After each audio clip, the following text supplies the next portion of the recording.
Damn height. Welcome to Beast of Reincarnation stream. I'm currently at the beginning of the second zone, so I don't know what's waiting for me here. This zone seems to be much smaller than the first zone, so let's try to get through it in this stream, see what happens.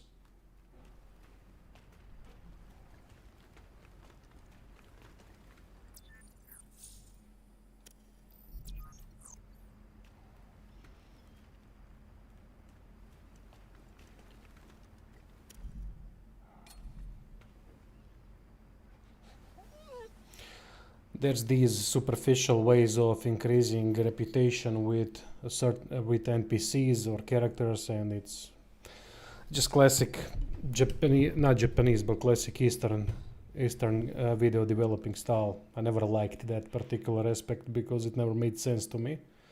But okay, it is what it is. Not that relevant to the game. So here we can grow eggs, or soya beans, or whatever the hell you want, and then we use it in cooking recipes. That gives us boosts, of course. Either way, let's get out into the zone.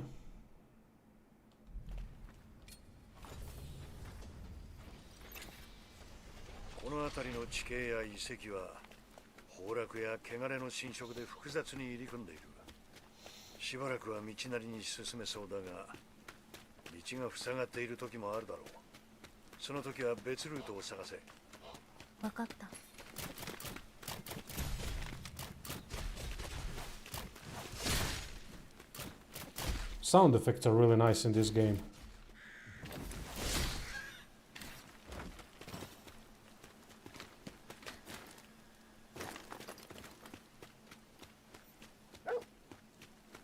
Violet. Nanja? Bakaって何? What's a simpleton? バカって言った方がバカなのじゃ。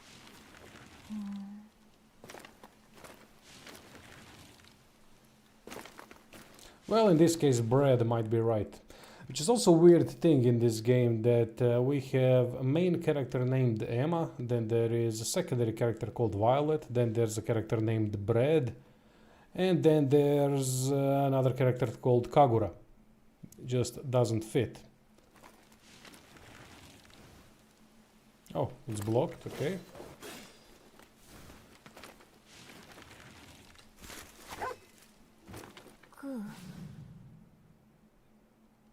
Ranged projectiles track enemies. Okay, that's useful.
This guy loves the word simpleton. Jesus Christ.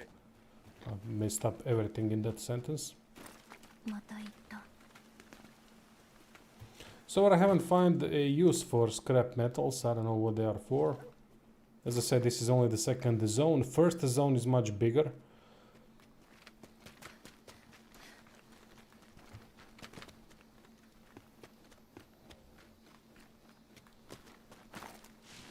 This game uses a lot of verticality, which makes exploration interesting, more interesting than less interesting in a way. A lot of games use verticality, but not in a good way. They use it just to make some overly convoluted paths and to add to the just dynamic change of exploration, but it doesn't really add much to the game. In this case, I think it adds a lot. The way they've done it really makes really, it's well, you can see the environment, look at the setting, it just makes sense. Just makes sense that there's so many vertically challenged and non-challenged areas. What is this, a new mechanic? Again, the Dragon's Favor. Alright, what the hell is Dragon's Favor? The reason is that the ever-changing world that we are in, during because of the blight and so on, it changes the size of things. So it makes sense that verticality is such an important part, and it really works in this game. The true nature of this is still unknown. It's okay. Discover Dragonwheel Shrines 10 times +1 Steam Pack. Okay, so Dragonwheel Shrines, something important to pay attention to. Let's see. Oh, here is an elite enemy. Let's fuck him up. Bulkhead. Those are the huge doors. Or maybe the elite is going to fuck me up because they are not called elites for no reason at all.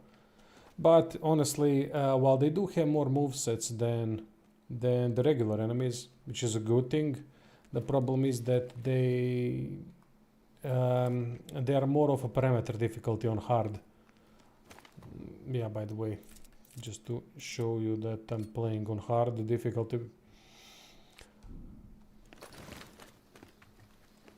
Okay, where the hell do I go? Bulkhead over there. There's an elite over there.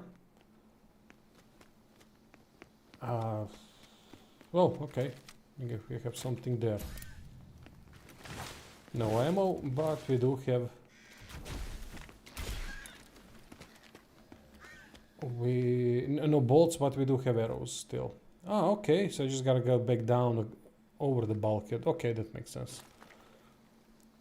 I'm not gonna explore too much in this on this stream. Reason is that I'm gonna explore later and do the video about finding weapons, armor, and manuals, which are unique items that can be found in each area. Well, I don't know if they are in each area, but I have to research that a bit more out of the stream, as I'm not gonna waste time for anyone watching the stream on that sort of stuff.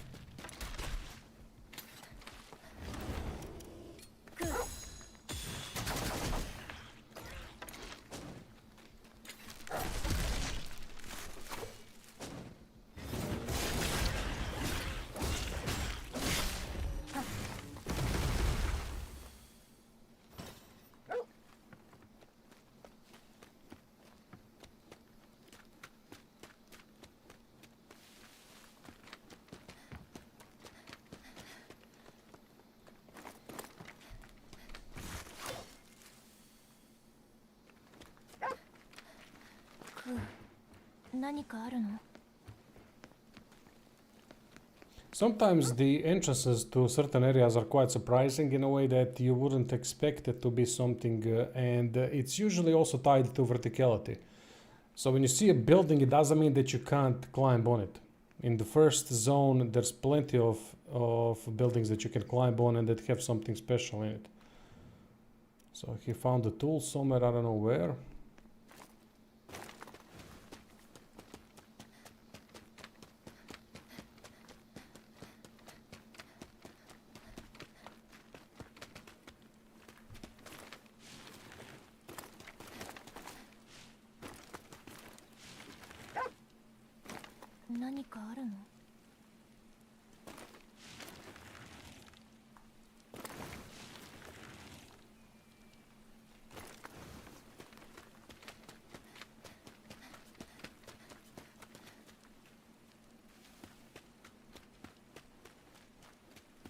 I really love how the world looks like. It has that Last of Us vibe, and it works really nicely with the lore that the game has. Oh, that's up there. Okay. And how do we get up there? Like this. The power seems to be shut off, okay.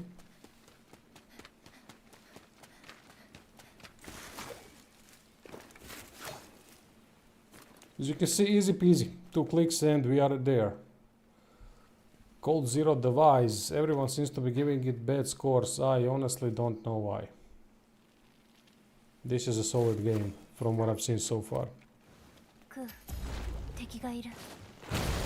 Oh shit. Oh, that's a new enemy.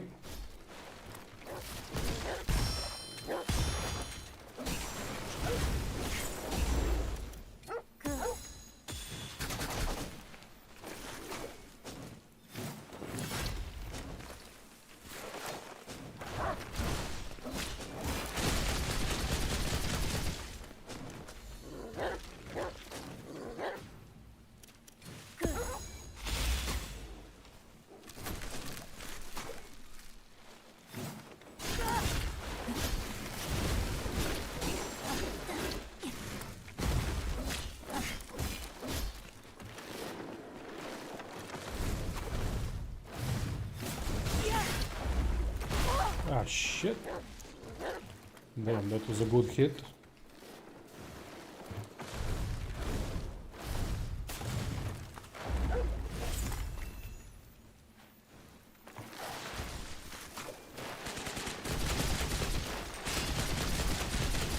Fucking hell.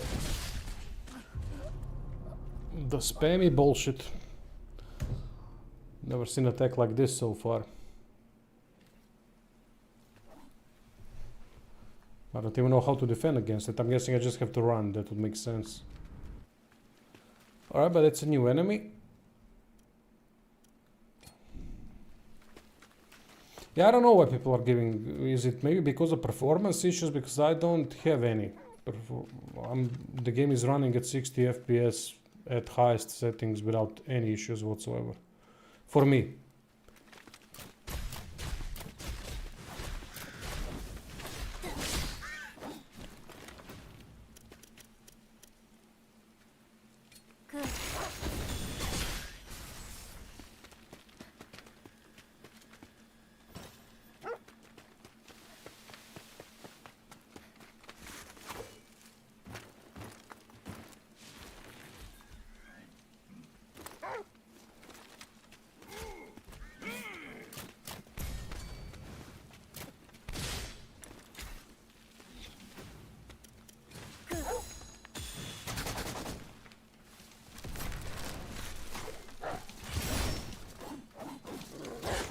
Okay.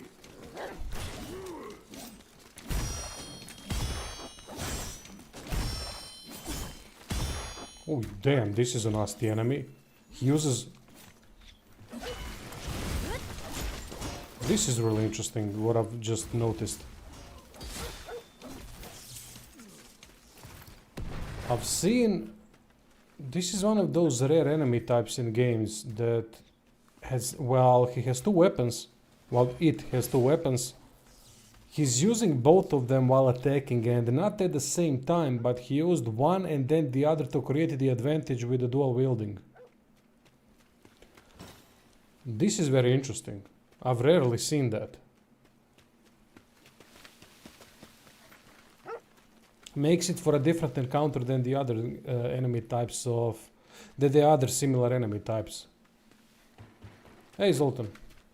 It's quite interesting. Definitely creates an advantage for them and creates a problem for us, which is how it should be, because it's a dual wielding enemy. That's the whole point of dual wielding, right? So it can create different angles of attack. But quite interesting.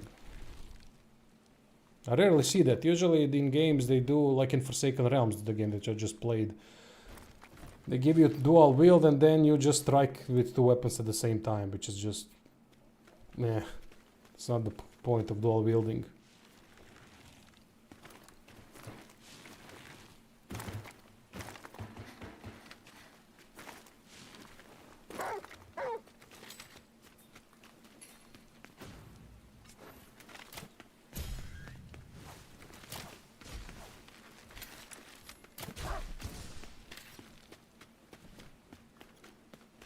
I have no issues with stutter, but what's the fix?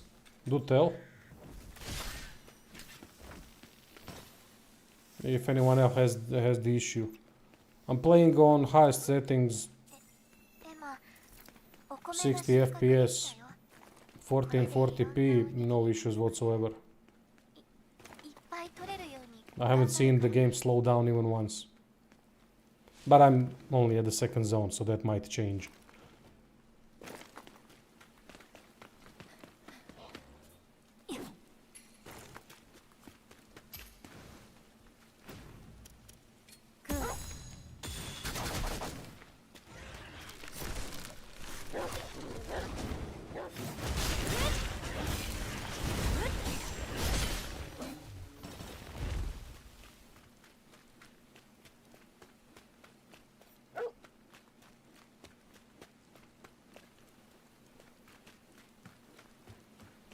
Okay, cheers, mate. I really appreciate you posting the solution. So if anyone has any problems with this game with the starter, apply the fix that Zoltan just posted in the comments. Thanks, mate. I'm sure someone will find that useful.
Jebem ti taj napad, kurac.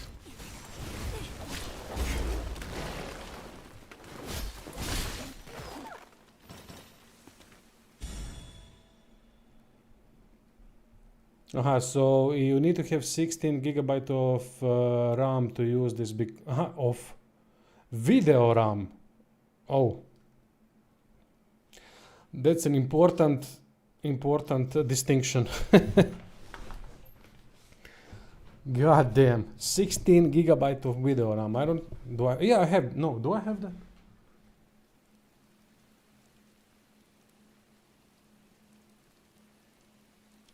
One second.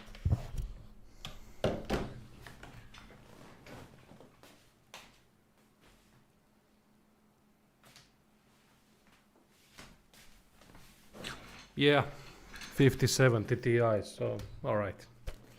I could apply that, but I don't have that problem, thankfully.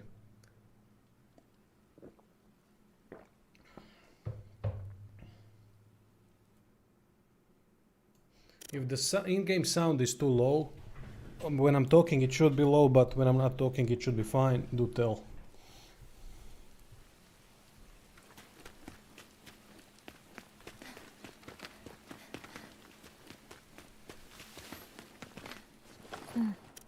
One thing that I don't understand about this game is the food thingy.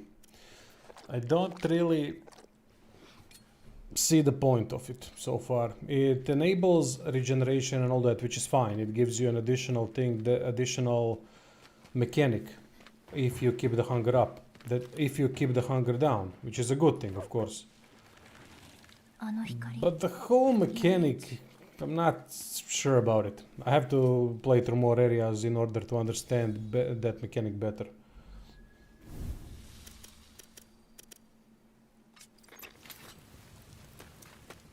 Emma, ブラッド、ずっとご飯食べてくれないの。いつも今は必要ないって。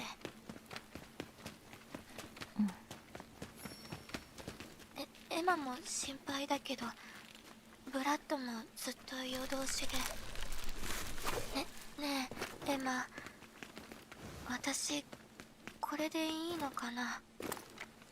エマもクーもブラッドも。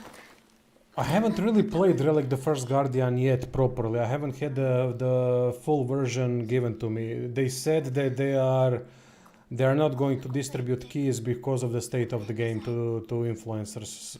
Although I don't consider myself influencer, I'm more a content creator, but alright. 私が外で戦う以外のことは Still, 全部神楽がやってる。 I'm waiting for that key, so I don't know what to tell you about it. I mean, when I played the game, played that playtest, outside of the graphical issues and things like that, that can be fixed over time, there were some things that I saw that just wasn't going to make the game good, 感謝された。 particularly great, or anything that would make it quite unique, specific, or something that you need to check out. Most of the things that I've seen in this game are mid, but there are some good things about it as well. The problem is that when I started, the major problem that I have with the game is that it focuses on bosses a lot. And while it does that, the bosses are not really that different. Every boss that I've encountered in the game in the playtest was the same size, exactly the same size. Then they had pretty similar movesets. The only different boss was the ghost one, which was an interesting fight, but the way they move, it's very indie. That's why I always say that indie developers should not do Souls-likes. In terms of 3D over-the-shoulder camera Souls-likes, they should just not do it.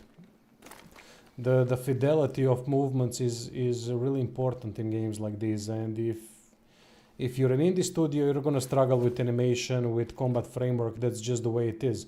The only ones that have succeeded at that, I think so far, these Mortal Shell developers, because it was kind of an indie game when it got released, because it wasn't a proper game. It was just a showcase of combat and a little bit of the world, and now they finally created a full game, which I still haven't played. I know there's an open beta right now, and I will stream it soon. I just gotta play this game a little bit more, create more guides and things like that, and then we'll figure it out. No, I haven't tried Valor Mortis demo. No, is it still on? Is it still available, or? But I won't have the time to do it. It's all about Mortal Shell after Beast.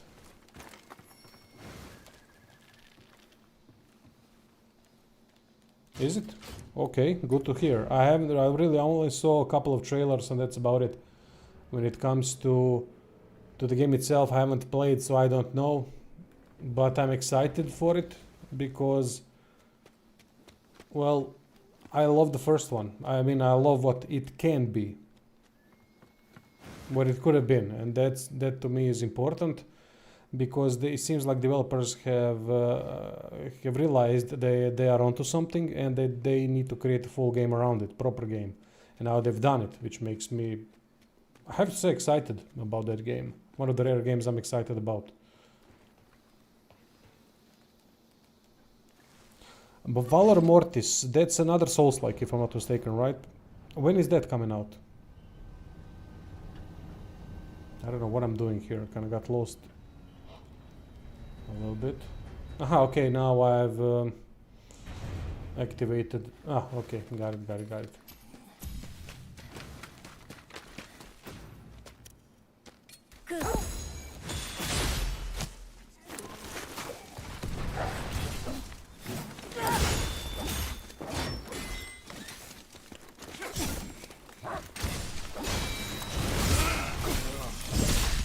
Oh, jebem ti mater.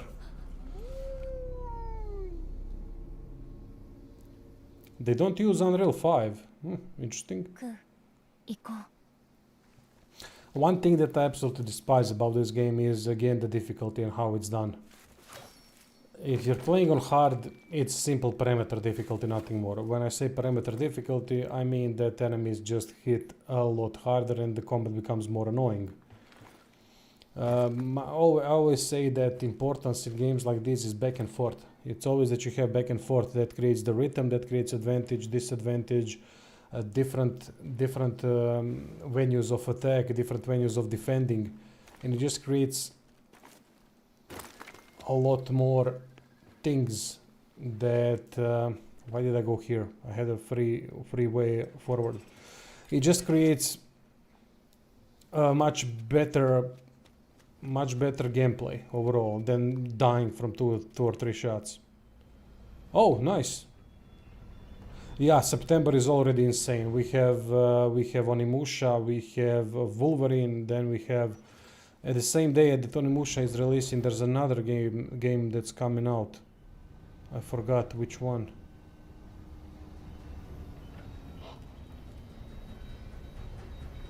Something big.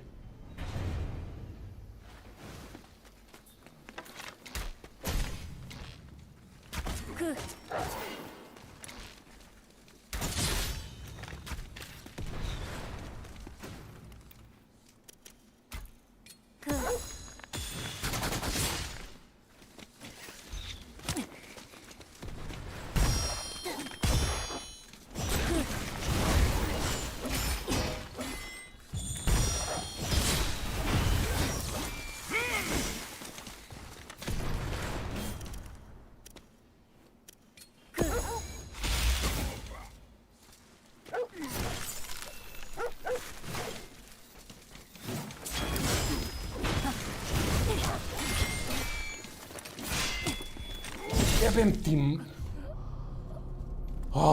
There's fucking archer somewhere. No Rest for the Wicked is coming out, but isn't it coming in October? Not in. Nah, Dragon's Dogma 2 Dark Arisen is of no interest to me. Already wasted my time with the original game. Fuck Capcom for doing that.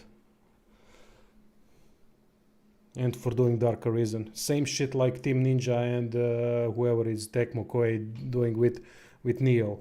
Every fucking Neo they release is not finished, but they need to incorporate the DLCs and sell them for a hefty price in order for the game to be finished. Every single Neo. And there are gonna be morons defending that. Fucking hell, finish your game then post it. 1 second.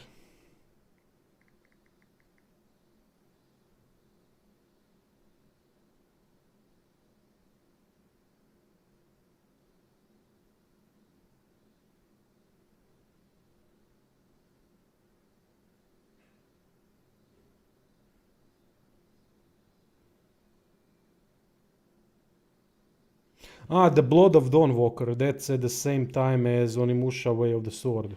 1 day of difference. Yeah, it's gonna be a crazy end of the year with so many games. Gothic 2. That's some kind of a remaster, if I'm not mistaken. Then some Crimson Moon. I don't know what that is. Then we have October with Valor Mortis.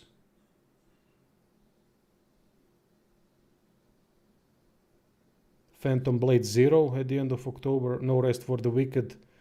Ah, shit, I'm gonna... No Rest for the Wicked. Wait.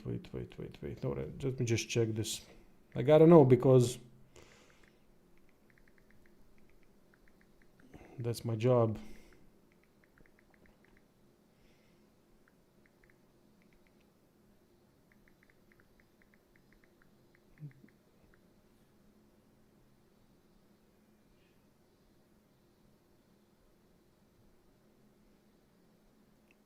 It doesn't say when, it just says in October.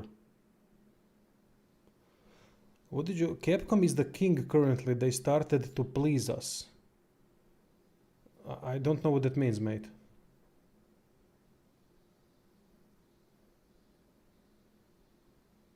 Alright, let's continue. Sorry about that, had to check it out.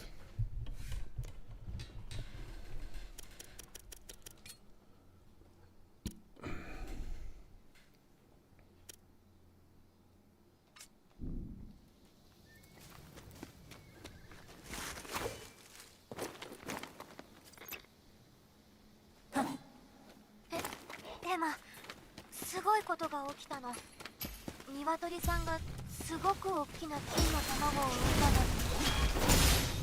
鶏さんってすごい。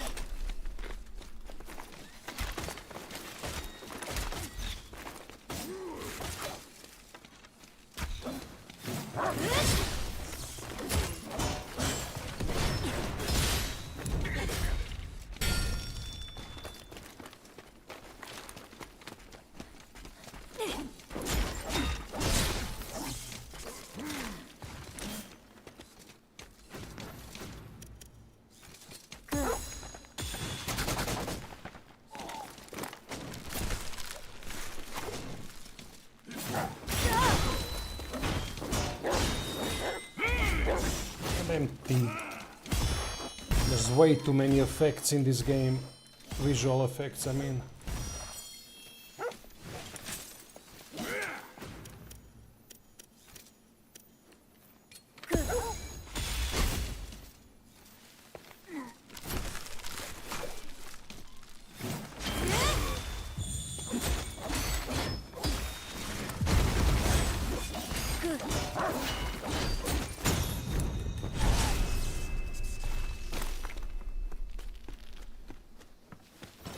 How can they turn around Dragon's Dogma? Because the whole concept of the game is bad. The whole idea that they are redoing the Dragon's Dogma 1 and then turning it into Dragon's Dogma 2 only with the true ending. I mean, it's an embarrassing effort, to be honest. Whole Dragon's Dogma 2. Couple of things are good about it, but that's about it. Not to mention the time wasting that the game does. It's fucking embarrassing. Dragon's Dogma 2 is an embarrassment. And for them to do Dark Arisen, which is going to be the same game, but with added some things that they've added over time and maybe change, balance it out a little bit, which is something they should have done already. I mean, it's a fucking embarrassment, that whole game. The balls to put something like that out for the fans that waited for such a long time. I'm not one of the fans, but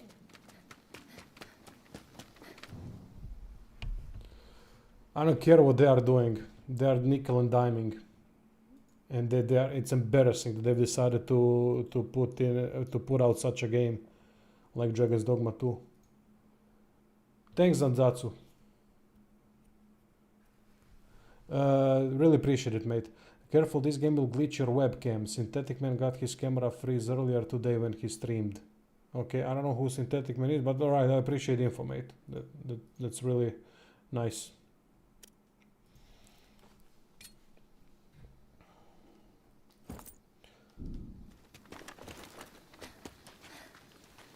Capcom is one of those studios that has the potential to do incredible games, but they are just decided that mediocrity is fine enough. Look at Monster Hunter Wilds. I've never played it and I will never play it, but look what they did with the PC version. PC version needed what, a year and a half, a year to fix itself. Fucking what a shitty studio that has become also. I mean, pretty much every single studio has become shit. All the studios. Yes, and that's why I did it. I don't know why it didn't appear. I don't know, mate. Overlay is turned on. I really don't know, mate. Let me just check quickly. I mean, it should be.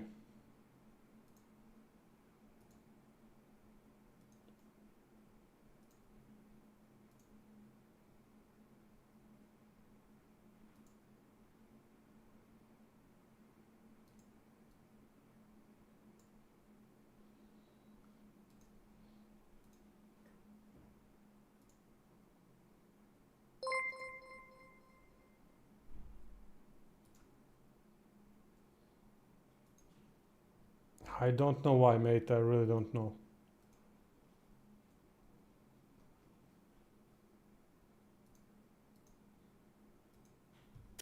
I really appreciate it though. Thank you. I just tested it and it should have been fine, but I don't know what's with this. It's Stream Elements site. It's all set up. Should work. Not sure, mate. Ah, keeper golem over there.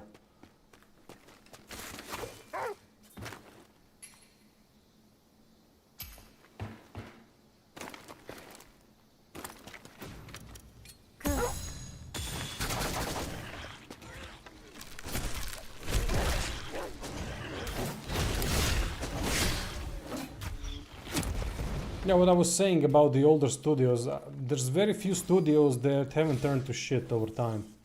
Obsidian, well, not shit, they've turned into mediocrity and really wokeness and politically correct games, which affected the quality also, without the ideology that they're trying to put in.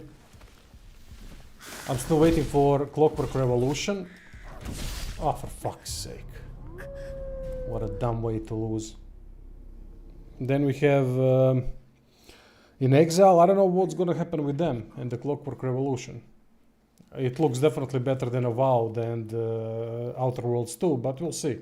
It might end up being a technical mess, which usually is what In Exile does. You have Bethesda turned to shit. You have Capcom, who also hasn't made a brilliant game in I don't know how long.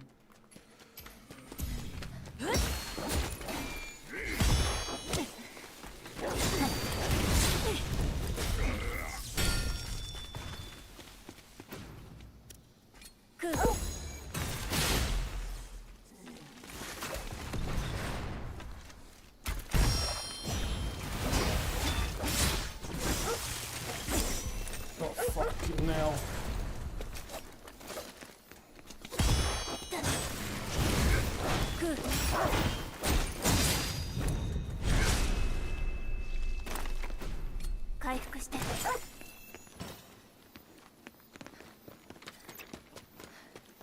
So as you can see on hard, the difficulty progression is not that easy. Mainly because of the cheap difficulty design with the hard difficulty, meaning that they are just increasing damage as much as possible, which makes things quite annoying. And I'm guessing it's gonna become even more annoying from here on out, but we'll see. Wait, what happened to that elite enemy? I don't know.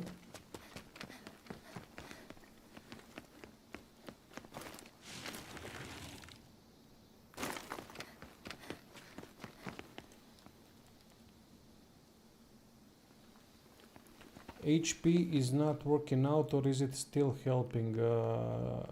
HP? I'm not sure, mate. What you mean? HP is not working out.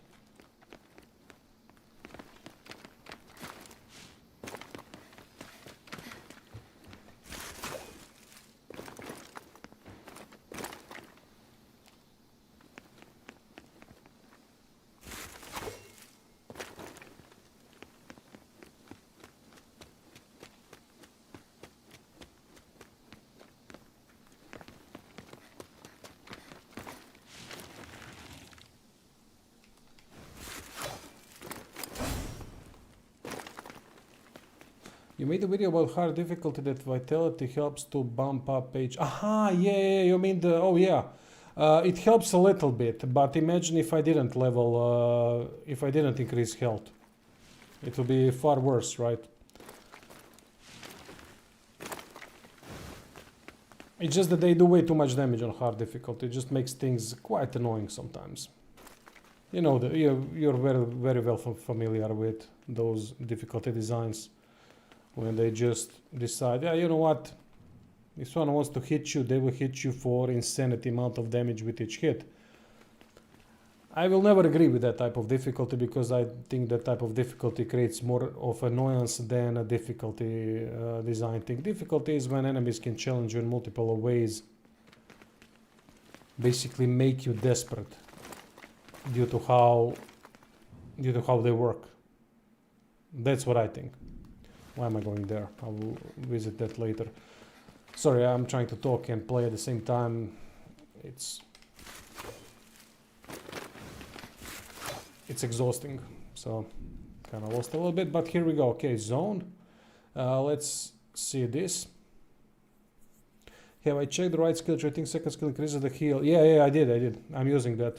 I'll show you when I reach the what's its name, the bonfire, the campsite, whatever.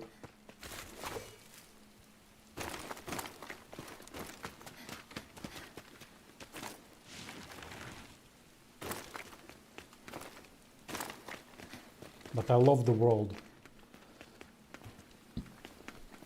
Exploration is quite nice too. Especially with when you have these keeper golems that are based around lore of the game, of the world.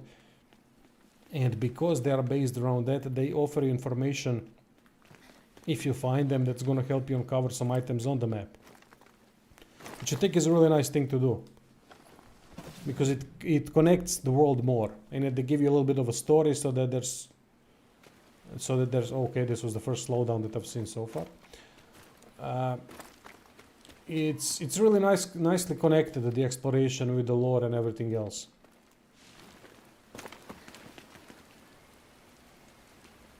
Look at this, I love the world. The world is fantastic. And the verticality of it creates insane amount of hidden possibilities, hidden items, secret stuff. And it's not that that type of the world where type of world like in Assassin's Creed, where it's just basic collect this, collect that. It's not like that. You find information, and then due to the verticality, it's more difficult to find some things.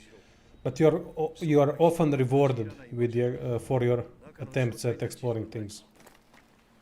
かつては行くあてのない流れ者やゴーレムどもがねぐらにしていたらしいが、もうまともな奴はいないだろうな。十分に注意しろ。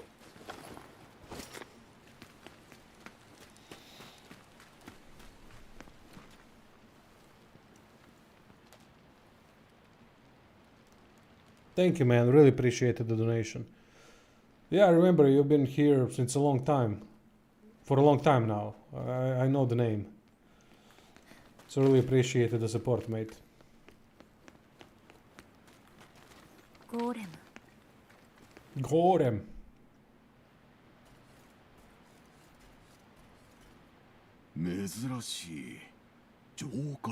This is also a thing that I don't quite, maybe I missed it in the lore. They should have souls of humans, these golems, I guess, so they talk through their souls. But it's still weird to see golems talk like humans.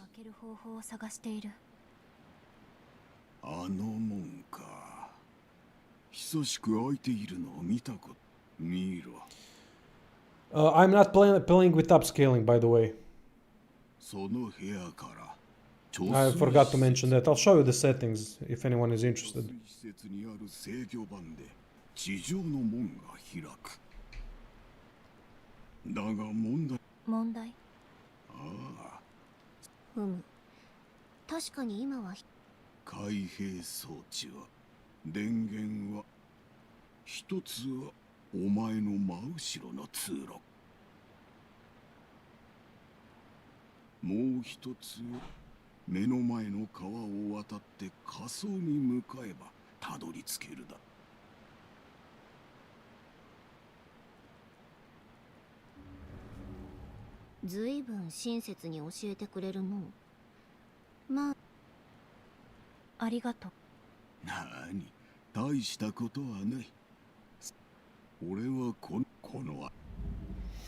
Some of the conversations tend to last for a little bit too long.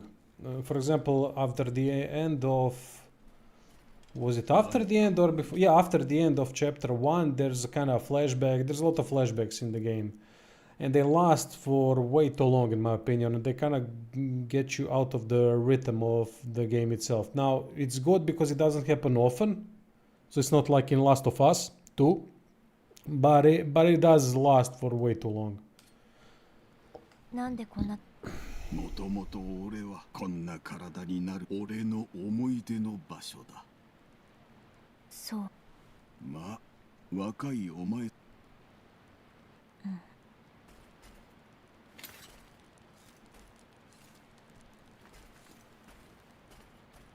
何か。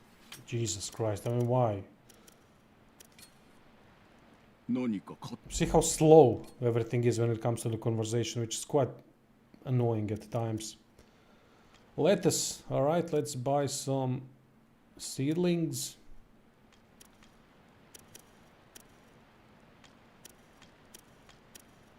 Oh, this really...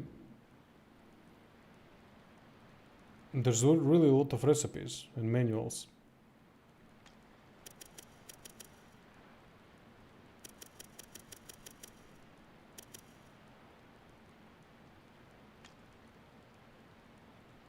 Recovers Emma's HP equal to 30 of damage dealt for 5 seconds. Vampiric Blade. Oh yeah, I'm definitely buying that. Yeah. Okay.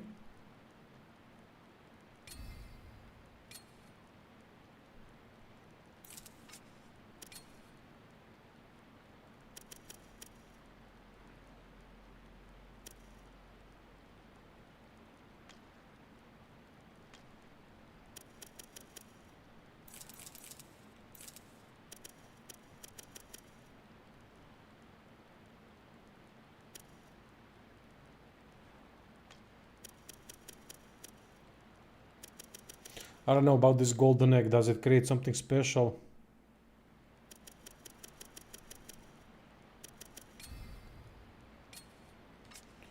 All right.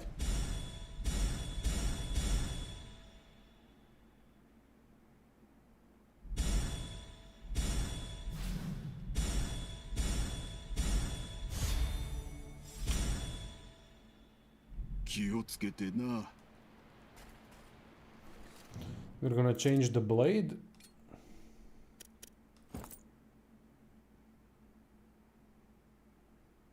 Yeah, I really dig the combat so far. The reason is that it's deeper than it looks at the beginning, at first. The only problem that I have is again the difficulty design through simply increase in parameters instead of enemies doing additional things.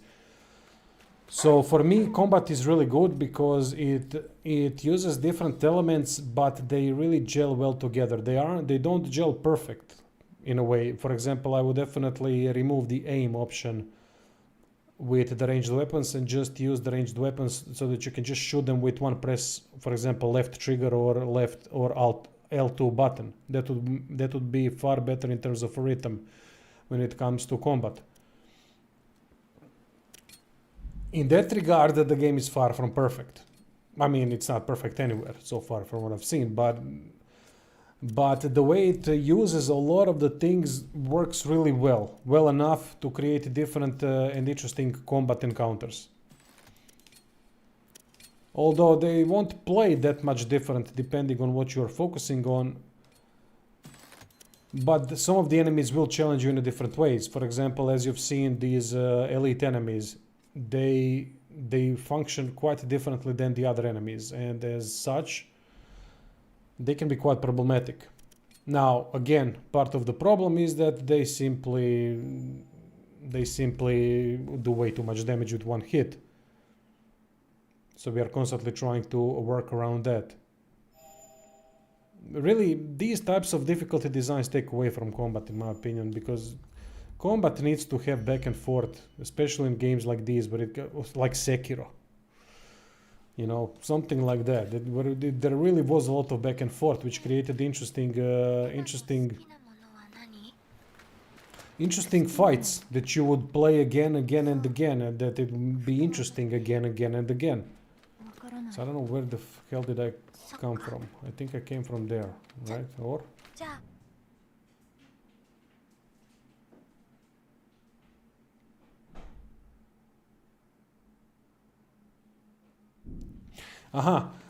So one of the things that I don't like about combat, now that you mentioned it, is how skills, when you use them, the special attack with square or I think that's X button on Xbox gamepad, how it doesn't really create much hit impact.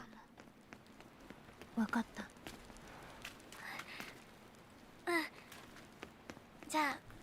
the hell are these two talking about? They don't create sometimes hit impact on more powerful enemies, elites and so on, and that they can be quite plastic hit feedback, meaning that there's nothing happening, which is kinda in staple with a lot of the Eastern developed RPGs and action games. But when it comes to the use the red bar and you press X, does the skill. Okay, red bar. Which is the red bar? 1 second. Aha, you have the red bar. You have those entanglement gauge bars, right? Basically, if you press left and right stick at the same time, if you mean that, you slow down time, and that's the third skill that you can level up in order to improve that particular way of that particular playstyle. So, oh, what the fuck is that? Oh, come on. Fucking cheap bullshit. One hit kill.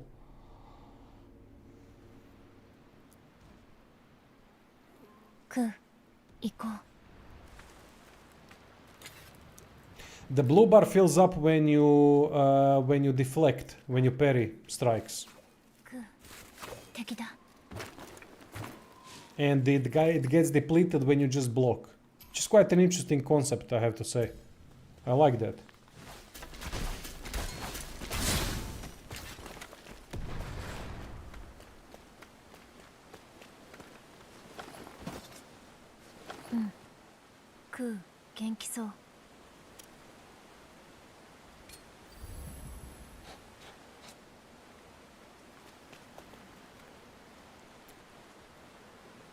What is useless, mate? That is... Zandatsu says, I don't like Souls-like games, only finished Elden Ring and Code. Way too many of these archetypes these days. I got turned off when I saw the Souls-like tag on Steam. Well, this isn't really a Souls-like. It uses some elements of Souls-likes, but it's not really a Souls-like. It uses the respawn mechanic from enemies, and for example, that's about it, really, from the Souls-likes that I can put it, because combat works differently with those, with the companion that you have, with the hair options and so on.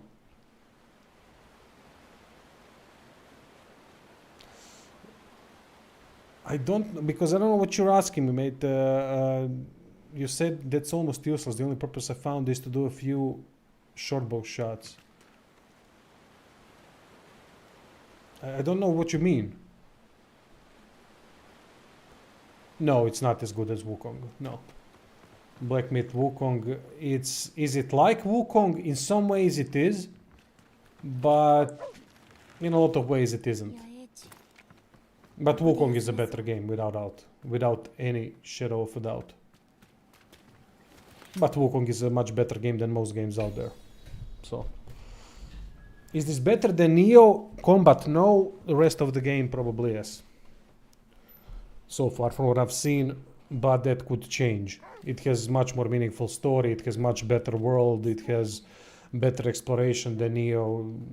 In terms of that, it doesn't have nearly as deep character customization, meaning character progression system, but it doesn't have to have as deep as Neo, because we know what Neo does with it, and that is just create RNG bollocks through grinding. So fuck that. Thankfully this game doesn't have that, so far from what I've seen. Maybe it does have certain things that you will have to grind for. I don't know, haven't noticed anything yet. You will mostly have to grind for main credits, main money currency in the game. It's, you know what this game is? I would describe this game as Final Fantasy VII Remake, because it uses a lot of the elements from the combat system from Final Fantasy VII Remake, which I think, in my opinion, is one of the best hybrid combat systems in existence.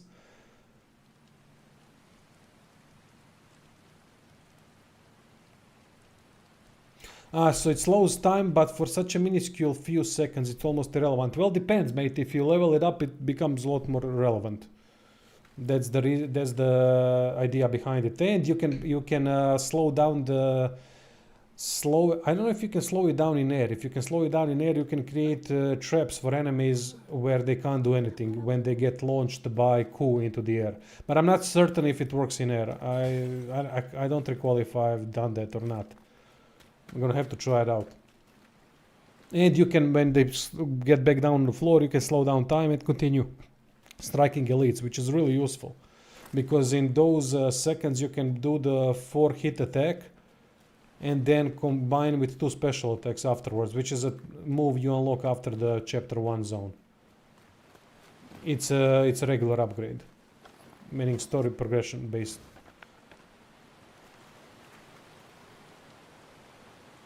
How's the game?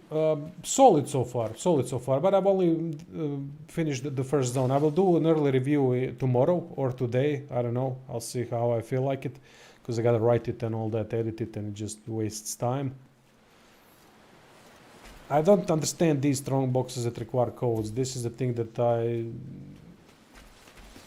Oh fuck! Okay, at least it wasn't an instant kill. Oh, electrified floor.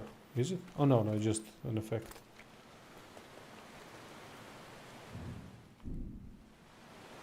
Yeah, no worries, Zoltan. No worries, mate. I wish I could help you more, but I don't know. I haven't really played much with that skill tree. I will now show you the skill. Oh yeah, I also wanted to show you the settings. These are the settings that I'm playing on.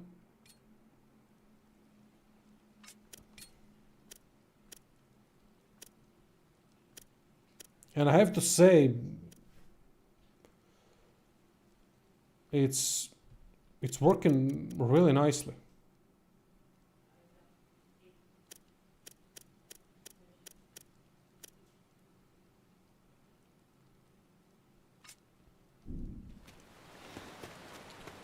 Yeah, I'll show the skill tree when I get to the resting point. So we got a strong box over there I just found out. Sorry, I just gotta navigate. It's not easy to navigate sometimes in this game, and you have to really pay attention to where you can go. Which is an interesting thing in itself, because it does work well with the world and what the world looks like.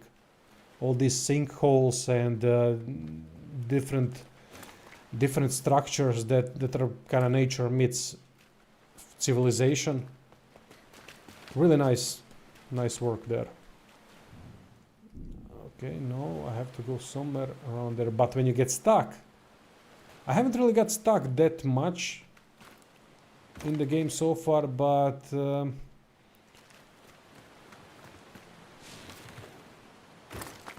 when you try to find a certain path to reach something on the map that the dog discovered, it can be problematic a little bit. Alright, this is the skill tree that I'm using so far. So obviously I have the hair upgrades. As I said, this is the main thing that I'm using in the game, this combination, because it's a very powerful combination that works well in terms of defense and offense at the same time. So this is the interesting thing, cloaking grass. We can use this to cloak and attack enemies from behind. I really like that. I haven't really played with it yet. So here is the expanding of the entanglement gauge. You can enhance the entanglement gauge, which is the one at the bottom, right? So with this one, we can get duration per entanglement gauge. We can increase duration with this one, which is quite useful as well, but you need the strength as your main attribute. Currently, I find vitality to be the most important thing on this difficulty level. When Emma executes an enemy, Q will execute other nearby enemies. You know what? There is some depth to this skill tree that I haven't really noticed at first. This is really, really interesting. There's quite a few things that can be done here. It depends on what you want to focus on first. No, mate, no. Is Mistfall Hunter some kind of a co-op game? Yeah, there is a skill to increase stealth. To enable stealth, that is. Basically gives a cloaking grass that gives you stealth. And then there's an assassination assist, which means that Q can kill enemies at the same time when you kill the enemy. Which is cool as hell, I have to say. Then you can recover Emma's HP upon... Oh, damn, these are some good upgrades.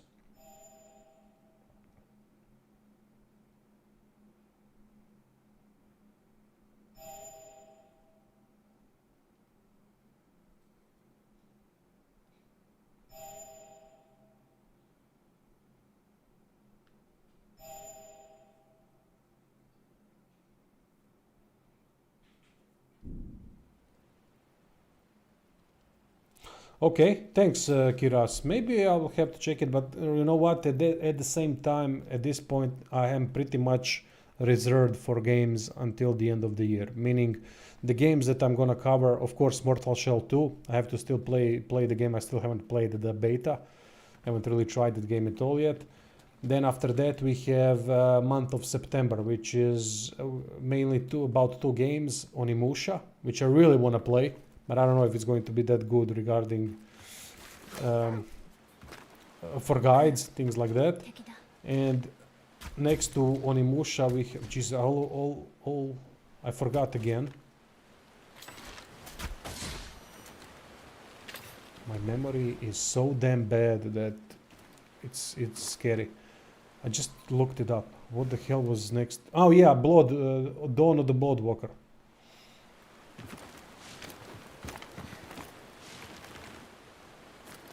Or something like that. I think that's the name. Basically, Witcher, the former Witcher devs. It doesn't look like a game that's going to be particularly great. I think Onimusha is going to be a better game from what I've seen. But look, thinking and knowing are two different things. So I still have to come to grips what I'm going to play out of the two. And then we have in October No Rest for the Wicked, which is coming out of the early access. And we also established that there's something else in October. Oh my. Oh yeah, Phantom Blade Zero at the end. 大丈夫 And there's something at the beginning of October. Why should I not play beta of Mortal Shell 2? What's wrong with it? 1 second, I forgot. October. Valor Mortis, yeah, that's the one. I tried it out and I regret it. The same reason I regret. How come? Oh, Dawn of War 4. Ah, it's ruined your first experience. That's the thing I try to always do on this channel because I believe in purity of the experience so that nothing really affects my experience. But I also have to sometimes stream things that haven't been released yet. People sometimes want to hear my thoughts on the games, and that's fine. Sometimes they don't, and that's fine as well. No problem there. And that's why sometimes I stream these games. Betas, but I hate betas. I hate betas. I hate demos. Not demos. I don't really hate demos because they're just a little bit shown, a little portion of the game shown. Very too small portion to have complete experience in your head. Or early access. I despise playing early access games. But in Mortal Shell's case, I will definitely try it out. I'll definitely play the game when it releases. So there's that. But I will still try out the beta. I do agree with your thought because I like to keep my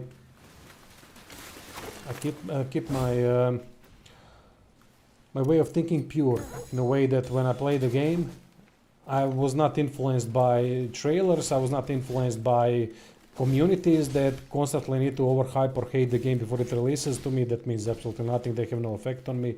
Nor do I go in circles nor do I orbitate nor do I orbit any circles that talk about games except for my Discord, where I get a lot of information about the upcoming games as well. So in that way, I do retain that pure form of the experience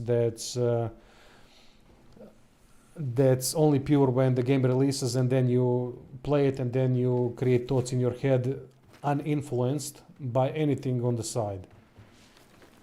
But then again, people can't influence me anyway, so I don't trust in people's assessment of games, and I trust myself more than I trust anyone else. And that's how it should be, because otherwise what's the point of doing the reviews if you think everyone else knows better? No, but you can always learn from others, which I did over time, and I incorporated new things that I've learned to create as objective reviews as possible, even though some things are always subjective in the review, and that's inevitable. 珍しい反応 But when it comes to Mortal Shell, I'm really interested. We'll see, maybe I won't have the time. Maybe I'll be stuck with Beast of Reincarnation for a longer period and won't have the time to play it at all. The beta, I mean, not the full game. So we'll see. Remember back in the day when demos were on gaming magazine CDs? Yeah. Well, see, the problem is I loved that, but that's how I discovered Fallout 1 and 2. I think it was the first one. They had a portion, I still remember it. The portion of a village, I forgot the name of the village, I haven't played Fallout 1 and 2 in a long time, where you had to choose which gang you would support, and then you would join a gang and attack the other gang, and you would have minigun in there. The first time I saw someone getting shredded by a minigun was, oh my god. The kill satisfaction in that game is simply staggering. The combat sucks. Combat in Fallout 1 and 2 is very basic, too basic. It's simply not good. Even though those are my favorite games of all time, but I know I can be realistic about the games.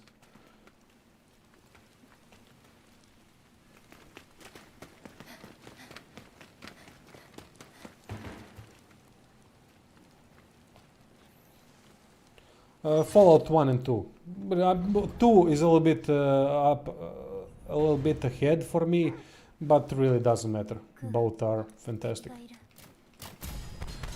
Then Fallout New Vegas, then Brotherhood of Steel. Oh, actually no. Brotherhood of Steel, I could never really get into Brotherhood of Steel. It was missing a lot of the great things that Fallout 1 and 2 were focusing on, which is the story, the world, and all that. In Fallout Brotherhood of Steel, focus was more on the weakest side of Fallout 1 and 2, which was the combat. They definitely upgraded it, improved it a little bit, but it wasn't good enough still. It wasn't good enough for the whole game to be focused on that. That's why I never liked it.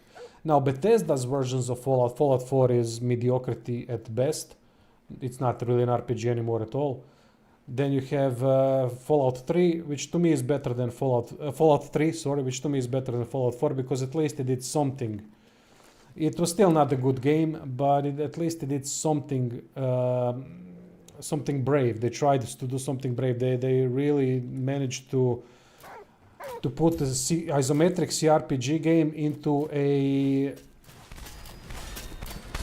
third person. A third and first person, third and first person action RPG.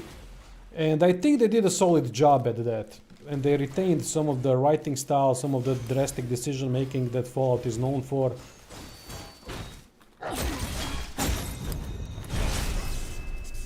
But the game wasn't good, but it was good enough for me. Fallout 4, I couldn't. It was the first Fallout that I couldn't finish. It was just... It wasn't even an RPG anymore. And I haven't played Fallout 76 and I never will. It's not a Fallout game. I don't care what anyone else says. That's an embarrassment for the Fallout franchise. It's a stain. And Bethesda can go fuck itself for that.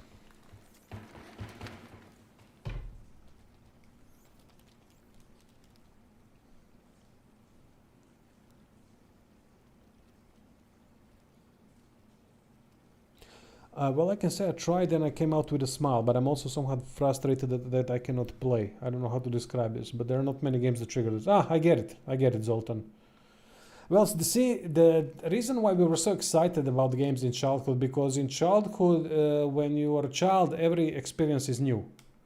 And it can be drastically new, especially when we were children. I'm guessing most of you here are over 30, and for some of you over 40, 50, 60, whatever.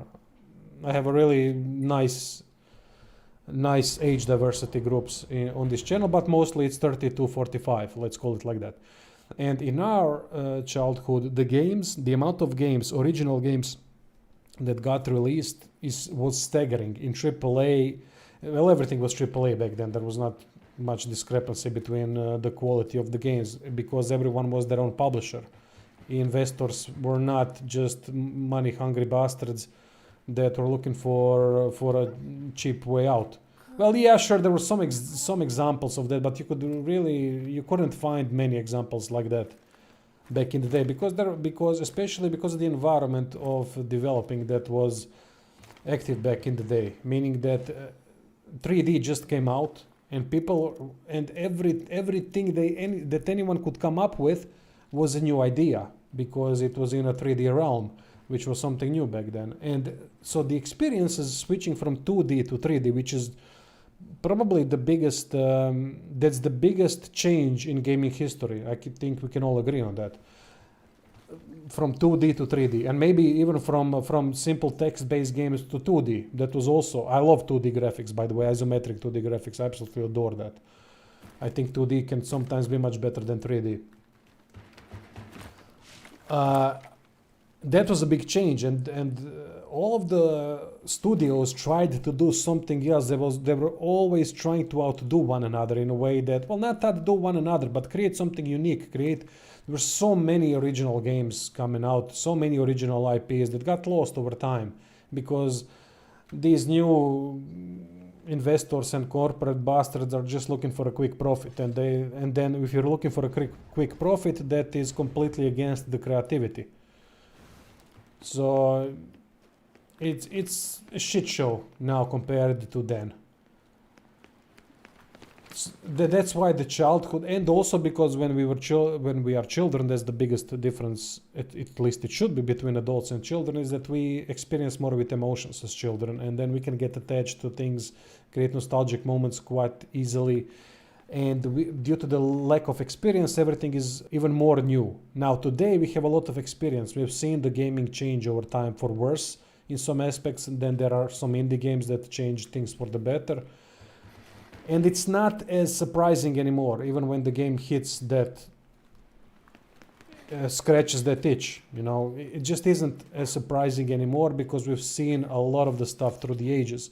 Simply said, experience changes the way you look at things.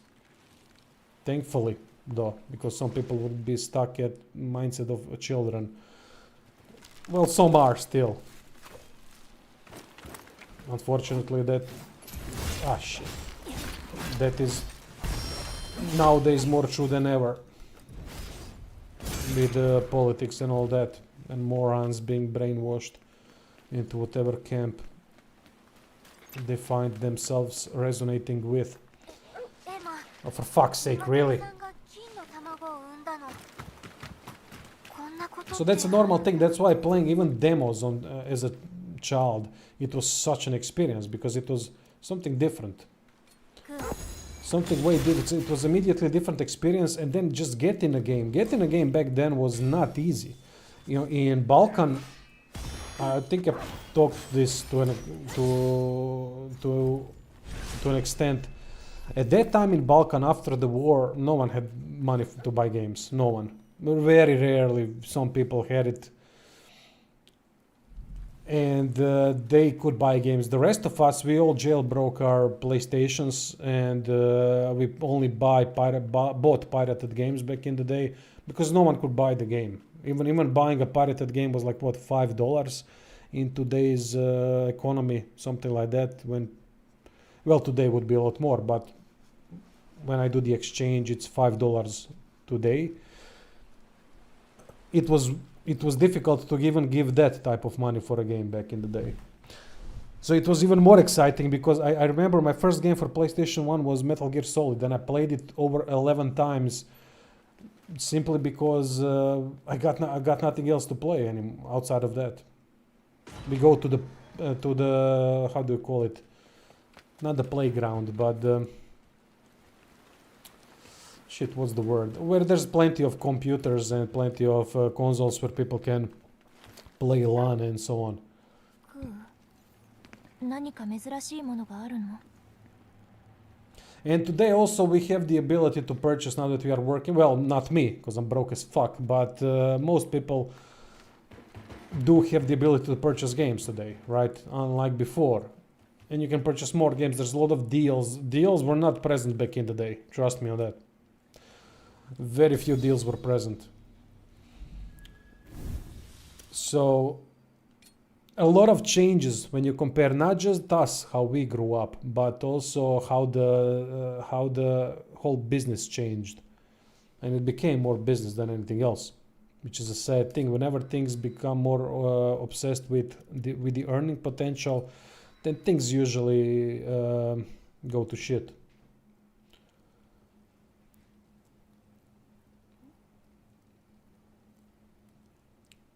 I need to do a video about new Fallout games. Being developed by Obsidian, I have to do. It's not gonna be a positive video, because fuck modern Obsidian. Imagine modern Obsidian writing brutal nature of the Fallout writing. The brutal world of Fallout, the unapologetic world. Imagine those woke fucks writing that. Just imagine. They're gonna shit the bed. The only ones that can write Fallout games at this point in time are in exile. The only ones. Obsidian can't do that anymore. They just proved it with Outer Worlds 2, with those generic emotionless NPCs and generic dialogues. Some of them were good, but a lot of it was just fucking dealing with androids. They just don't have the ability anymore, unfortunately. And people say, yeah, what about Josh Sewer? Josh Sewer is also a woke guy, a very woke guy. In Pillars of Eternity in Pillars of Eternity 1 and 2, it wasn't that obvious because it didn't affect the style. But nowadays, when there's a push, since they are under Microsoft's umbrella, they stand no chance in not fucking up a new Fallout game. And it pisses me off. And I'll do a video about it. Do I want them to do it? No. At this point, I just want them to leave Fallout alone. There's no point in them trying to do anything with Fallout anymore. Just leave the franchise alone, sell it, make IP available for someone else to do something nice with it. Maybe Owlcat can do something. Maybe Larian Larian. I would love to see that. Yeah, Fallout main man was Chris Avalon, who got fired from what? Was it Obsidian or someone? I can't remember, sorry. Because of some fucking comments that were not even controversial or anything like that. But if you're under a certain ideology, then everything is controversial. And you want these people to write your games, well, enjoy Dragon Age Veilguard. And Outer Worlds 2 and the Avowed writing, it's fucking brilliant, isn't it? So yeah, I'm not enthusiastic at all about it. I think they should leave the franchise alone. If they don't have serious thoughts about creating a proper Fallout game, then just leave it alone. Because they are going to do a revisionist history with Fallout New Vegas, because that's what ideologically brainwashed studios do. And that is that they will do a revisionist history, which means they will change the jokes, same like Rockstar has been doing with... I have to recheck that, but I've read somewhere that Rockstar has been removing jokes from digital versions of GTA 3, 4, 5. So it's not transphobic or some shite. So yeah, expect worse everything except graphics. It's gonna be better in that regard, although how better, I don't know.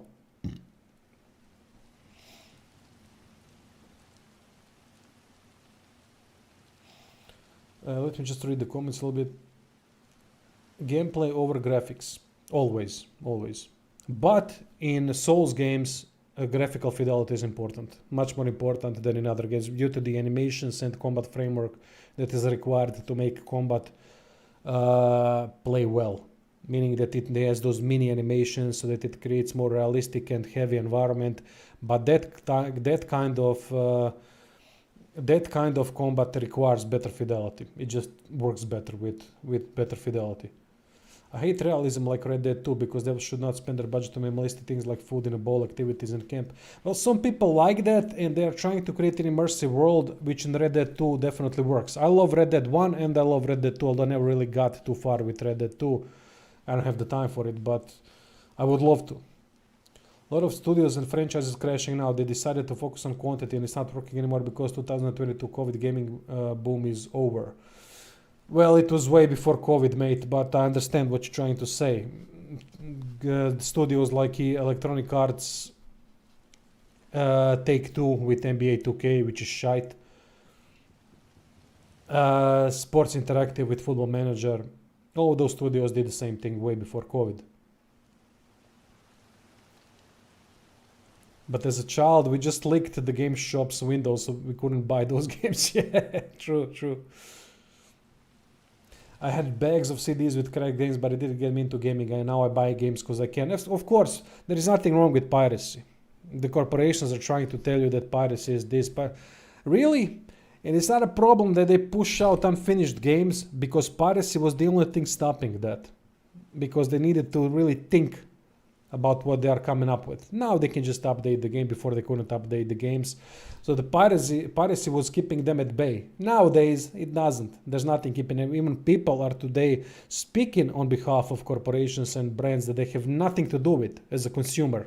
You have nothing to do with. I hate when I hear about, I can't stand when I hear brand loyalty.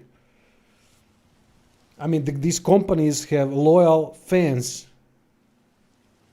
I don't care about Larian, I don't care about Rockstar, I don't care about Obsidian, I don't care about In Exile, I don't care about any of the studios. I just care about the latest game that they've produced, and is it any good?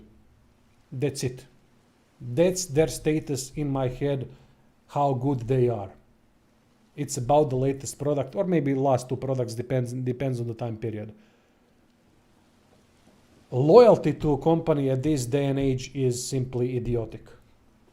Sorry if you get offended by what I'm saying, but it's idiotic, and I can give you the whole rundown of why.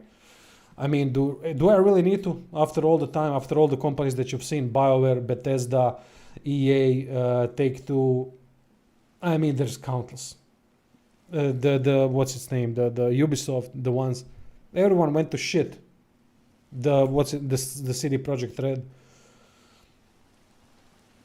Do you need more examples? Or, I mean, they were all once beloved companies. Do I like it so far? Yeah, I think it's a solid game so far. Well, the only good thing about AI nowadays, you can ask the AI with reverse logic if I like WoW games and Dragon Age Veilguard is a 10 scale, 10 WoW. How this game scores in that regard, it will help you. Okay, what I'm negatively impressed with is none of these studios are able to do 180 after failure. They just push on with the same shitty games because they have the basis already and they can do copy-paste games. Not copy-paste, but some of them do copy-paste like EA and Take-Two, but a lot of them just use the same mechanics or similar mechanics, and they just redo a couple of things and then push out another product that's way too similar. That's easy profit, mate.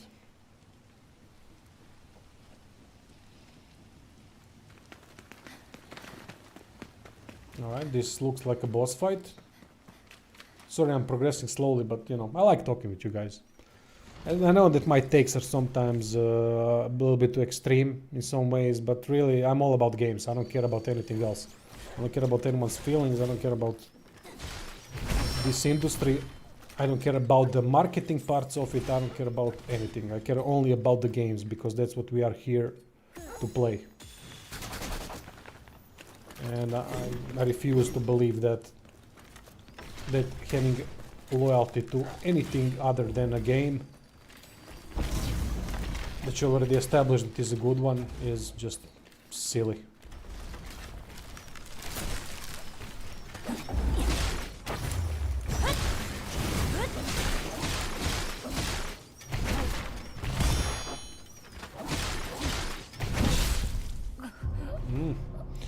Alright, strange how he hit me there.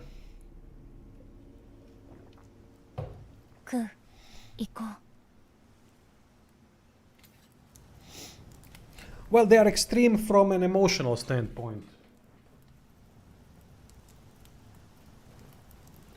When you think about them and when you actually listen to what is being said, it's quite rational.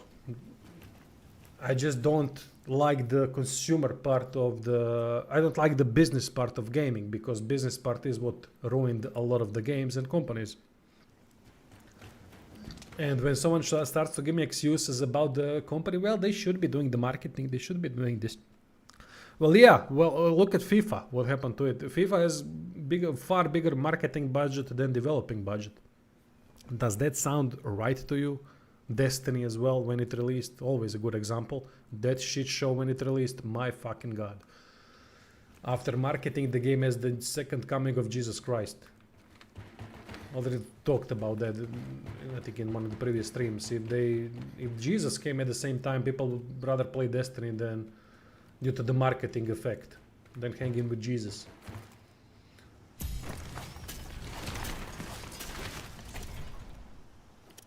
Good.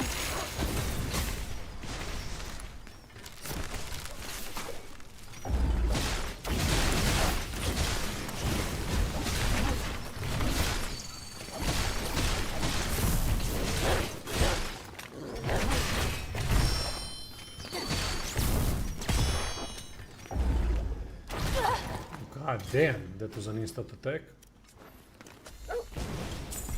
Cool enemy though, this is a new enemy type.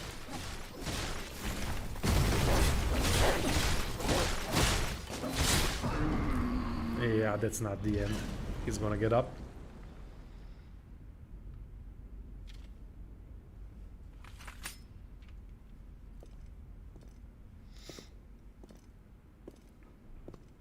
Oh, he's gonna fuck me up now.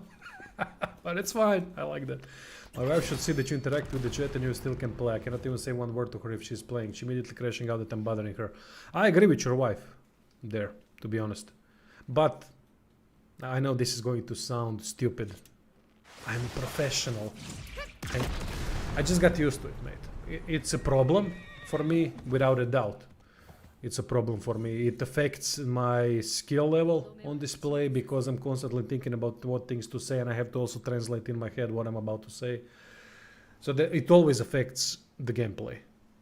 But I really enjoy communicating with, I don't get that much. My streams are not visited that much, and for a good reason. I'm a terrible streamer, so let's be honest about it. It is what it is. And I'm aware of that.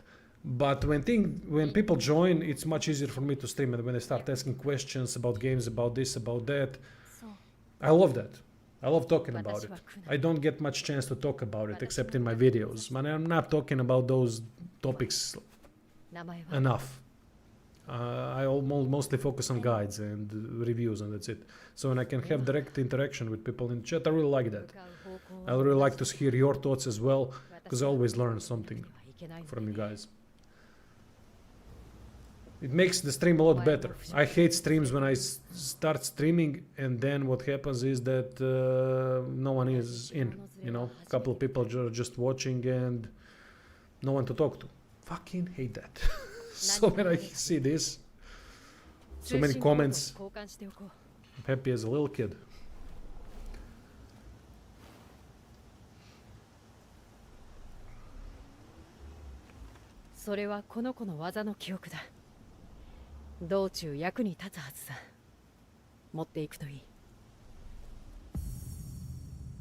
Nushi skill, Biting Tempest. After 4 airborne follow-up attacks, you do... okay. Oh, that ass. Tight. Don't worry, I'm not a weeaboo simp. But it's nice to see a good ass in a game, right? I mean, let's be honest, nothing wrong with that.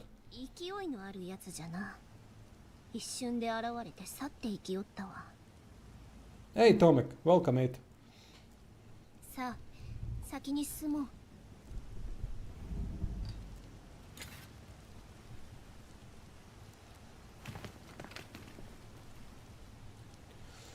Alright, so this was the boss fight. That was quite easy.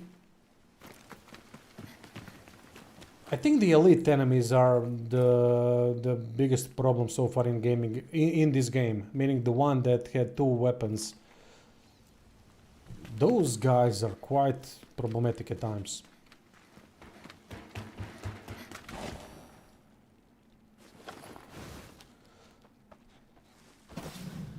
Oh, Thick Cuirass. I'll do the review either today or tomorrow. But it's going to be an early review, not a full review, because I don't want to wait until I want to wait for too long. I want some views from it, you know. Fuck it. It is what it is. Enemy awareness extreme. Enemy... Oh, I didn't notice that. That's interesting. So there's an enemy awareness... Okay.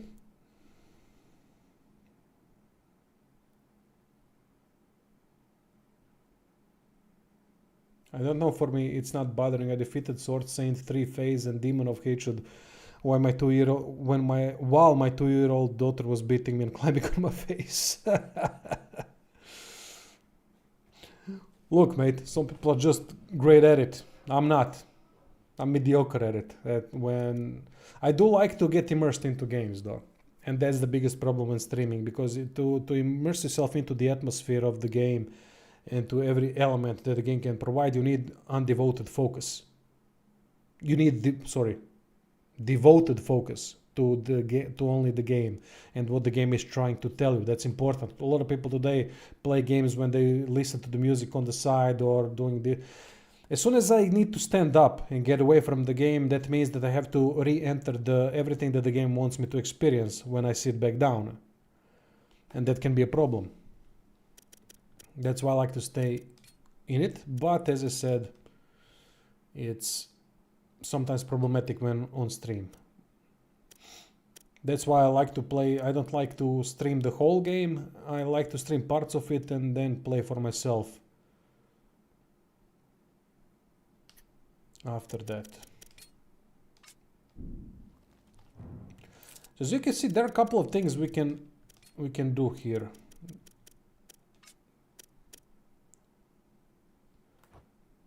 We have homing shots also. This is kind of from, I think this is from Monster Hunter.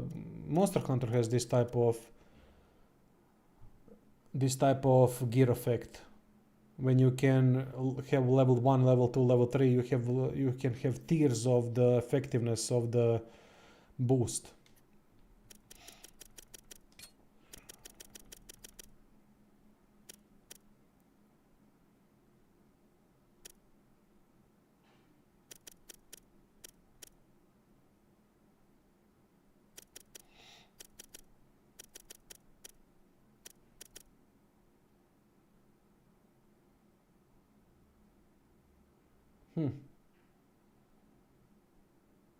I'll try with this.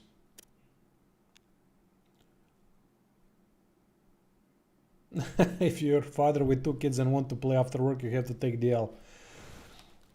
I don't have that experience because I don't have kids, but I believe you, of course. You know what? I respect the hell out of everyone that has kids, has a family to pay attention to spend time with, and they still get enough time while doing their things while doing the responsible thing of spending time with the family, and outside of that they still find time to game. I mean, that's... I really like to hear that. And people still retain that kind of childlike spirit.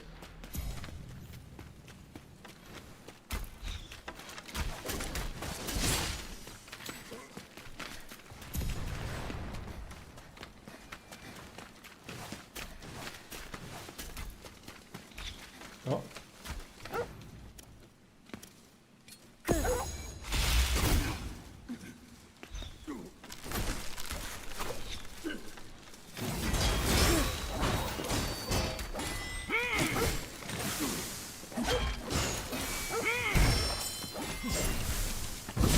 Oh, for fuck's sake. Half of the time I have no clue what's happening. There's way too many effects on the screen. It really fucks me up.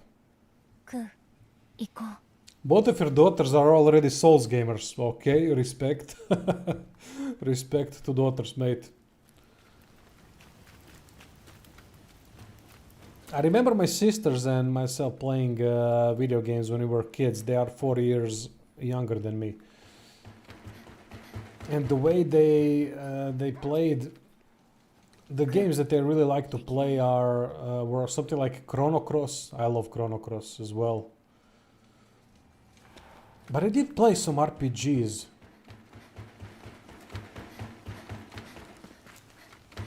Final Fantasy, I think. But not Souls games. Well, Souls games weren't there at that time. So, but still, damn respect, mate.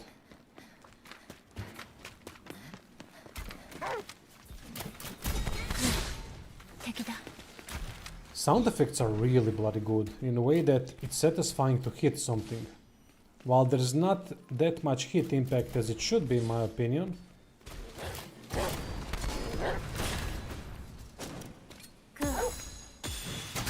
With some stuff, with some, for example, when fighting more elite enemies, then that's when the hit impact could be a lot better, but alright.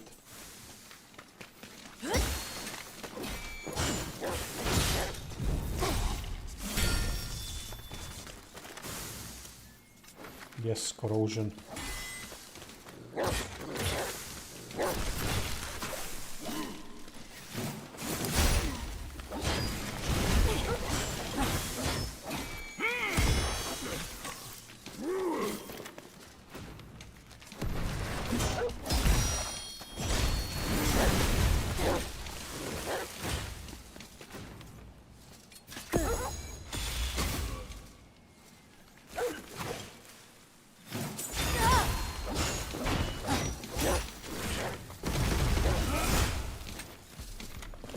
Empty matter.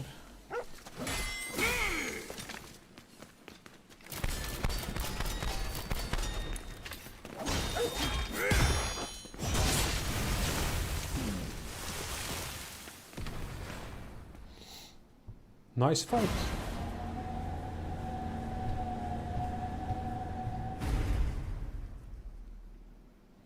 My oldest daughter beat the fuck out of Simon on hardest difficulty before nerf. Simon. I can't remember, mate. Who's that? Simon.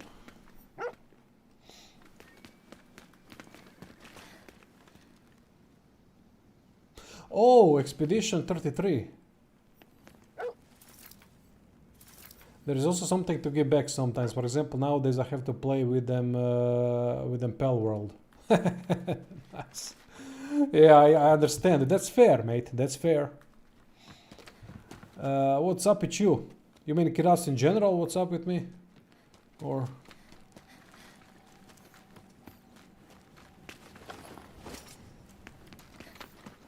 just see. Sorry, I'm really progressing slowly, but I enjoy the talk, so... it is what it is.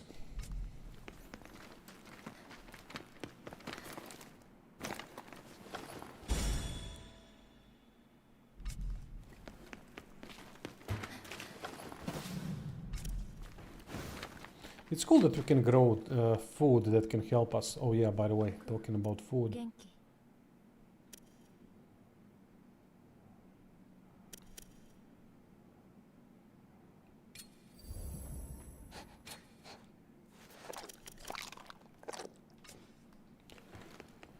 The one thing that I haven't figured out yet is how to transfer items to your battle pack before going out on a mission. I don't know how to do it still.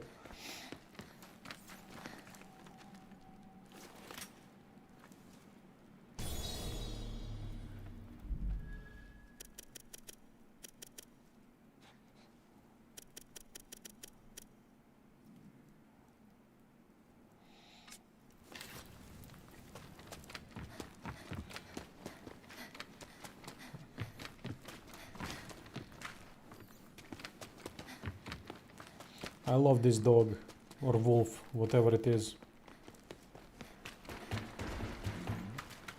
As long as it doesn't die during the story, because then it's gonna be a fucking hell. Emotional baggage throughout. I don't like, just leave the dogs alone.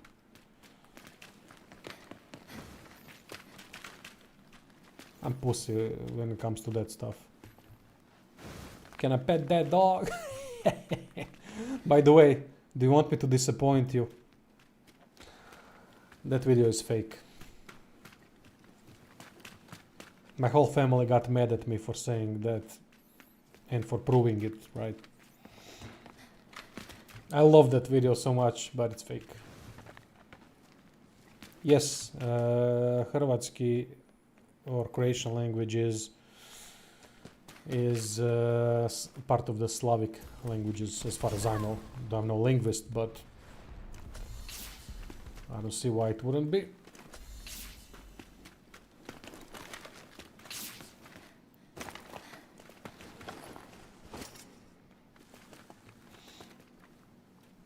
The reason why the video is fake is because they've put voiceover from another kid that was talking to his mother, and that other kid was actually saying that, "Can I pet that dog?"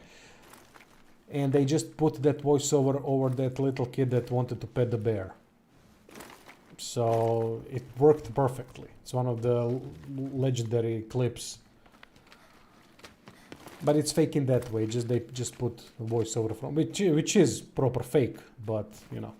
Look at YouTube today.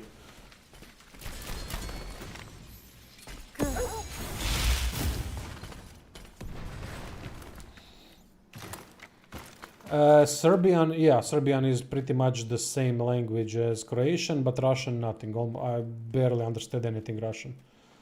And the Serbians use Cyrillic alphabet, which I don't know anything about, because it was the main alphabet in Yugoslavia. But when Yugoslavia disbanded, that's when we started using the ordinary alphabet, right? Is it Latinic, whatever it is, or Glagolic? Fuck, I don't even remember what is the.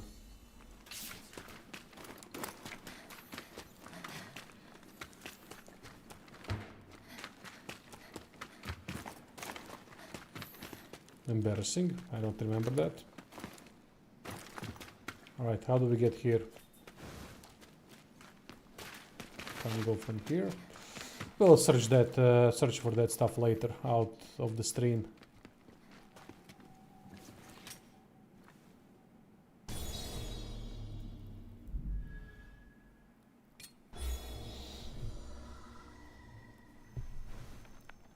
What skills?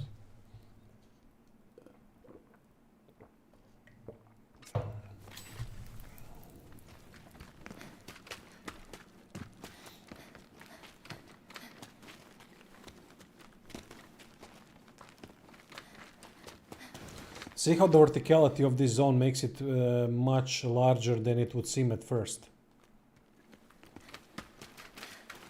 This is one of the games that does verticality really well. Not many do it. Many do it just to make convoluted, annoying paths, but in this case, it really does make sense.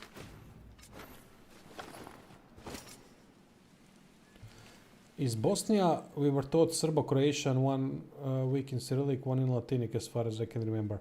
Yeah, Bosnia is a very specific country. It's Serbs, Croats, and Turks from the Ottoman empires, from the Ottoman Empire back in the day. So it's a tri-state in a way, because part of it's still under Republic of Serbia, but then there's Bosnian and Herzegovina part, which is their own administration, not administration. I don't know, the legislation, I guess. These kamikaze bastards are screwing me over. And then there's also the Turkish Islamist part. Not Turkish, more Ottoman, but alright, Turkish, whatever. So it's quite a fucked up country in a lot of ways. It's my grandpa is originally from Bosnia, so I have roots there. But a lot of people in Croatia have that. I'm never gonna declare myself as Bosnian because I was never there. Maybe just once in my life. I'm a Croatian, born here, raised here, simple Croatian. Not that I'm particularly proud of that, but, you know, what the hell is there to be proud of? Some things, I guess, but nothing that relevant. 敵がいる。 Beautiful country though, Croatia, I have to say. Really beautiful country. One of the more beautiful countries. For fuck's sake, really 2 hits, mate. Brilliant country in terms of aesthetics. Not the architecture and so on, although there are some really good architectural stuff, but more about the cultural history and the shore, the sea, and everything that way. There's quite a decent lifestyle in terms of cultural things, the way we like to live, the way we like to kind of keep acquaintances and keep it chill in a way, if possible. So there are some really good things about it, but mostly it's due to politicians, of course, that destroyed it. It's mostly shite. One of the more expensive countries to live in Europe, which is ridiculous based on what we offer. But look, it's probably the same everywhere in that regard, just the levels of fucked up that are different.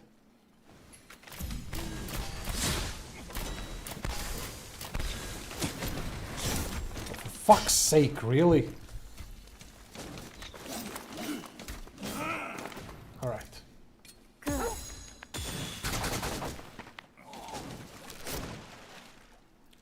And that she can't do a simple swim is beyond me.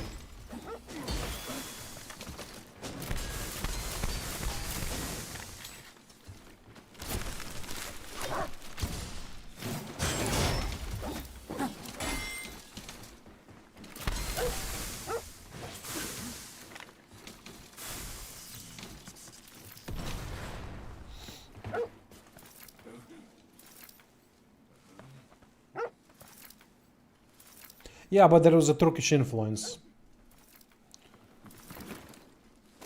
So it's inevitable, right? But yeah, they are their own. Over time, of course, it mostly started looking like... For fuck's sake.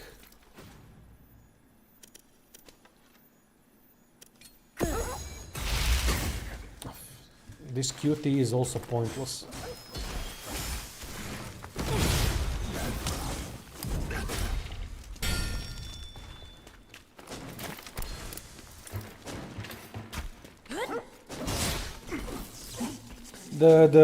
The Turkish element kind of got diluted over time, which makes sense, of course, because they were bred with Serbians, Croatians, and so on. But there's still a heavy influence there. Bosnians, that is. But as I said, the Bosnian term is a convoluted term in itself. It's not as simple as Bosnians are Turks or... not Turks, but... former Ottomans and all that. It's just that the culture that they got was influenced by them. Part of the culture. But then you have the Serbo-Croat part as well. I mean, not the same thing, of course. Herzegovina is more Croatian inclined, while the eastern part is more Serbian inclined. よし。 But poor fucking bastards, what they've done with that country is a shit show, mate. It's sad. Something that no one wants to tell you, but I'll tell you right now. That country was in such poor reputation that famous people, while the Sarajevo was, I think Sarajevo was, if not, or maybe Bihać, I'm not sure, one of those two cities, when it was encircled by the, was it NATO or UN? Fuck, I always forget, I always mix those two. I think UN forces were, shit, sorry, I'm not that with political organizations and so on, but when they were encircled, the celebrities were coming and they were paying to shoot from the sniper nests into the civilians and kill the civilians. Kids, women, soldiers, whatever. So yeah, I don't know if you know that, but now you do. That's what the world thought of Bosnia and Herzegovina back then, and what we did also in war, what Serbians did in war to that country is just sad fucking thing, man. It's still a fucked country. People, some of the best people you'll ever meet are over there. でも操作してみよう Some of the most light-hearted, kind. Which is incredible.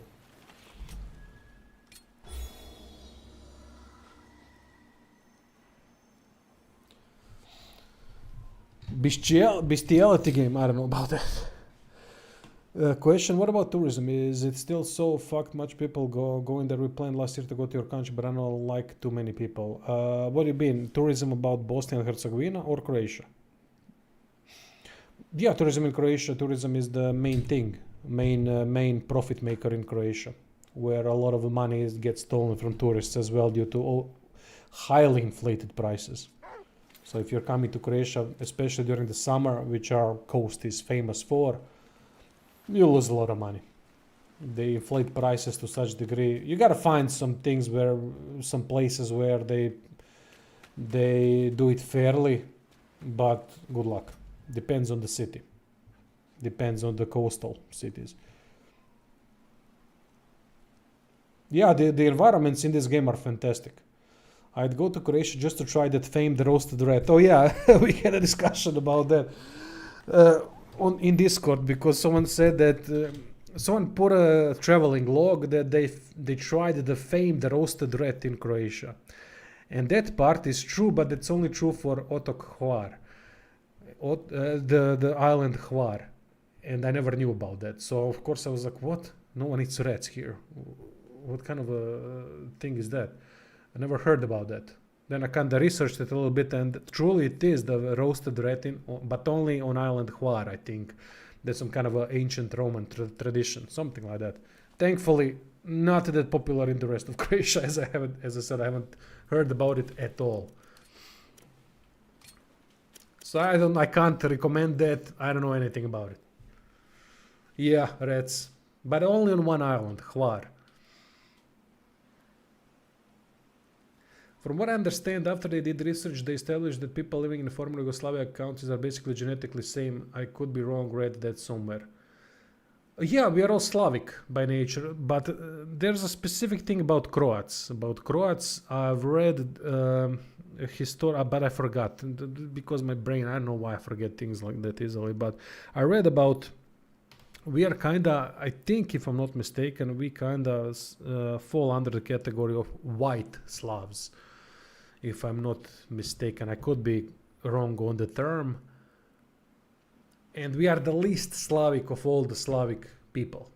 So Croats are quite unique, specific in a way, if you go through the history. And we were also very much oppressed throughout history a lot.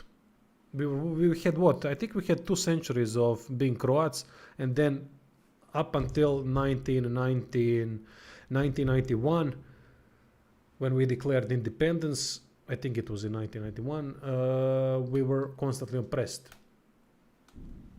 Constantly under some other regimes. Which was sometimes beneficial, but most of the times it wasn't.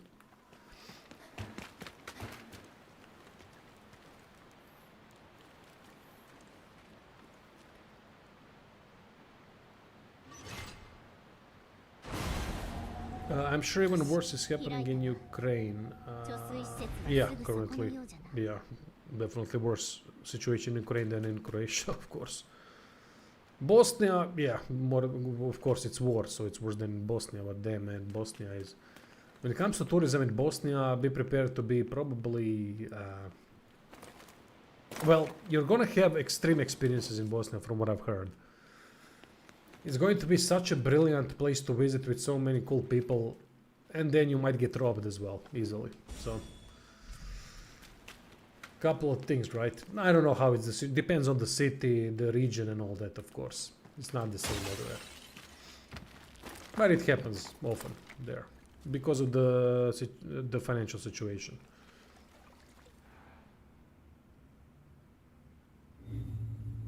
Yeah, they always say that everything tastes like chicken in poverty times. When you can't eat anything else. I don't believe that. I love chicken. I don't think I would like a rat.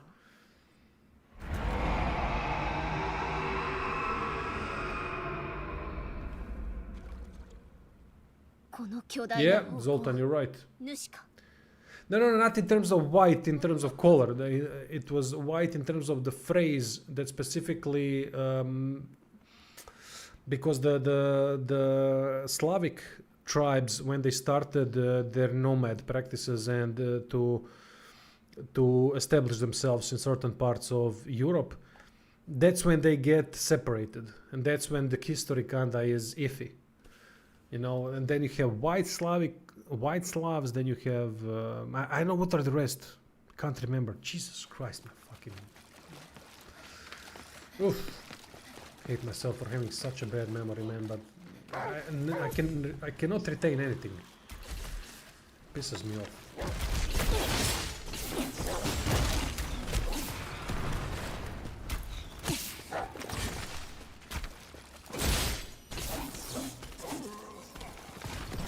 Yeah, Austrian occupation did good things here when it comes to architecture and all that. That's why cities like Graz, Vienna look a lot like Zagreb. Actually, that's why Zagreb looks a lot like Vienna and Graz. It was the same, I think, person doing the architecture.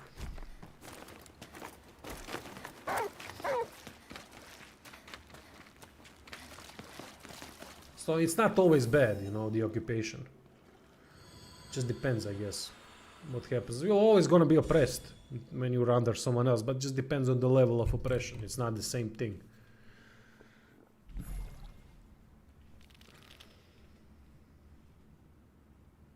White Slavs and Black Slavs trade are Compton.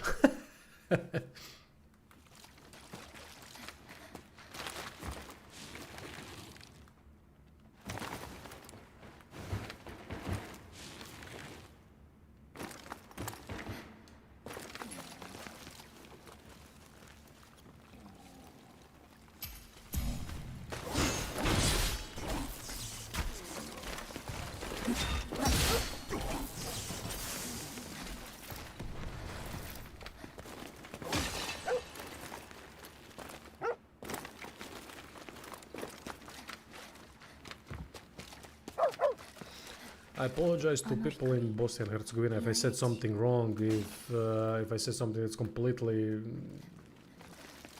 out of the realm of realistic, because I haven't been there. As I said, I only heard stories and I know some basic history, so yeah. It was never meant to offend anyone there, just because of my lack of education on the matter.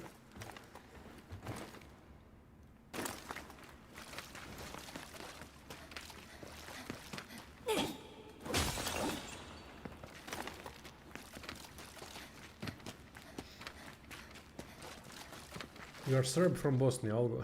Thanks. I recently got my YouTube advanced features back. I imagine after this conversation they're gonna take them back again.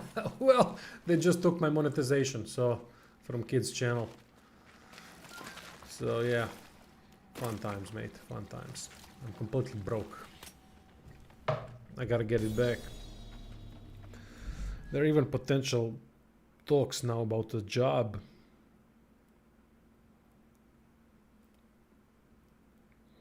But I hope it won't have to get to that. I mean, this is a job, but a different type of job.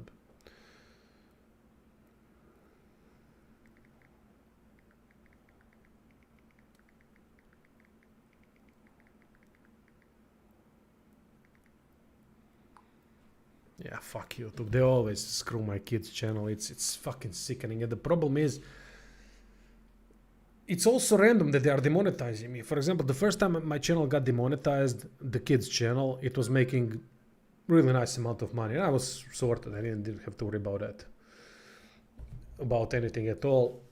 I was happy. It's not that much money, but it was not enough for me to just keep it. You know what? This is fine. Just chill, enjoy the life and everything else.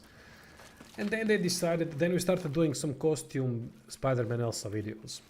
My family and I. These were just family-friendly videos, nothing really. But the fucks from India and other places decided to do some disgusting bullshit cartoons with those same characters. And then what YouTube decided, it seemed like They had enough, and they decided to put everyone with those characters into the same basket, and that means that we all got demonetized, which is utter horseshit because it's not the same type of content. ここが主のナーバ So that thing never paid off for me. 先に主 So right, I decided to change content because, well, I need to monetize the channel again, and I managed to monetize the channel again. 必ず攻略の糸口はある。 I can't remember if I got demonetized again. No, they did those personalized ads bullshit that reduced the earning potential of kids-based channels by 2 or 3 times, less than what it was before. I said, alright, it is what it is. All bullshit, but alright. Because they can't really do they don't follow their policies. They have just a subjective way of thinking about what is being done. これは一体 And they just put channels into the same basket, even if they have vastly different type of content while using the same characters. Ah shit, got stuck. So, the recent one, which was a month ago, something like that, they decided to demonetize it because of sensationalism, wrong titles, and thumbnails, which was their first explanation. Which is quite strange because every thumbnail that I have on the videos on that channel are straight from the video, and every title describes what is happening in the video. So of course I appealed. They rejected the appeal immediately. Then they've changed the narrative that it's low quality content.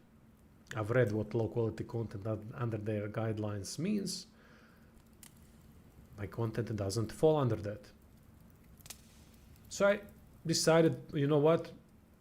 Decided to ask them, can you give me an example? Of course they can't.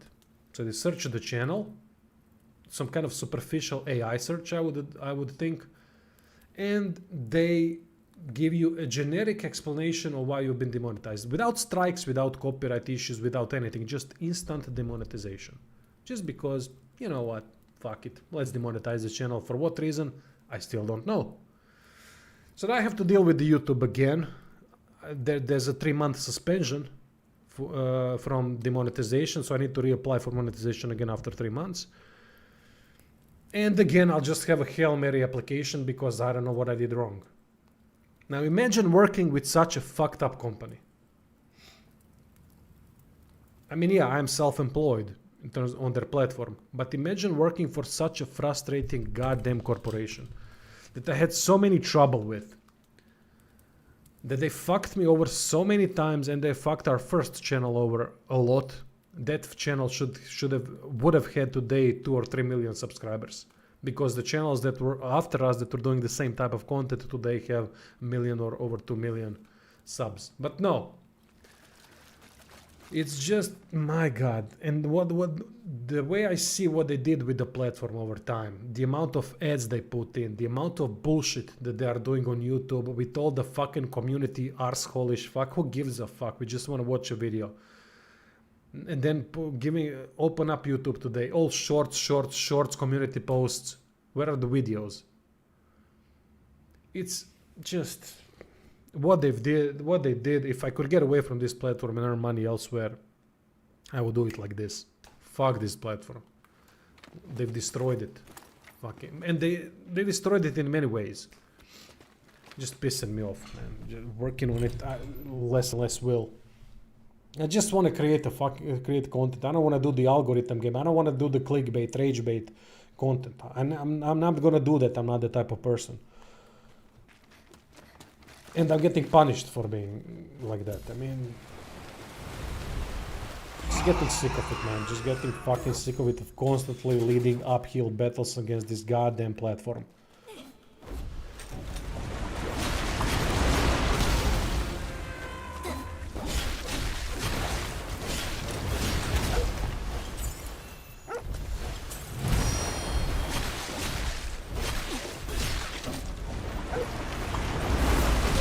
Jesus Christ, this is an instant attack.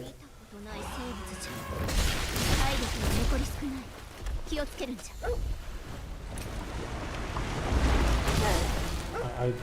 can't read this attack. I don't know what the fuck he's using.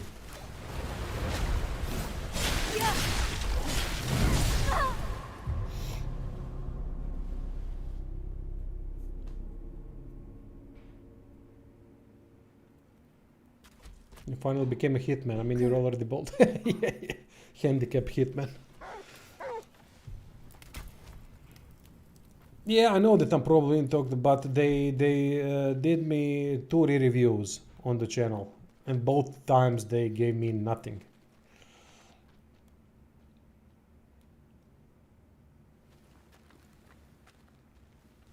Yeah, the monetization can be automatic, but they're playing with people's livelihoods like that. They cannot oversee millions of people in person. They cannot. But if you're demonetized, but it's easier for them to demonetize than to actually check the channel that they are demonetizing. It takes 2 minutes to check the channel, couple of videos like that, and just open up a couple of videos, see what's in them. It's bullshit, mate. They can do that easily, but then you have to wait for 3 months, 4 months to reapply, to put in a ticket, to do this. Yeah. But they can instantly demonetize a channel that has no strikes, that has no problems at all, that as clean as it can be. Then what the fuck is the point of strikes? If they can just see the channel and demonetize it instantly based on their subjective way of scanning the channel, that makes no sense. What the hell did they scan? And then not even explaining what's the problem.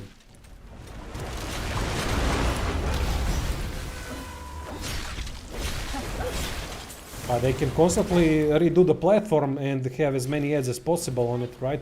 Add more places on the screen where they could put more ads. They can do that, right? Fucking cunts. Or focus on mid-roll ads, which I have, by the way, disabled, because ever since I put the full reviews on Patreon and Subscribestar, it was a fair trade-off, I think, to leave people, to not annoy people with those ads. Same like I didn't have unskippable ads turned on before.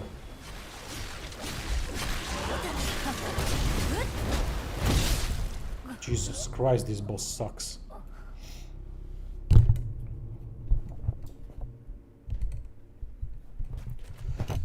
They don't owe you anything. Well, you are wrong about that. They owe us everything. Without the content creators, they would be nothing. And that was true back then when they haven't really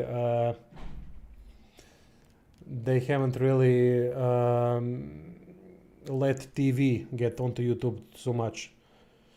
Yeah, I know what they think, but they are idiots, because the platform is gonna collapse, and we need a lot of people. It's just a matter of time. It can't sustain, like, they literally have no more space where to put ads, you know? And their people are going to get fucked because of their greed and their incapability of dealing with things. I mean, YouTube, do you know that YouTube takes 45% out of each paycheck? That's straight up. You don't even see that.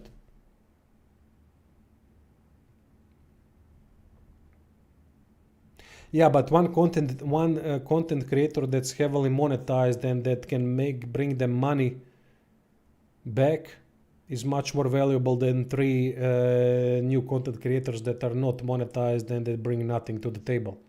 They just have channels for themselves, maybe post a video or 2.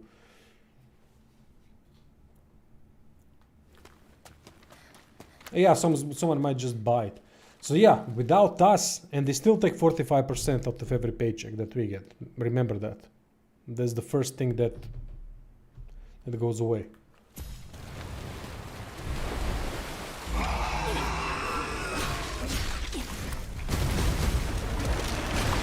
I think at least still that's the case. It was always. I don't think that changed.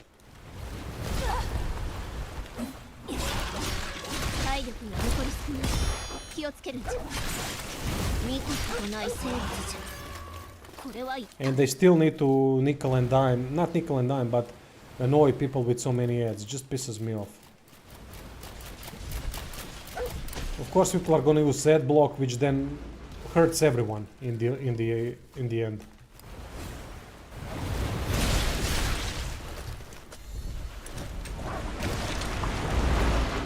As said, they're not really smart.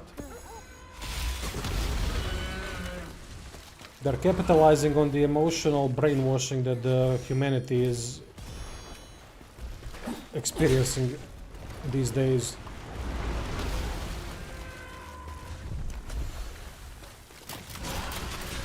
But that's also gonna change. Everything changes over time.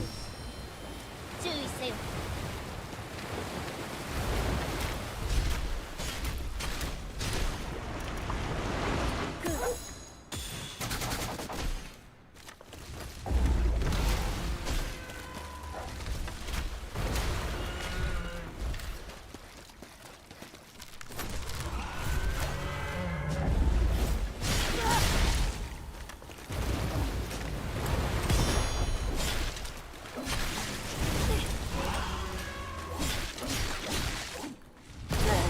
Fuck. No ammo. What the fuck?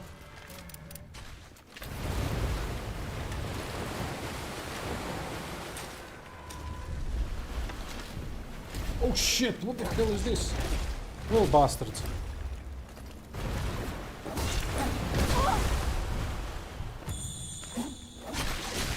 あとわずかじゃ。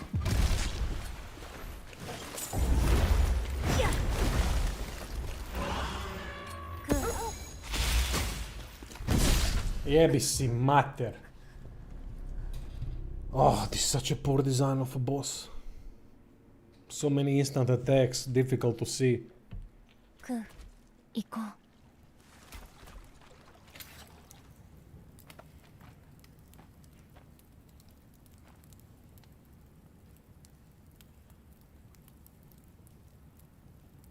Yeah, to be a CEO or to be a leader of a huge corporation and to be able to answer to investors, it means that you have to be evil, because you have to have that evil side in you, because that evil side is going to allow you to profit on someone, to profit. Just to profit means that someone has to lose. That's the basis of profit. And if to someone to lose, you have to be willing to acknowledge that that is happening and to do it willingly still.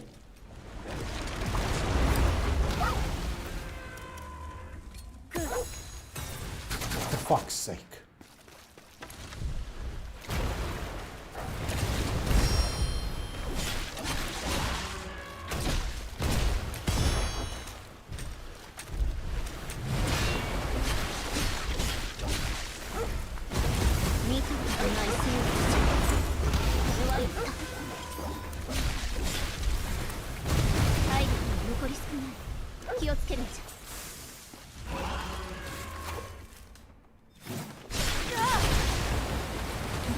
Yeah, this move that I'm using against most other enemies, it just doesn't really work that well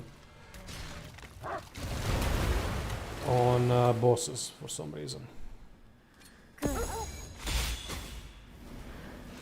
Well, they move a lot more. Fuck. Can't see what's happening, I don't know. In a game that's based around deflections. Well, not only deflections, but... 奴は沼に潜って攻撃してくる。注意せよ。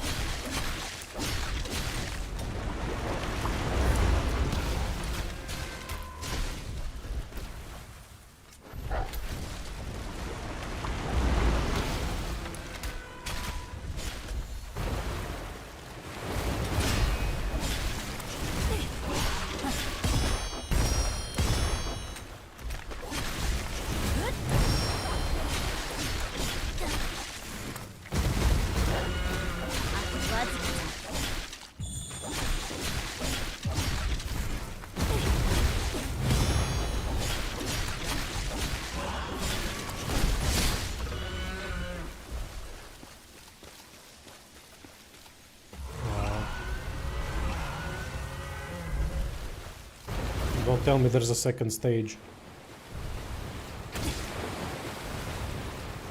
僕に逃げよう。Okay.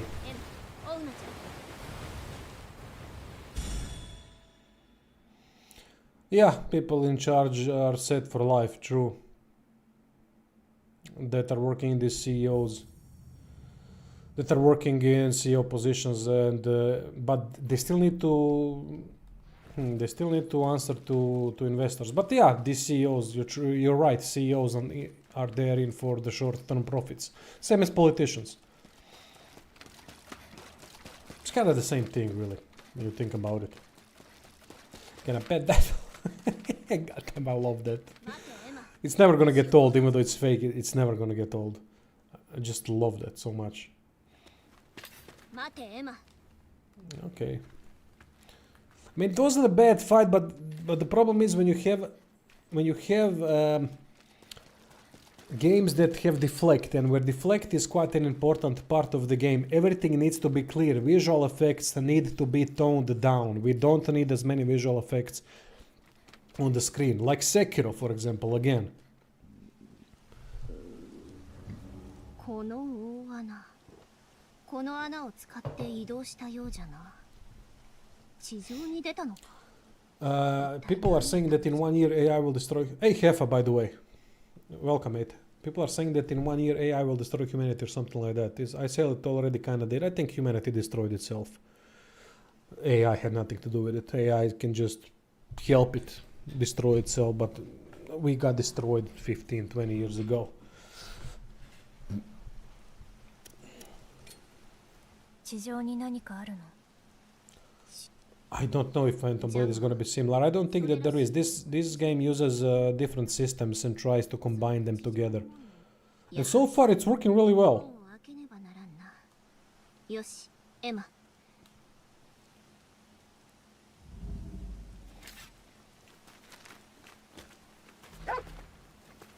Search for the control room. 何か珍しいものがあるの？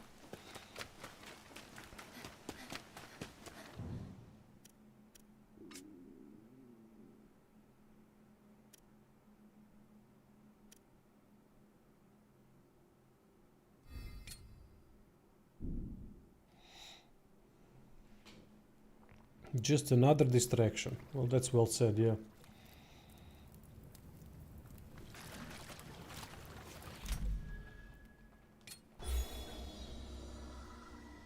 I just think this game made a mistake with the amount of damage that the enemies do. They should have done something else.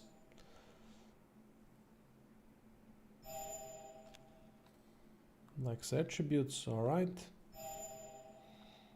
I don't want to spend on this because this is not really that... Well, it is important because I need to level it up to unlock these things. Right? Required skill is missing. Which one? Hair level 4. Alright. Then let's go full vitality build, I guess. Lex attributes. Alright. Again.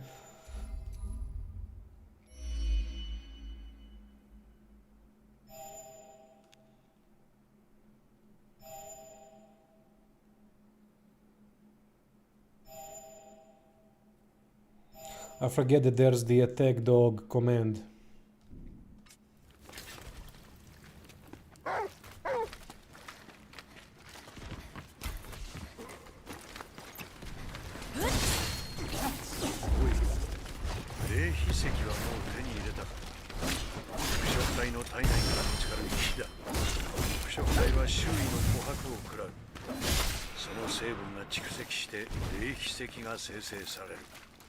身につければ特殊な効果を発揮するはずだ。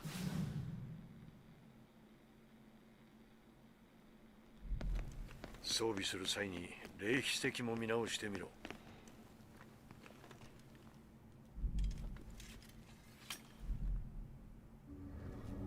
ふむ。雷の石は門の動力になるものか。と。どうしたの？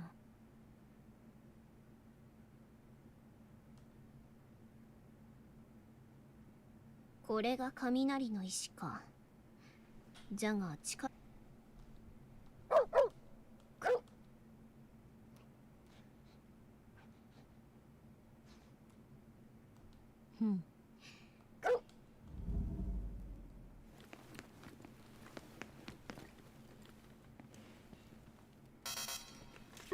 電力供給が足りません。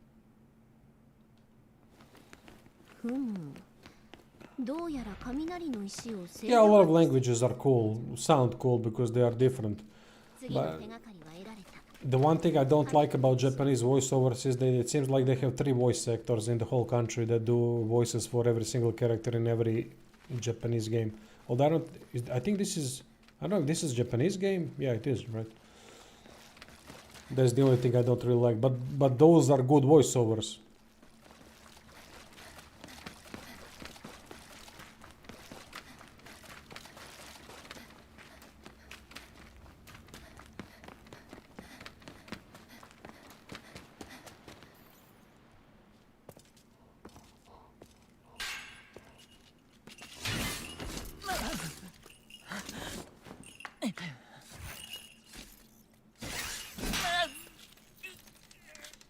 With a stick.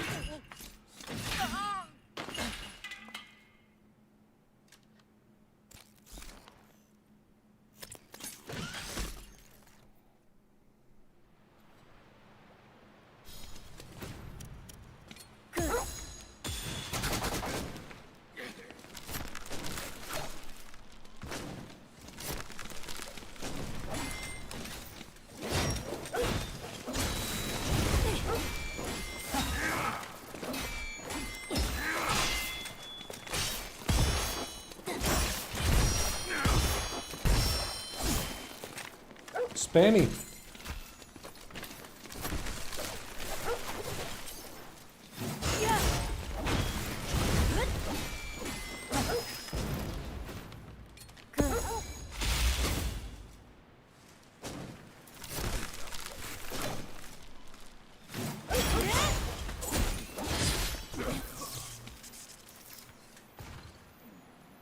Oh yeah, I hate dubs. Yeah, without a doubt, preserve the original language and then give us subtitles. I'm fine with that. Alright, I know that some people don't like subtitles, and that's absolutely fine, I understand that. But I generally I'm really bad at recognizing what is being said, even on my own language. We just watched some Serbian movies from the 90s. Funny as fuck. But I have such trouble understanding what is being said without subtitles. Usually in movies, sound effects, music take over the scene in terms of audio volume. And it just doesn't work for me. It doesn't work for me. I want to hear what is being said. And so I have to watch everything with subtitles. So I'm fine. I'm used to it. But I know that some people don't like reading, and that's fine. That's also fine. It can ruin the immersion. You got your Japanese deep warrior male voice and female innocent vulnerable voice. All you really need. And you got the emo depressed voice. And you get that guy that always does the same angry, stupid voice. Not stupid in a way that the voice is stupid, but kind of that aggressive, dumb character.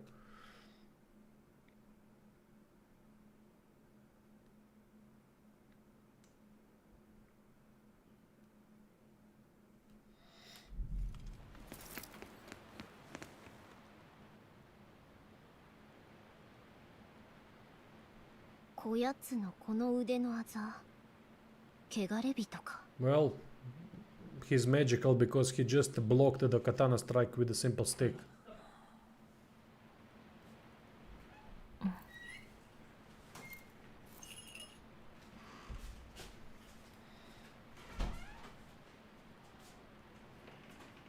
Ты еще утро. 助けてくれたんだね。ありがとう。ごめん、君を巻き込んでしまった。僕はミコト。君は Dogs are a bit in the house because it's too hot out there. It's a heat wave in Croatia. この辺りの遺跡を調べているんだ。目的はこれさ。琥珀。うん、見て。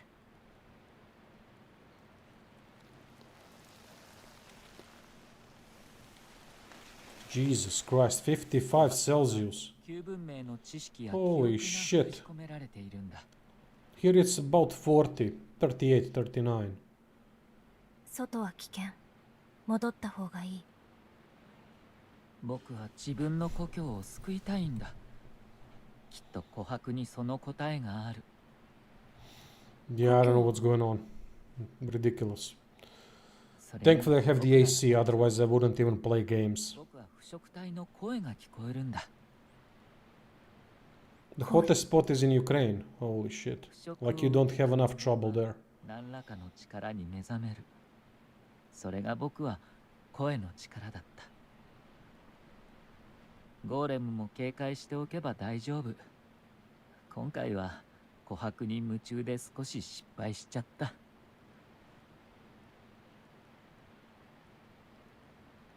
君も汚れを You love the heat. Oof. I'm a winter type of guy.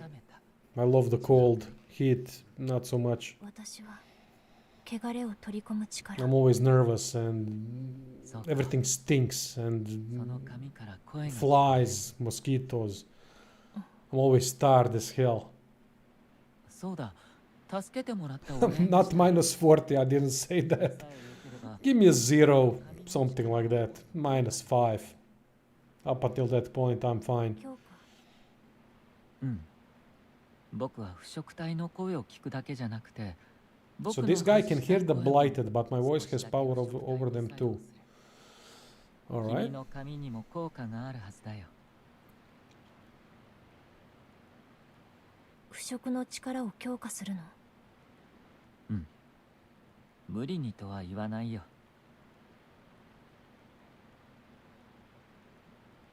先は長い。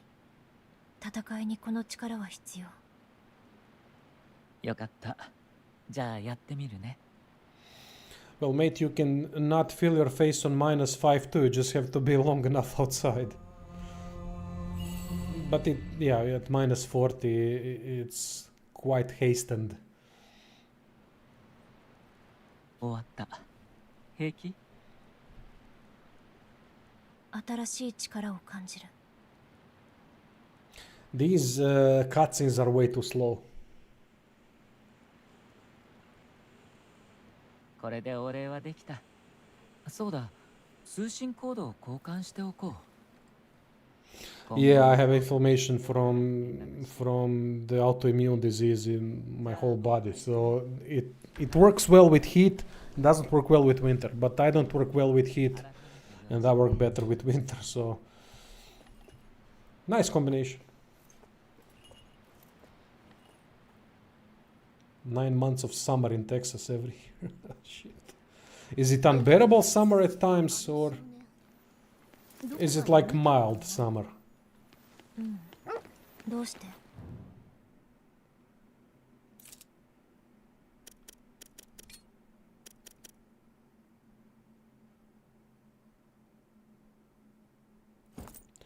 There aren't really that many explanations on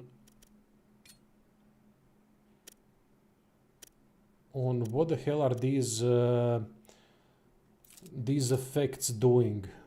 いや、何か引っかかったのじゃが。 Shock. What does shock do? I guess it damage over time, something, まあよい。 and kind of staggers you a little 雷 bit. の石が手に入ったな。これで制御盤を動かせるはずじゃ。制御盤を操作しに戻ろう。 Okay, let's head back and try again. Head back and try again what? Activate the water tank control. Alright.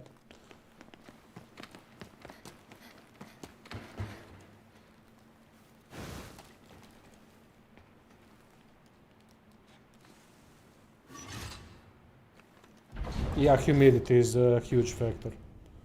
I was already here. No point in going back over there.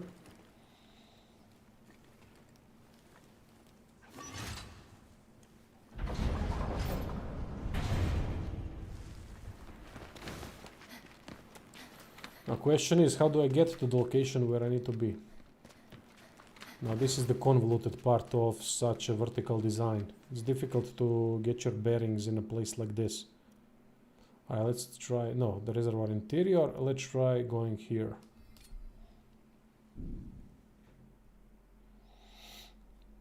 40 degrees in Texas. Yeah, that's not mild. Definitely not mild.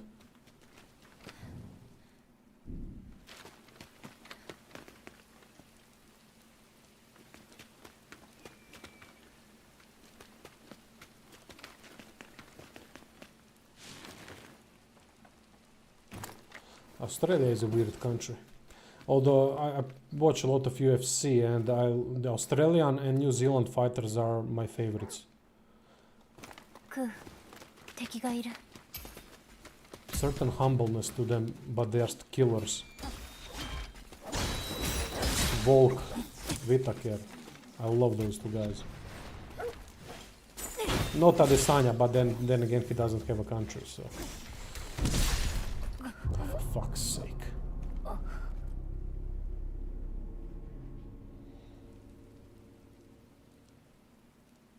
クー、行こう。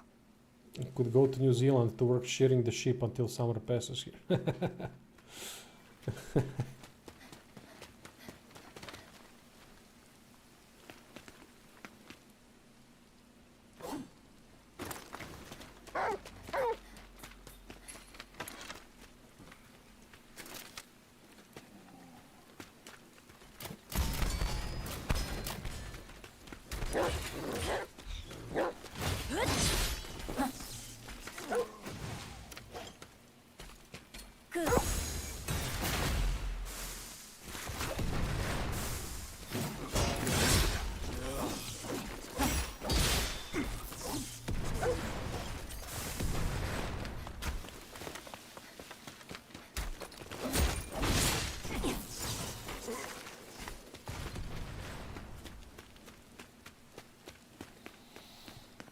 Now, where do I need to go?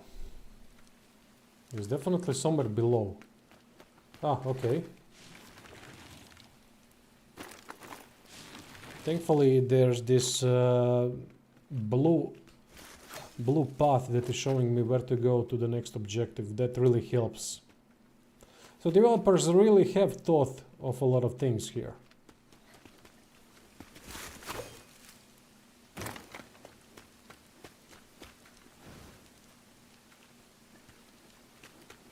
As soon as I said that, that blue thing disappeared.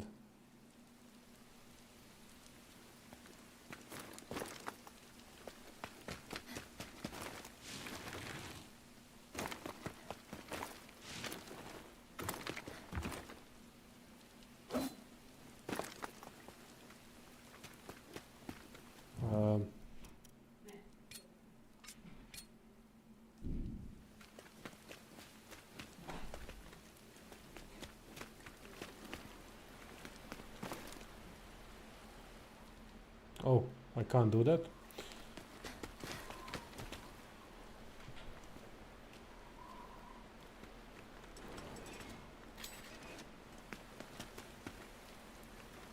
If I would have to guess, it's rainy in UK.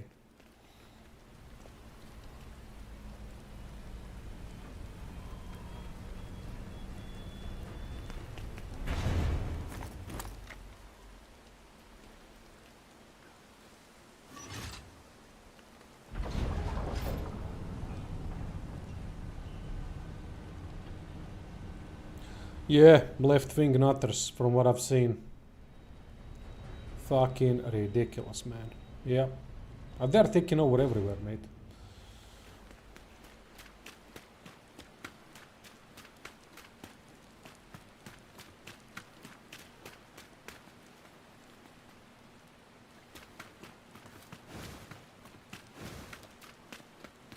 What is better than Lords of the Fallen, Zoltan? You mean Beast of Reincarnation?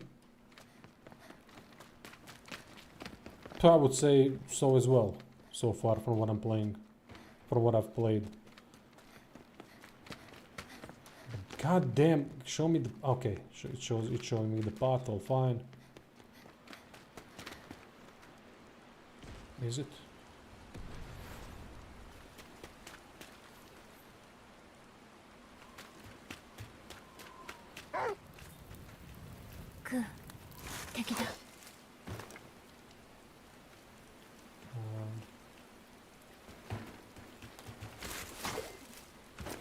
Yeah, this is problematic.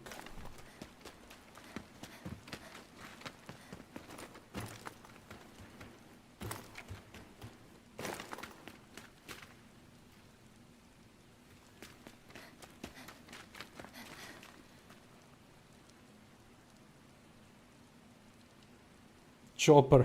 I discovered Chopper 2 weeks ago for the first time. I didn't know that was Eric Bana as well. God damn, Chopper is funny as fuck.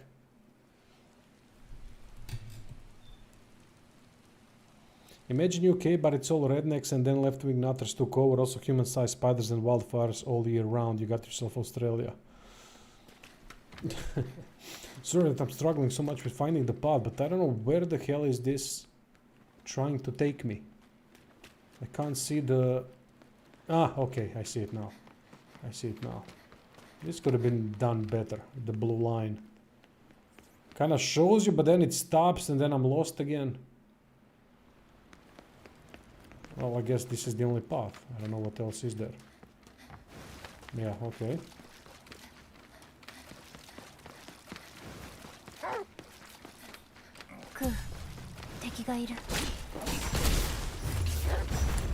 See, one hit, half health gone. It just pisses me off, that type of, let's call it, difficulty.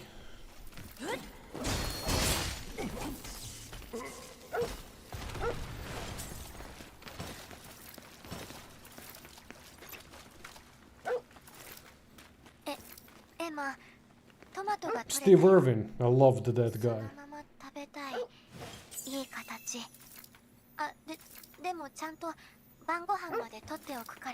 Well, you know when you say something I write, but we have some delay, so you have to guess what the fuck I'm saying. Yeah, that's why I'm very asking you, mate. I have to be sure.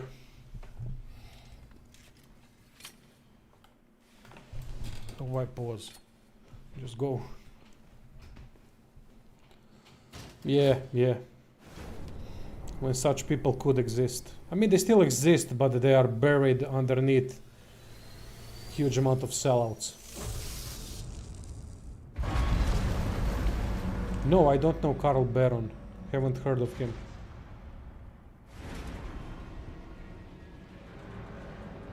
But I know about Steve Hughes. He's one of my favorite comedians. Australian guy. If you haven't watched Steve, you should. One of the more intelligent comedians out there. The best description would be modern George Carlin. Funnier than Carlin, in my opinion. But doesn't have much material out there. Usually kind of goes through his regurgitated materials, but his what's its name? His special called While It's Still Legal. A must watch. Absolute must watch. Yeah, yeah. Yeah. That's the guy.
Level up attributes. Yes, I need more vitality and now I can acquire more skills. New enhancements are available.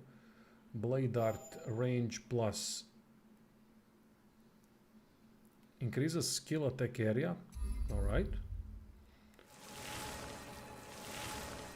skill speed. Increases skill speed. Oh, that's actually good, because increasing skill speed is going to put me out of harm's way of quick retaliation attacks. This is something I use a lot after doing the helm splitter.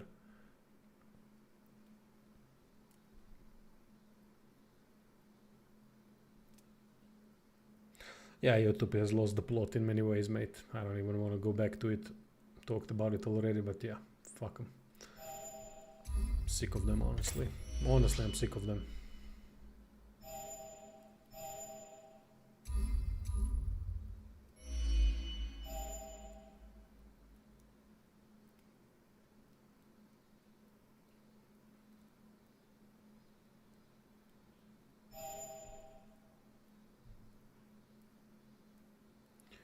Increases weapon effect duration. Oh, Yaido, nice.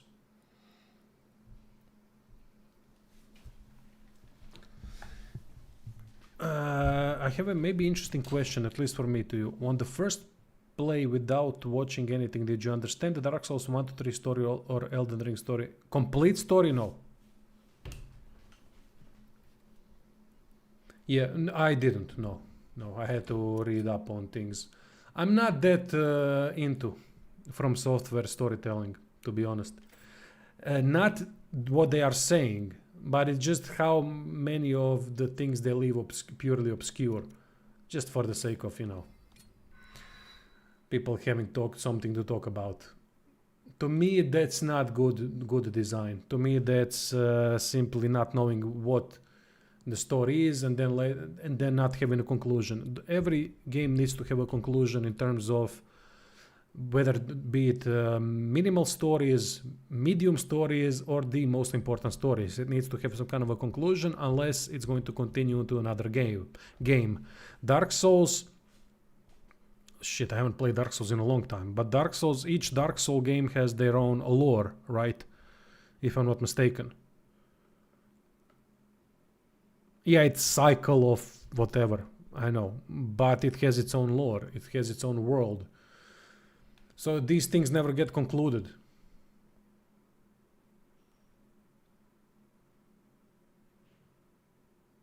Yeah, that's modern From Software, because Dark Souls 1 and 2 had obscure things, but you could actually find an explanation and conclusion.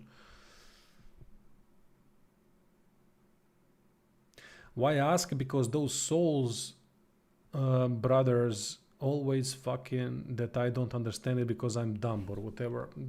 That's first of all, yeah, that's people say that someone is dumb when they don't have arguments for it, for anything else, so they just call you dumb. Same like I'm saying that to me it's just idiotic having any sort of brand loyalty today, but I can explain that in really to a nice depth and having good arguments for it. But it's still not a good way of formulating a sentence in any way. So, when it comes to those type of people, I will never agree with people having that type of thinking. You just, well, then I'm an idiot too. So, then we are all idiots. Most of us are idiots in that regard. Maybe we are. Maybe they are just maybe they are smarter than us, which is absolutely possible. Why not? I'm not the smartest person in the world. You are not the smartest person in the world. I'm not sure anyone here is, right? But we are sufficiently smart to understand some things.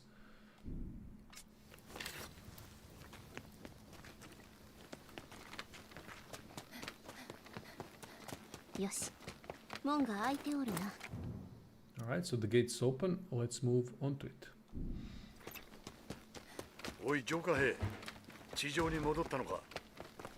Yeah, Sekiro also understood. Starting with 3 and above, like Elden Ring, they just started making unexplainable things for the sake of it. I agree.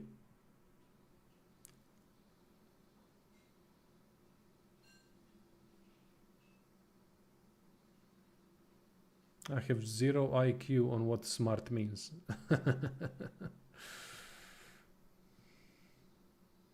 Well, thankfully, there are many forms of intelligence. So if you're stupid in one, which I am in some, without a doubt, I'm not dumb in others. So try to see yourself where you fit into these intelligence categories. However, no storytelling is a lot better than millennial story writing. Well, depends. They all are a shit show in a certain way. If you want to obscure things and make it mystical, there are much better ways to do it than like in Dark Souls 3 and Elden Ring. Intelligence 0, charisma 100. I know some people like that. Well, no, not really intelligence 0 or not dumb people, but yeah, dumber people can be extremely charismatic because they don't really have filters like the smarter people would have. But then again, smarter where, dumber where, in what form of intelligence? Some people have extremely high social intelligence and high logical deduction and all that, so all other types of intelligence. 主は And they are kicking ass in life. この辺りはでかいやつは早 They い simply need to. だが他人 But の there are 味方 people that are 広 just 場だ simply intelligent in a way that they understand how the world works, 広場 and they are depressed by it. 小さな村があったようだ誰が充満している I get annoyed a lot. Not putting myself into that category, of course. I'm just an average in terms of a lot of things. And when it comes to understanding the world and how fucked everything is, puts me into the depressed state as well. Now, let alone if I was much more intelligent than I am now, it would be just ludicrous having to look at people behaving the way that it's just more animalistic than rational. After all the things that we've learned through history, 別な場所にするもんだ the lack of evolution. おしゃべりは終わりだまずは主を探せ It pissed me off. It still pisses me off that politics has such a huge grasp on people. It just makes me mad じゃ見えない that んだ people よ are not 今度から返事しろ familiar with everything that has been done in human history 全処してくれ because of politics. Just, I don't know, it just pisses me off.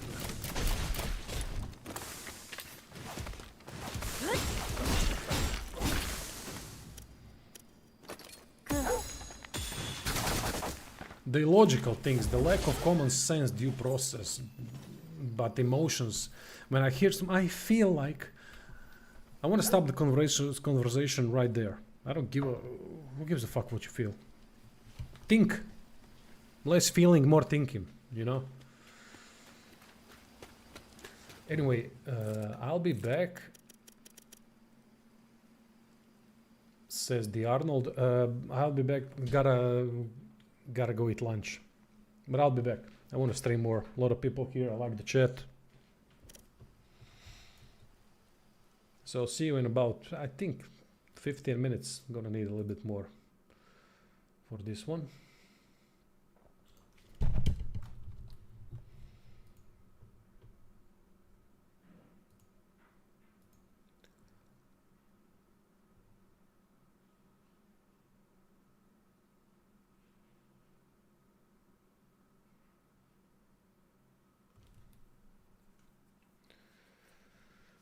About all Souls games that you played, what was the best? I mean, where you liked the storytelling? Probably Dark Souls 1 when it comes to storytelling. I like Demon Souls, but I don't know about the storytelling. I can't remember that much about Demon Souls storytelling. But when it comes to combat,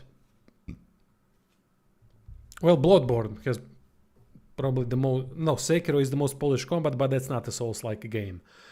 I mean, it has elements to it, but it's not your RPG Souls-like. It's action Souls-like. While Dark Souls and Bloodborne are action RPG Souls-likes. So I guess Bloodborne, although I never really liked Bloodborne aesthetics in terms of weapon designs. Yes, world enemies fantastic, but weapon designs, never liked that switch. I like regular weapons. But that's just subjective thing, even though objectively and from a practical and creative standpoint, they did a wonderful job with weapons. It was highly polished. Sekiro is the most polished one out of everything, but When it comes to combat, I'd say Sekiro overall. When it comes to outside of Sekiro action RPG is probably Dark Souls 3 combat. Or Bloodborne. Something like that. Anyway, I'll be back.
Alright, back.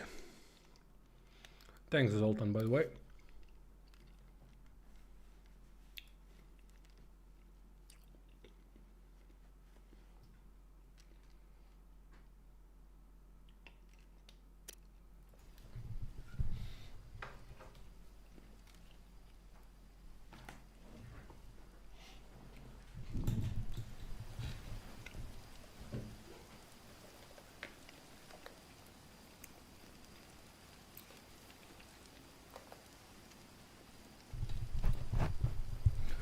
One thing that I haven't really shared with you is the music in this game.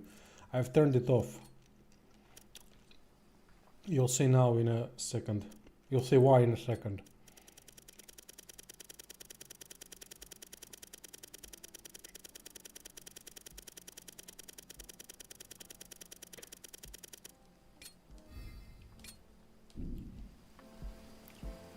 I don't know if you can hear the music.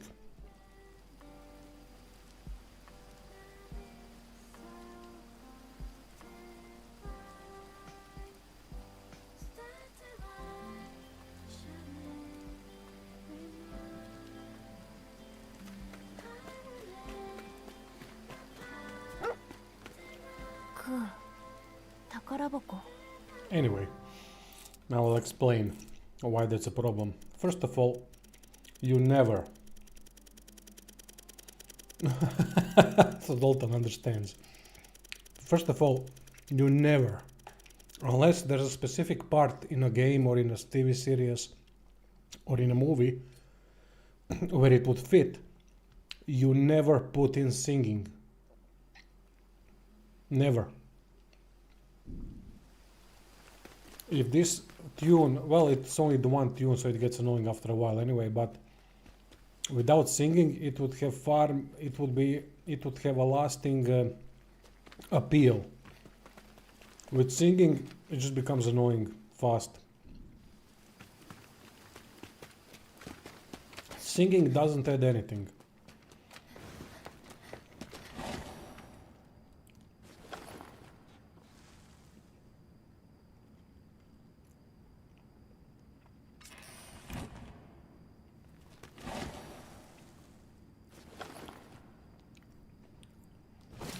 Yeah, it's ridiculous.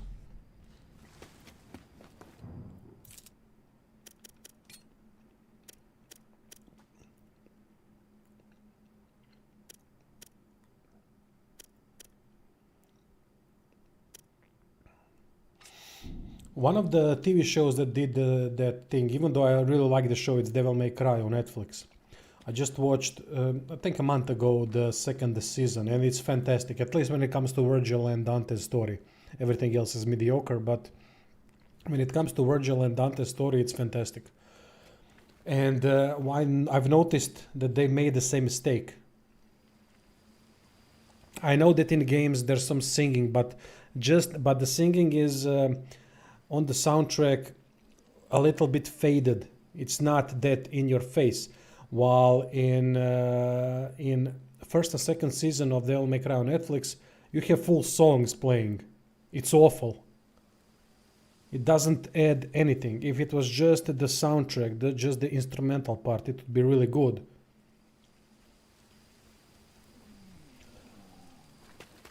But they fucked it up. That's what I'm saying. Singing can be a part of the soundtrack, but only if it really fits the specific part. It can't be continuous like in this game, or in case of, for example, Devil May Cry, where it was really shit. When they put Papa Roach, and I have to, I mean, that's not bad, not a bad song or anything like that, but when they start singing, it just adds nothing. It takes away from the TV show. It starts to look more like a music video than something more.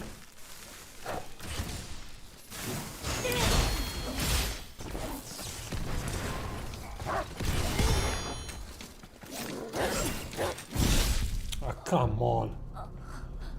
Fucking hell, 2 hits. Really getting annoyed by this.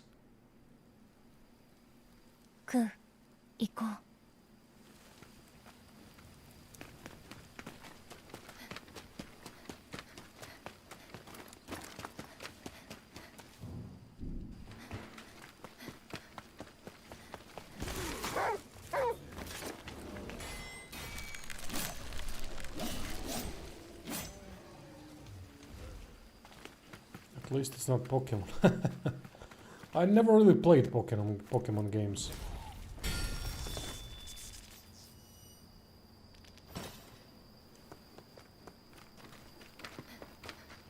Music is important in games, especially in a games that want to create an atmosphere. Music is an important part of atmosphere, but when you add singing to it, it takes over. It becomes way too in your face. It takes away from the game and what the game is trying to portray, because it simply takes over. Hey Gus. Hey Sin City chef. How's the show? Still fucked, mate. Thanks for asking, by the way. Still fucked. Waiting for over 5 years for operation. Everything's fucked when it comes to health, so let's not even go there. Nothing good I can say about that part. Finances as well, as my kids channel just got demonetized again. So yeah, a real fun life. Hey guys, welcome, mate. 敵は4体。囲まれないようにしよう。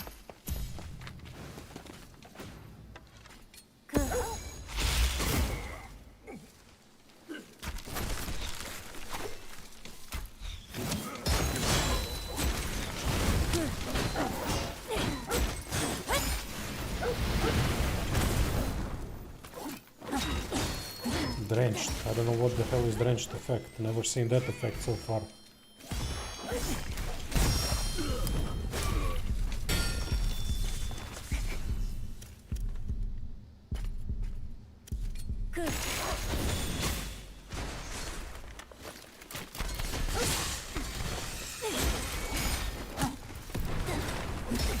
Fucking kidding me, man. The damage of these cunts is also on another level.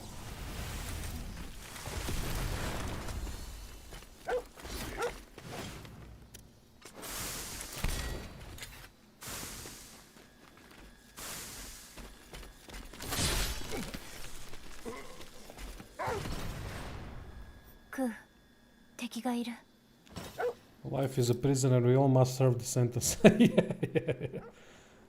Well, my love life is good though. I cannot complain there. Got a great girl. When people say me, who haven't seen me in a long time, how's life? Well, I would say 3 aspects. Love life 10 out of 10. Finances 2 out of 10. Health 2 out of 10.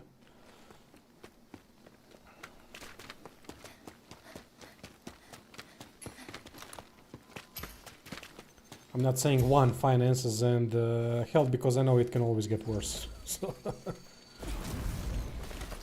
what the hell are these bastards?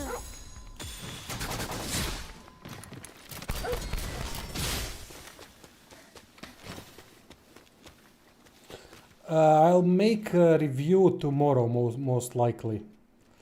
I wanted to make it today, but I'm really having fun with all of you bastards in the chat. So I'm gonna exploit that to just enjoy the game, playing, chatting, and so on. And then I'll create the early review tomorrow, most likely.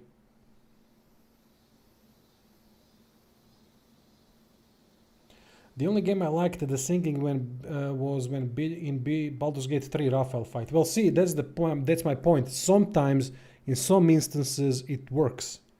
But it never works when it's from start to finish, or every time, all the time.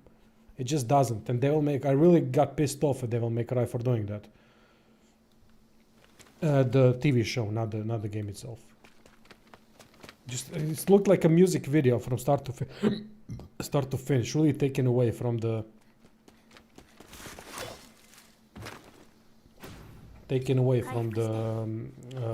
show. And I really think they did a really nice job with Dante's and Virgil's story.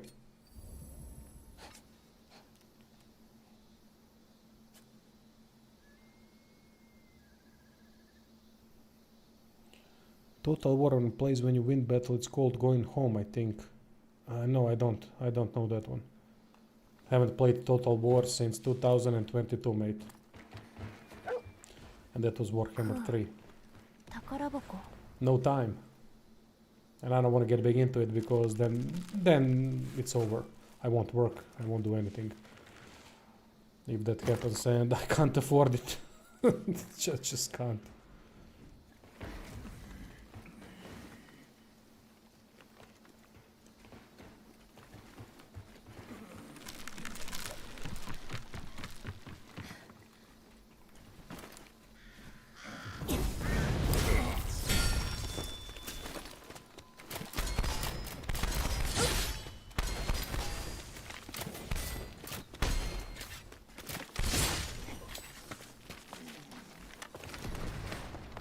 I think that that field of view in this game is quite short as well. It's not that great. Very easy to not see what's going on.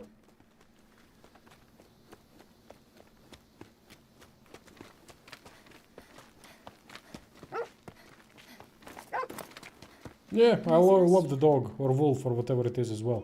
そこの人珍しい品があるんだ There are a lot of good things about this game. Very few that are superb or exceptional, but a lot of good things overall. If they readjusted some things, made a little bit of effort somewhere else, or changed things a little bit, this could have been a great game. So far what I'm playing, it's solid. It's nothing mind-blowing, but it's definitely not your average game or subpar or a bad game. I just don't think that would be realistic for what the game offers.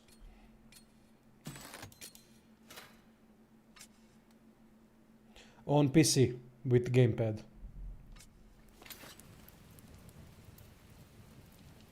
Oh, choir can sometimes be good. Yeah, you're right, Kiras. 苦労して手に入れたものばかり So it doesn't help playing with options. Thanks, Zoltan. At least now I don't have to try it. You've saved me some time. Oh, he's the same guy. Okay. もういいのでではお気をつけて Hey, yo, you can't have a good life without having good health or and finances. Don't tell me that. No FOV sliders or camera settings to zoom out. Yes, I will be playing Mortal Shell 2 without a doubt. I might stream the beta now after I'm done with Beast of Reincarnation, or maybe even while I'm playing Beast of Reincarnation. Gotta see. Depends on the views, the time invested, and so on. So I'll decide when to stream Mortal Shell 2, and I haven't played it yet, so it's going to be my first experience with Mortal Shell 2. If you guys have been here since Mortal Shell 1, you know that I love Mortal Shell. I think it was a great basis it's a great basis to create a good game eventually when it becomes a full game. And now they've done a full game, and I'm quite interested in what they have accomplished. In my opinion, it's the only franchise that I know of Souls franchises that I've played that has the potential to, from that first game, that has the potential to be on top. But it still needs a good lore, good story, good characters, good this, good that, great world, and so on. So we have a long way to go still. But the base is there, in my opinion. 沼の中からの攻撃に気をつけろ やつ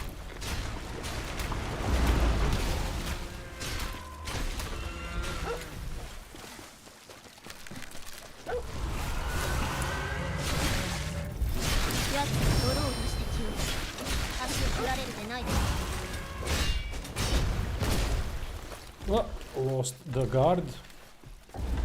Oh shit, okay.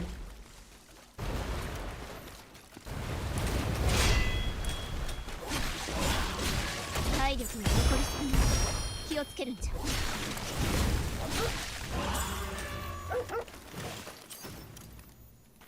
くう I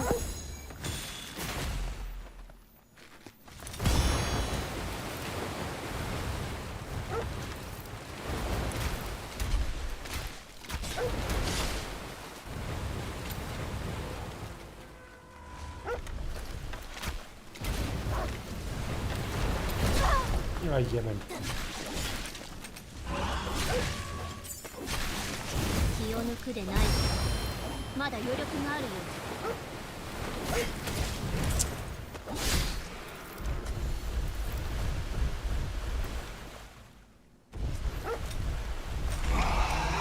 Oh shit, what the hell is that?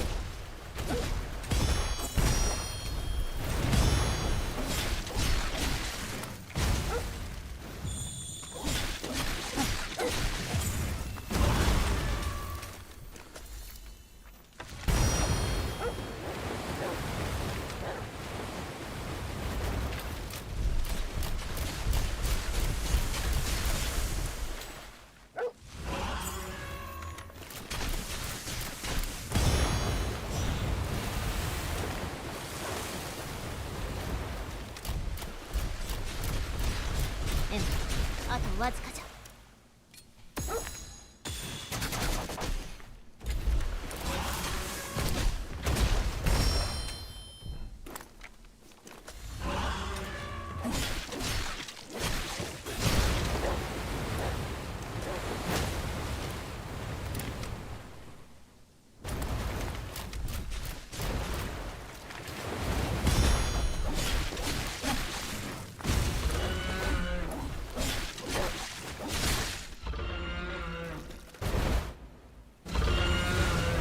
Alright, second zone completed.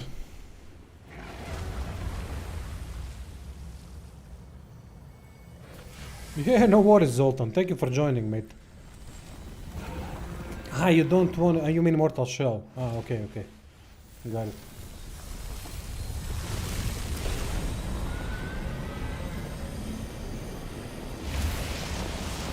They have floaty movement. Ah, come on. I mean, they didn't have floaty movement in the first one, did they? 進化じ Oh shit! ゃ。極める。 I thought I was done. Oh my, okay. So I just have to play this perfect. No problem.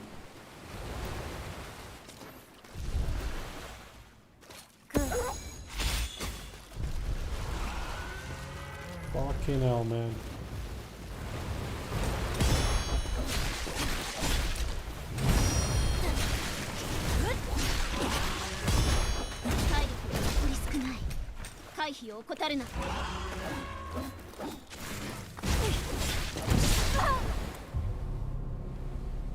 I thought I was done with it. Clearly. Clearly not. Okay. Alright, I'll prepare fire arrow and this. Alright.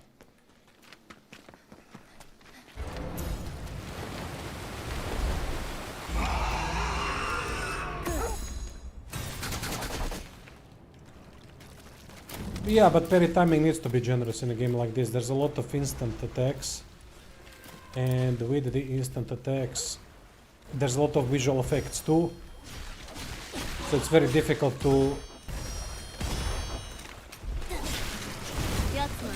sometimes figure out what the hell is attacking you and from where, and what's the timing of it, you know.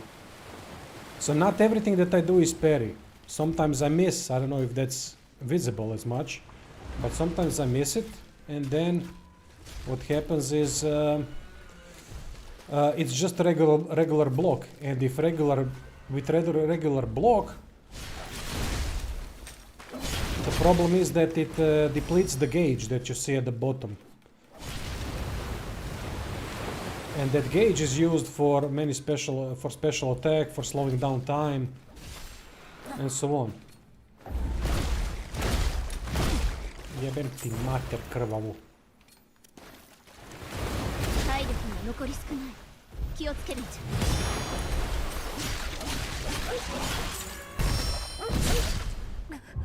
See, it's very difficult to discern when is the hit happening with these big bosses.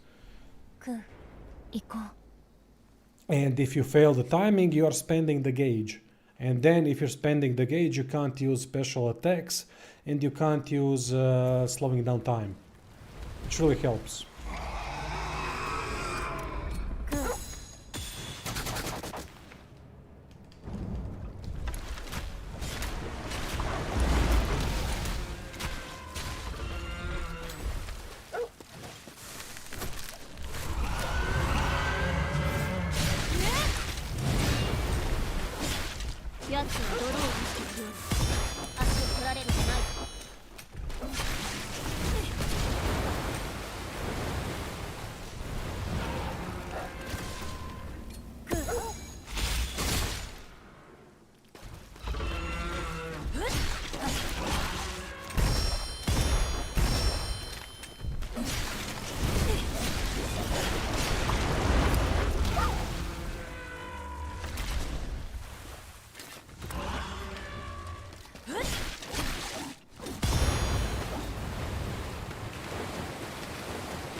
を抜くでないぞ。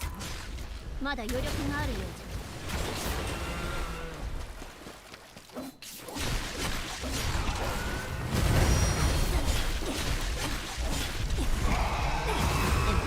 あとわずかじゃ。空の技が使えるぞ。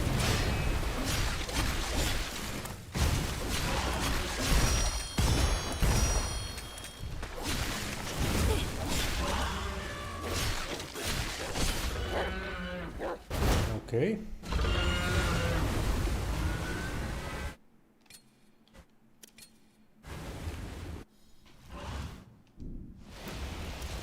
Good.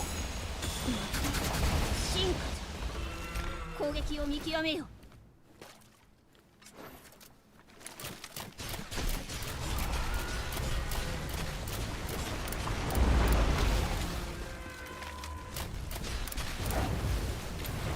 動きが変わっておる。よく見るのだ。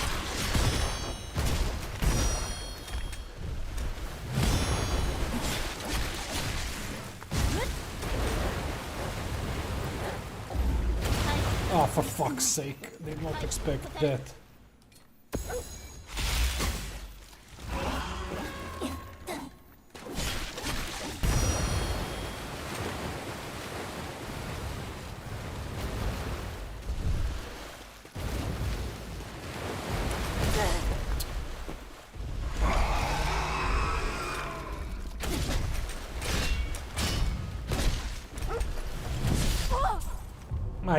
Empty matter.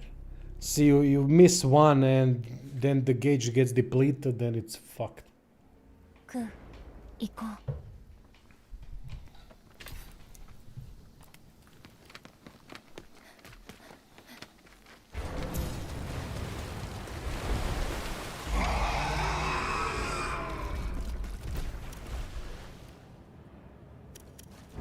クー。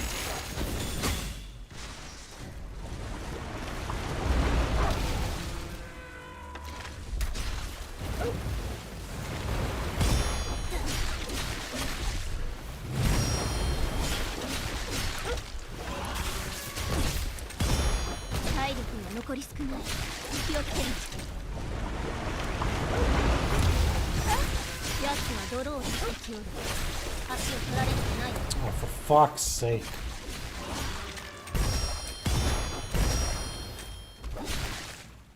クー。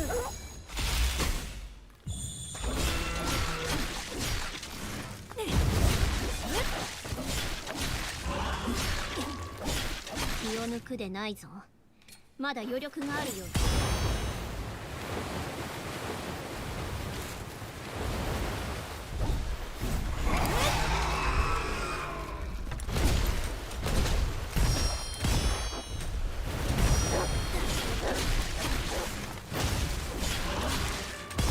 空の技が使えるぞ。クー。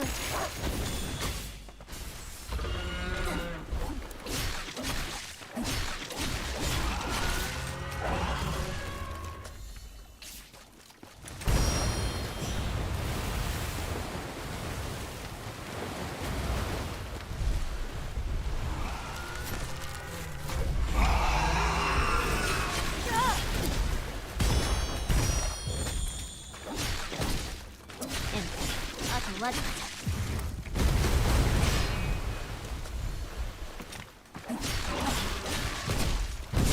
ゃ。Ajde, kurac. Axolotl. That sounds クー。 familiar. Some kind of a salamander. Maybe it's that Japanese salamander. What's its name? That famous one.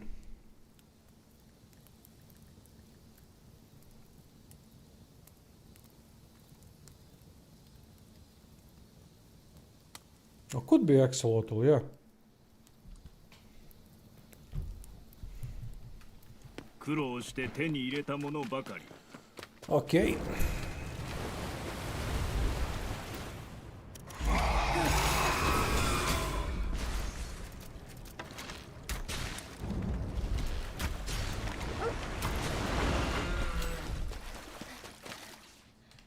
Jesus Christ. Doesn't want to use the... 奴は泥を出して消える。足を取られるでないぞ。 Sometimes doesn't want to use that hair attack, I don't know why.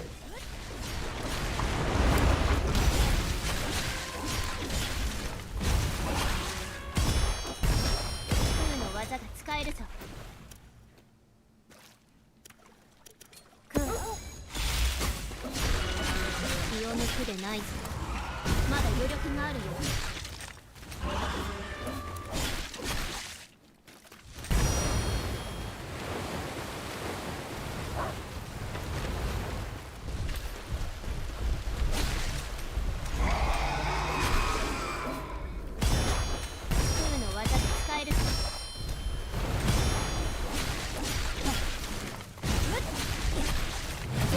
Ah.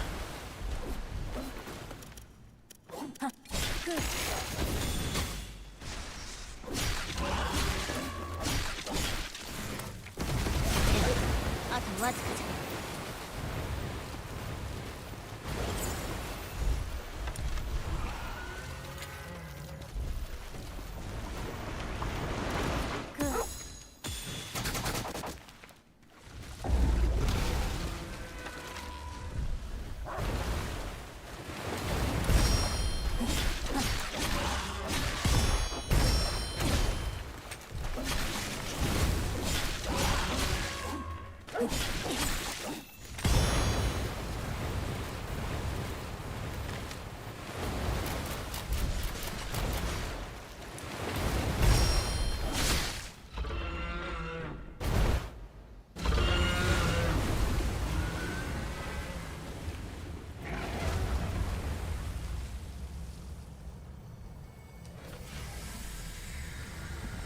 Okay. Can't even skip it, I don't know why.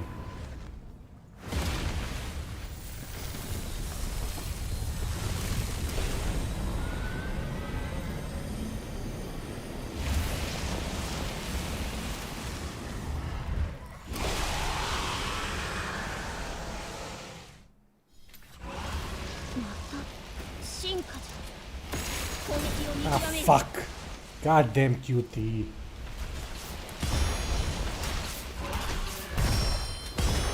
体力が残り少ない。回避を怠るな。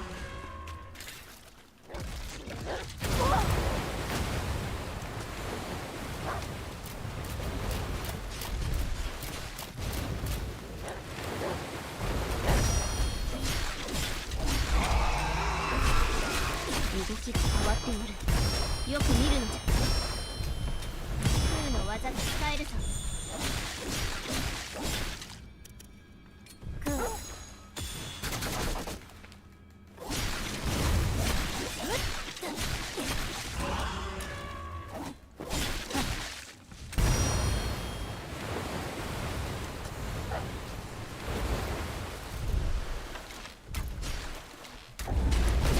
Get empty.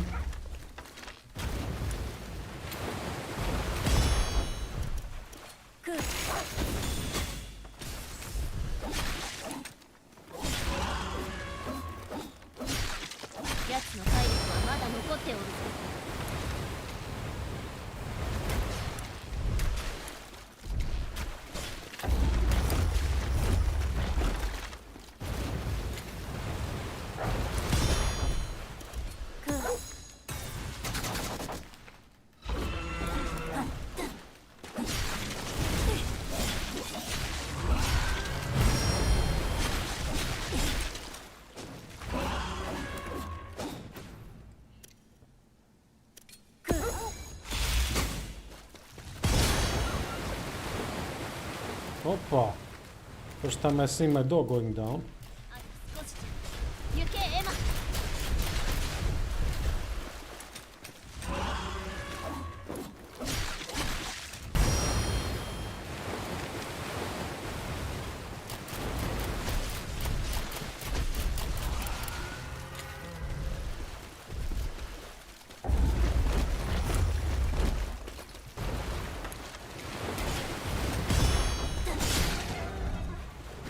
Get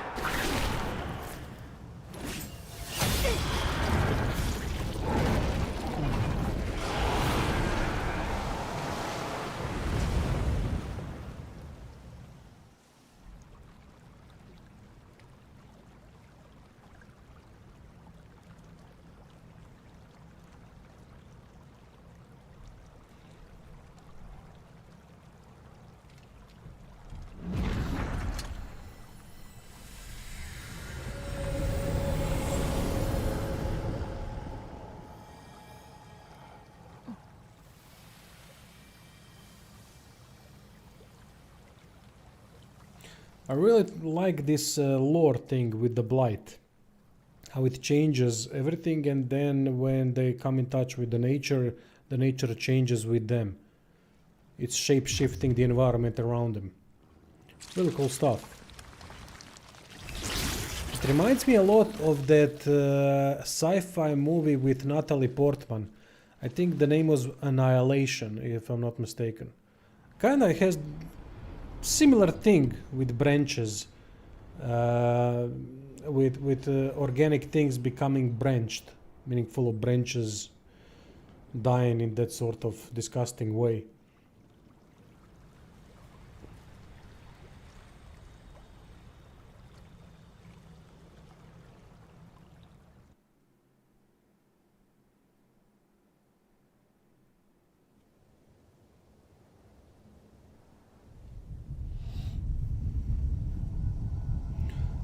Will I be checking out Star Wars Zero Company? Unfortunately, no.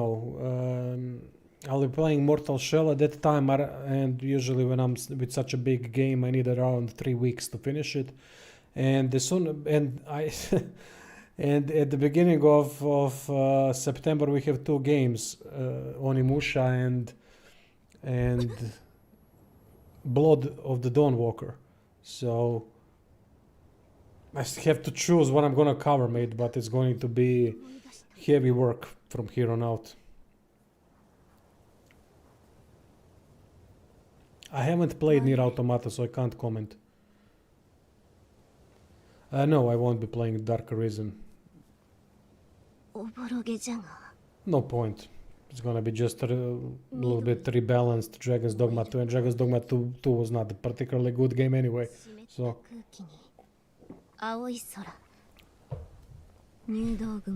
already talked about it on the stream. No, not want to get into details again, but yeah, I'm not interested in Dragon's Dogma anymore. Yeah, I'm okay with Star Wars Zero Company. I want that game to be good, and it might be good, I don't know.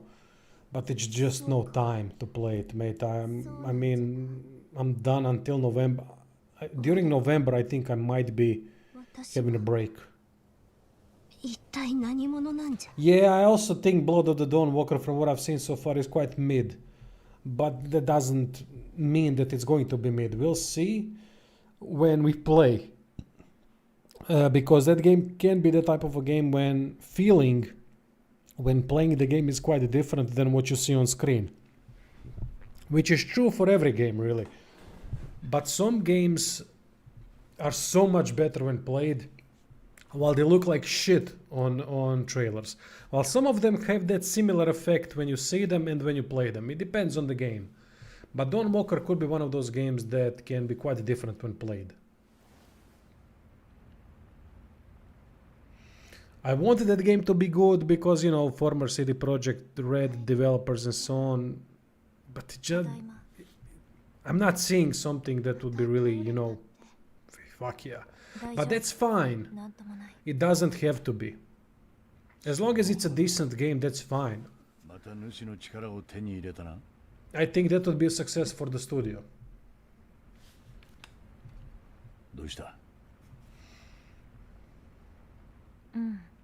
Yeah, just the friction of... yeah. そうか。移動まで時間はある。ゆっくり休め。Fraction of the old devs, right.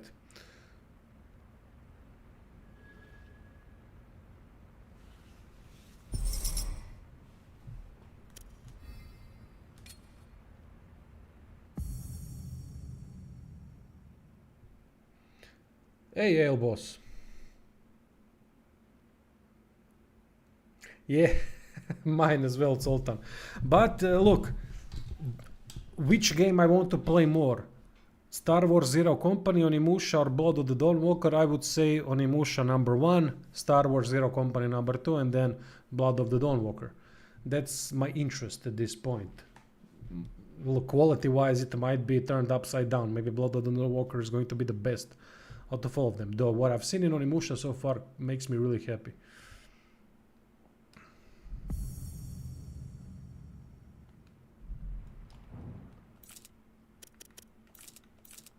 I think combat guide for this game would be nice. Okay, cool attacks with venomous fangs that make the Kuzeri bloom. Poisons the target. Alright. Poisons the target. Yeah, let's go with this. Status effect amplification.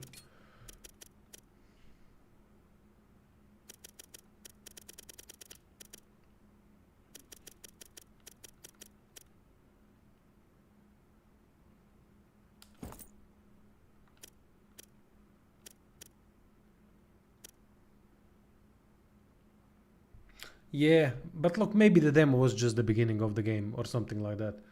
But the animations, the hit impact, it's quite solid. There's maybe too much focus on finishing animations in Onimusha. That's why I always say the game that does it the best is Neo.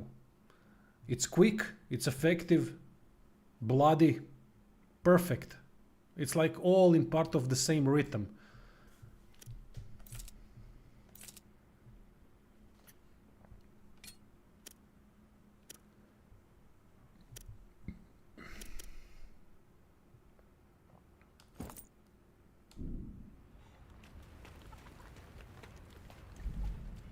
With From Software games doing the worst job at it, outside of Demon's Souls Remake.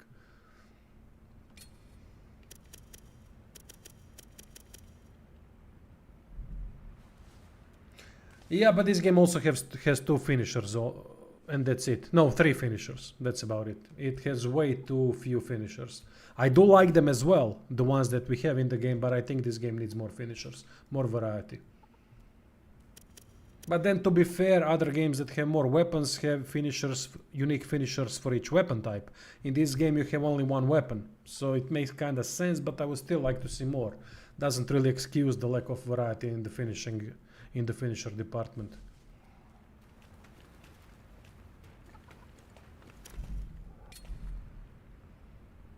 But I do like that slice when you slice the robot in half. That's really cool. Kind of Star Warsy a little bit. I like it. Yeah, Neo 3 had shit ton of different finishers, and they were all, most of them were really cool to use. And fast, they really play out fast, which is the important thing. エマを助けてくれているようじゃの。どうして？さあの。それはクーに直接。I'll speed this up a little bit because they talk way too slow. Like they are retarded. I mean, the dog has an excuse, but the others. 通じてない。まあ。うん。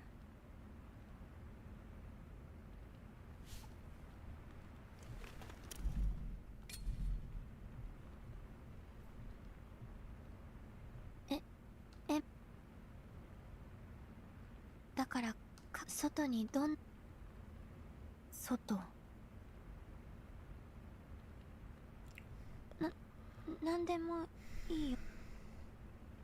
見たことのない文字がいろんな場所に書かれてる。そうなんだ。ブラッドが言ってた昔の文明。そう。エマ。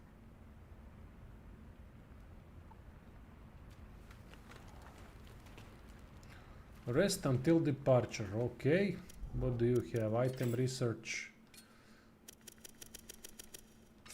Skill research. All finished. Cute direwolf or dog.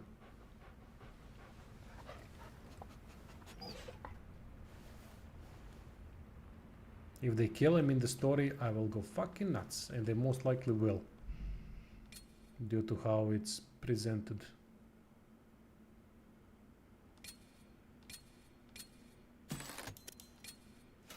No spoilers, please, in the comment section if you know the answer to that. It's not a question.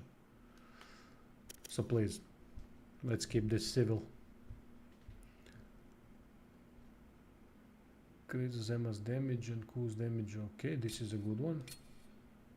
Yeah, I fucking hate that. I'm really a pussy, a big pussy when it comes to dogs. Animals in general. I'm at that point in my life when I can't even watch an animal get killed.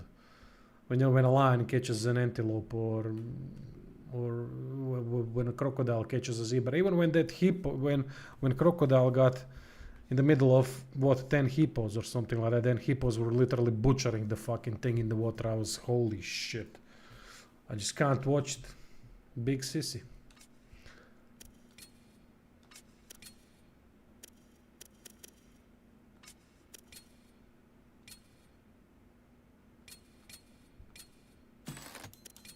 Okay, things are becoming expensive. Makes sense.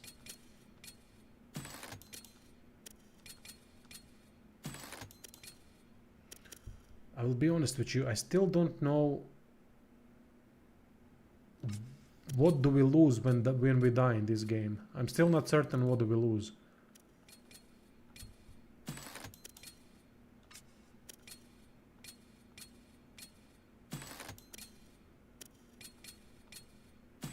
Oh yeah, hippos are mean. You fucking bastards. I always preferred rhinos, but hippos are just generally more dangerous.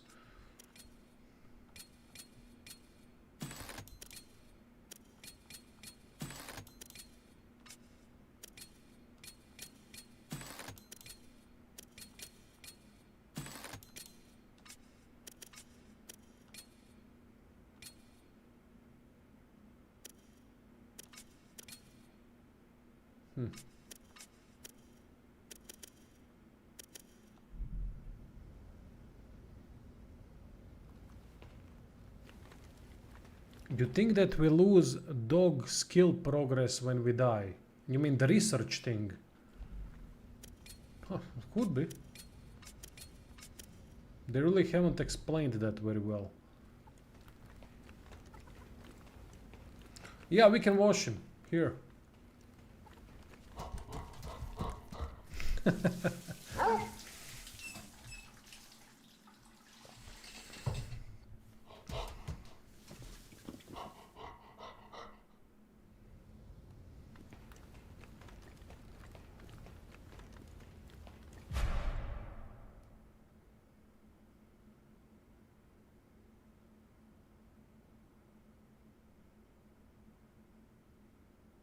Okay, we can reset the attributes. Reset everything. Cool. Make contact with Kunai. Emma. I like this idea of a Peace Walker, a dynamic mobile base. 私は都じゃ。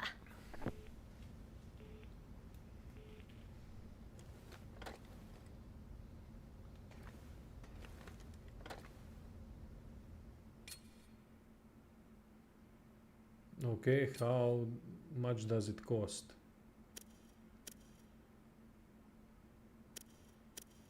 Reset them, it doesn't say.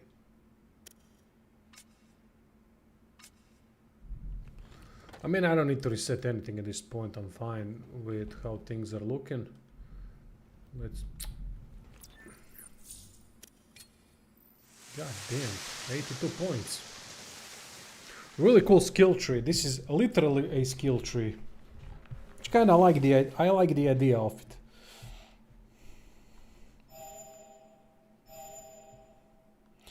Oh, this is the skill speed use of only one's particular... I thought it was a general thing, increasing the skill speed usage. But no, alright, we need to upgrade the dog a little bit more. We need this, status effect build-up. We need to increase that.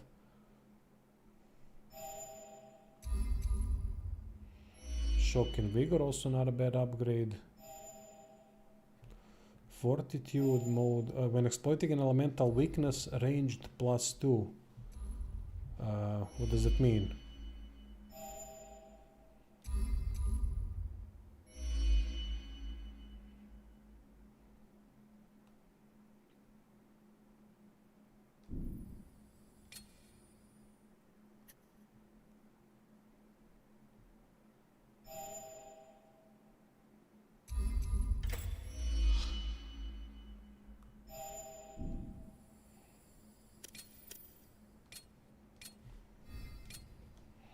I have to say, I don't understand what's the hate for this game. Not the hate, sorry, it doesn't mean that it's hate. People are not really that into this game. I mean, it really does so many things well enough.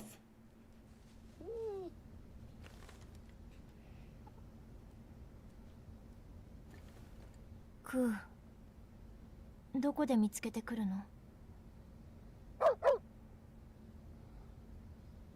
どうして私？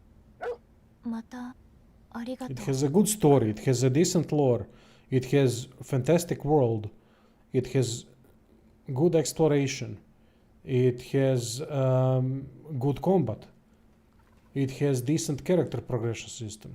Now there are mistakes in all of those, meaning there are things that bring it down a bit, but nothing that significant.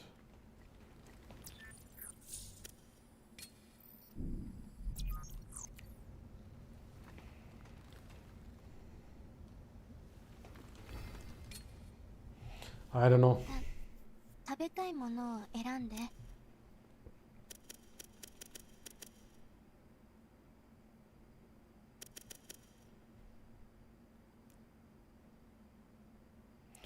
It only works well on Nvidia cards. Okay. That's a good reason to hate on it, yeah, if that's the case. ご飯は体を作るからすごく大事。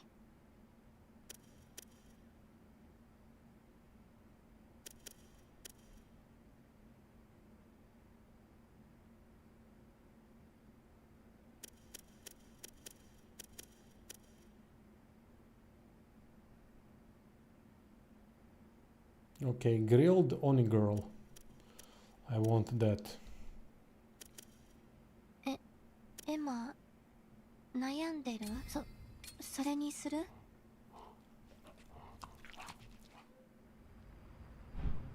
神楽の料理は美味しい。Uh-huh. Well, see, that's the problem. That's the studio, not the game itself, you know. This is definitely not a slop game. I don't know how their Pokemon games look like, but then again, that's unrealistic with the product at hand, because the product at hand doesn't really care. It's a game. Who cares who made it, right? You judge the game by how it is.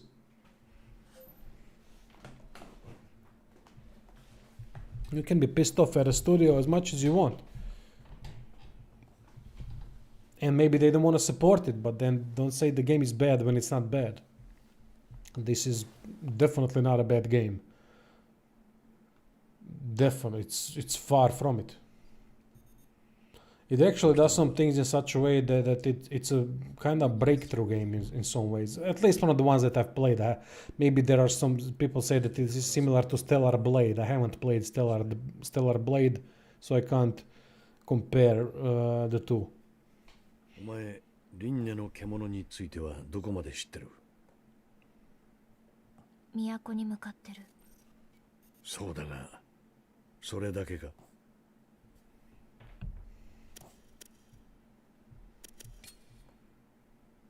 何度も文明を滅ぼしてきたって。It's more about upscaling options and accessibility. Okay. それは都なら子供でも知ってる。 What about accessibility? 俺たちの最終的な任務は輪廻の獣の討伐だ。だが一筋縄ではいかない。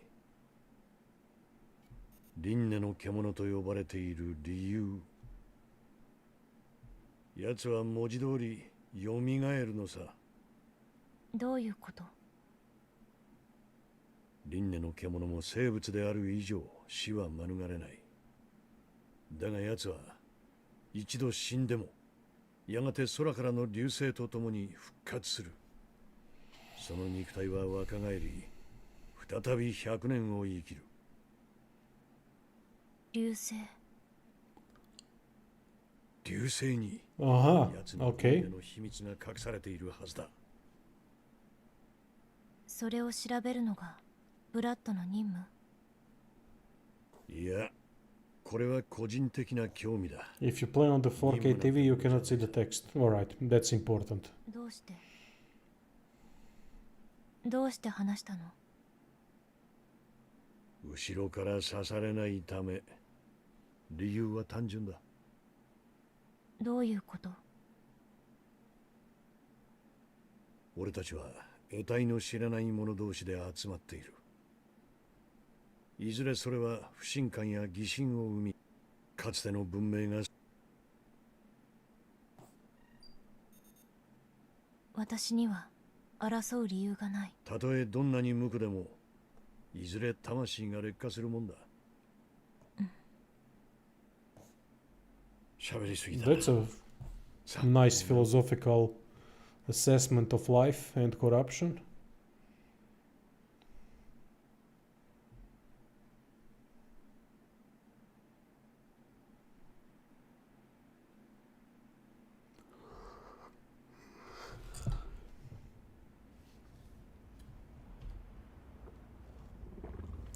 Oh yeah, who's this? 奴らの位置は？もうすぐ相模コロニーに到着するよ。そうか。少しは育ったか？立派に育ってきた。食べよう、お兄。そうだな。ああ、そうすればあの力が手に入る。 Oh yeah, that's the guy from the intro. 帰ってくる。お前の I 体 forgot に about that part. 完全な魂も。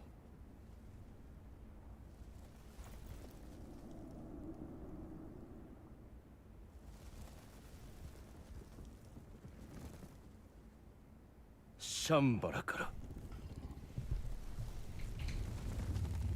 兄、見つめすぎちゃダメ。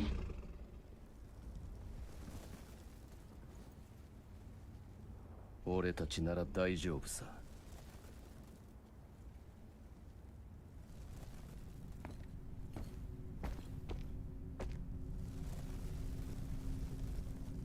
俺たちならな。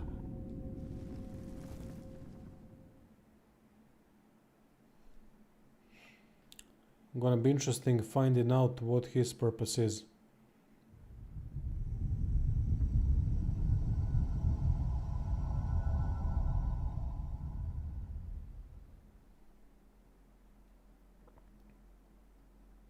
またこの場所。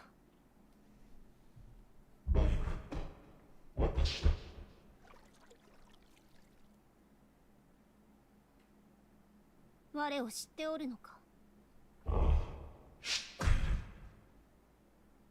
我は一体どこから来たのじゃ？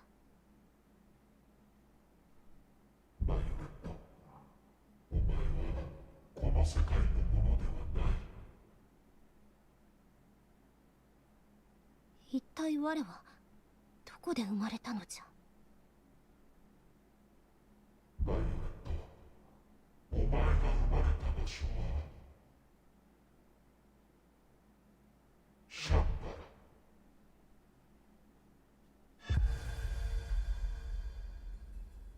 ？Alright. Creeping Tendrils, Chapter 2 completed.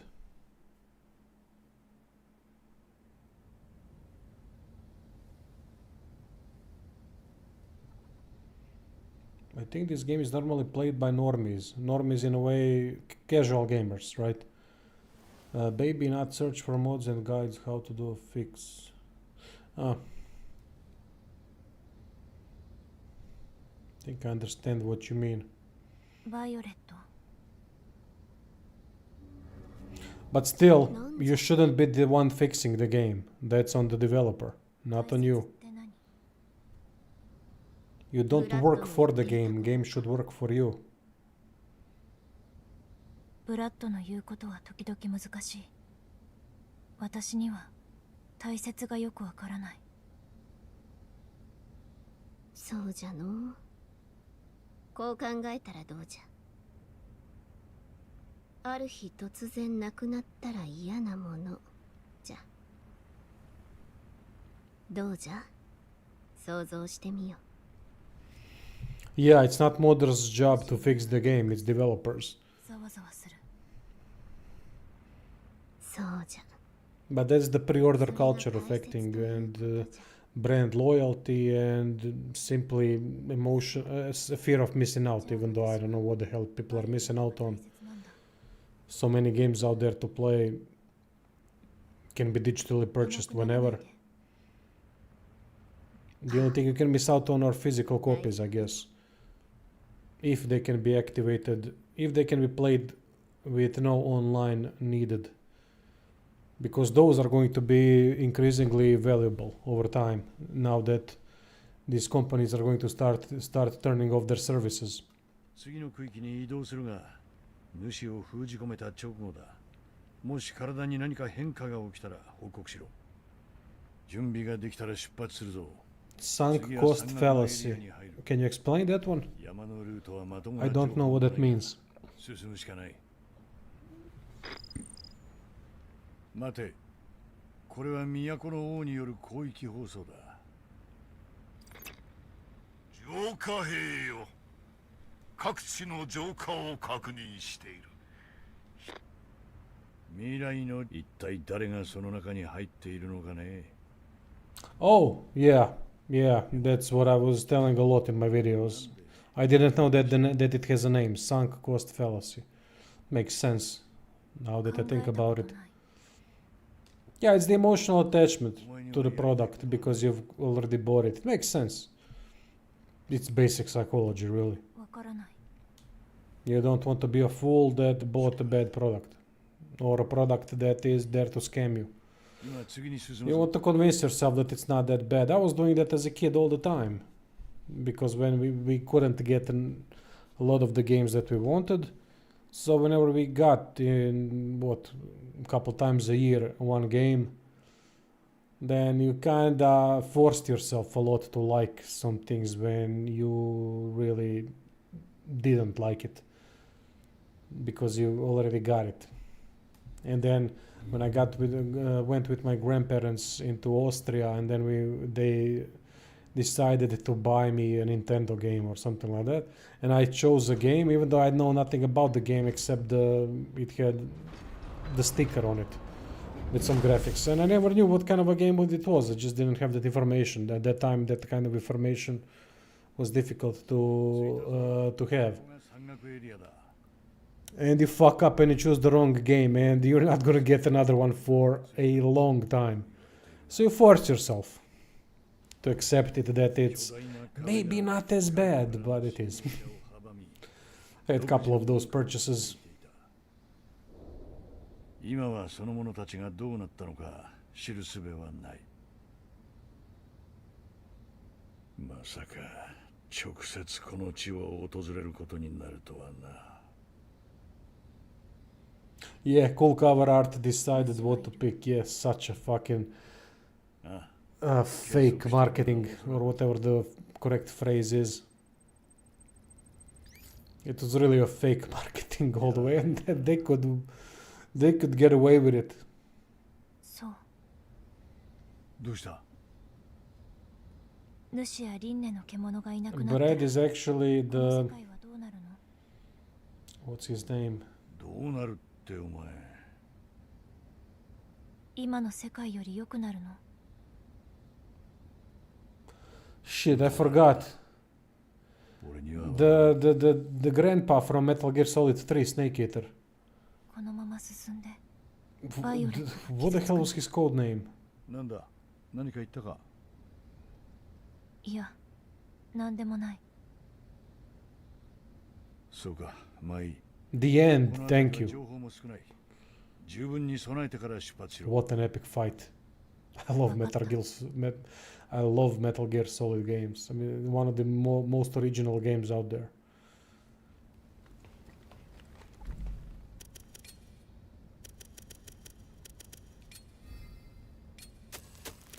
Let me see what the hell do I need to grow for that specific recipe.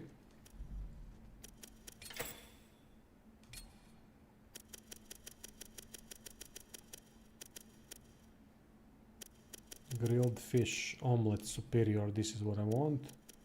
Oh no, I want this. Grilled onigirl, what the hell do we need for that? Soya beans and rice. Alright, soya beans and rice, this is what I'm going to go for. Grow research, okay.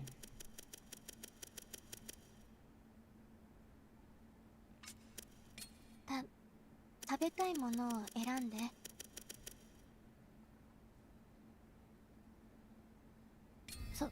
それにする？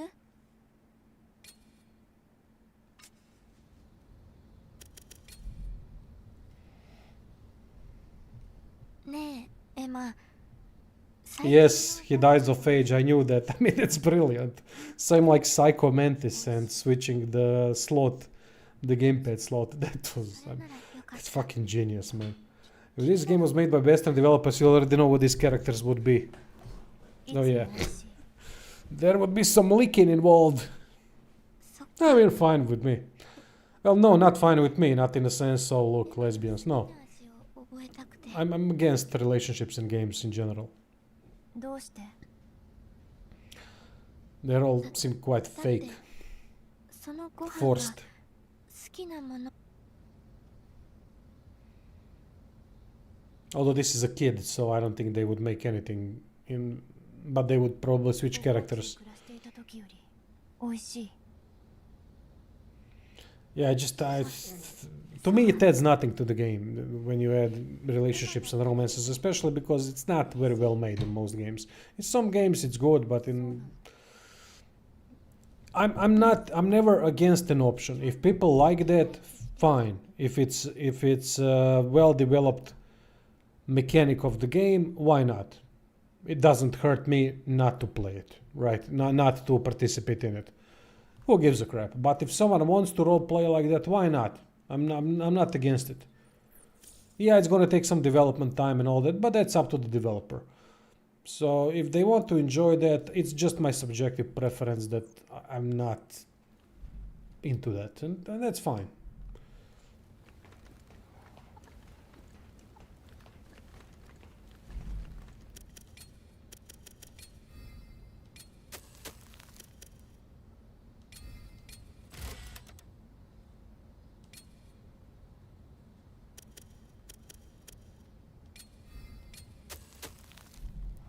So we can get tags.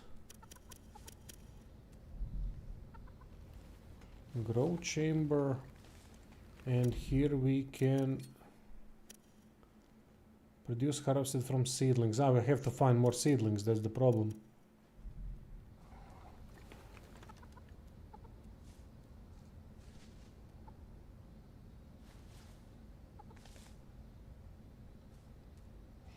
Yeah, see, I never participated in Baldur's Gate 3 romances, and that's why I never really got affected by it.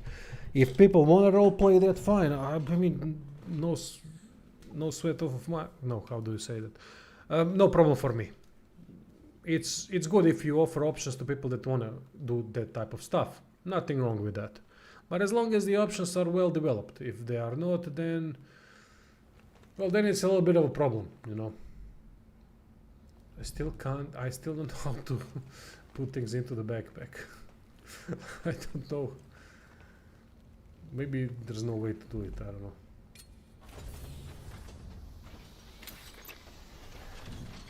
No skin off your back, thank you. The issue is people now, they complain if it isn't there, just based on... people will complain people will complain if it's in there or if it isn't in there. People complaining means nothing if these are not constructive feedbacks. You need to have a constructive feedback, constructive criticism, and constructive compliments.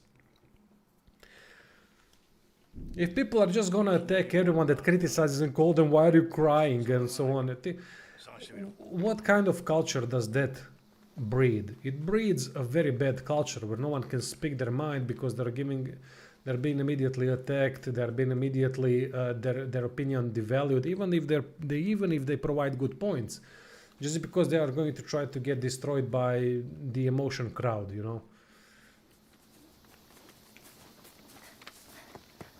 So people need to be heard, but good things need to be heard, you know, things that have logical sense, that have some constructiveness to it. If people just talk, that's like farting.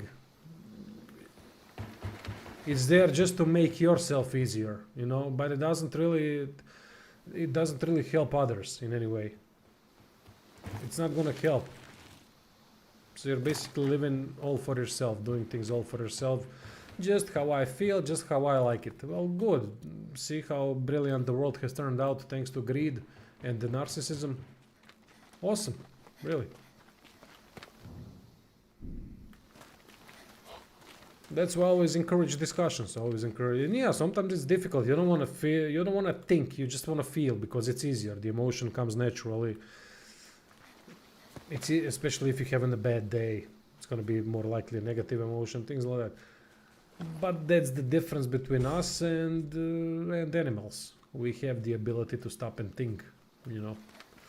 And if we want to be humans, we should probably focus on that a little bit, right? To improve things. See you, Zoltan. Thank you for joining, mate.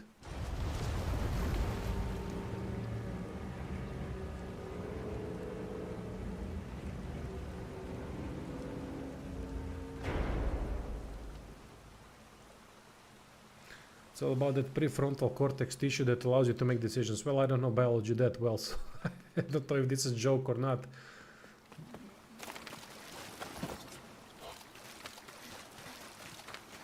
Developers tend to cave in. Yeah, they do. They need to follow their original vision. They need to, but they also need to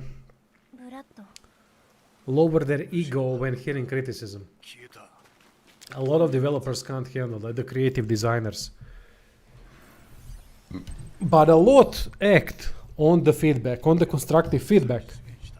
So there are plenty of great teams and studios and developers that listen to good constructive feedback. I really love to see that.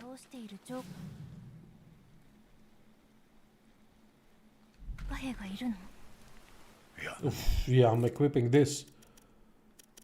Oof, I'm equipping this, mate. What is this? Iron wall. Oh, yeah. 20% less damage taken. Yeah, recovery is gonna be reduced, but fuck it.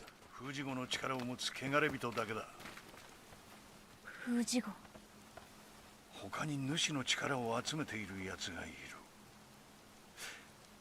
そんなことになれば。ブラッド。いや、今は何が起きているかわからん。だが主の力は必要だ。反応があった場所はその坂を登った先だ。用心して進め。Oh, another smaller zone. So the first zone was the biggest one. What I like about ranged weapons and how they've done in this game is that they're powerful.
Would this be considered a techno-fantasy setting for a JRPG, or is it more like post-apocalypse?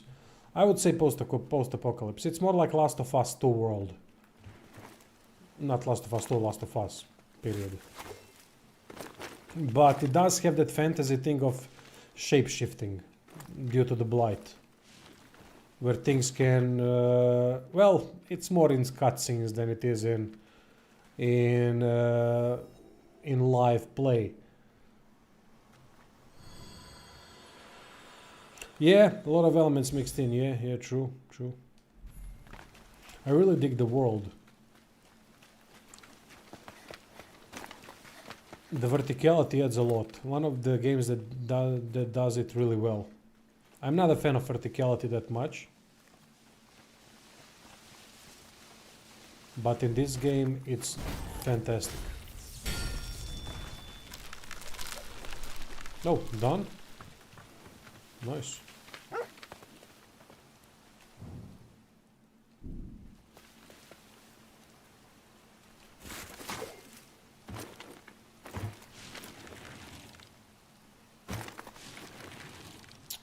Though sometimes it can be annoying.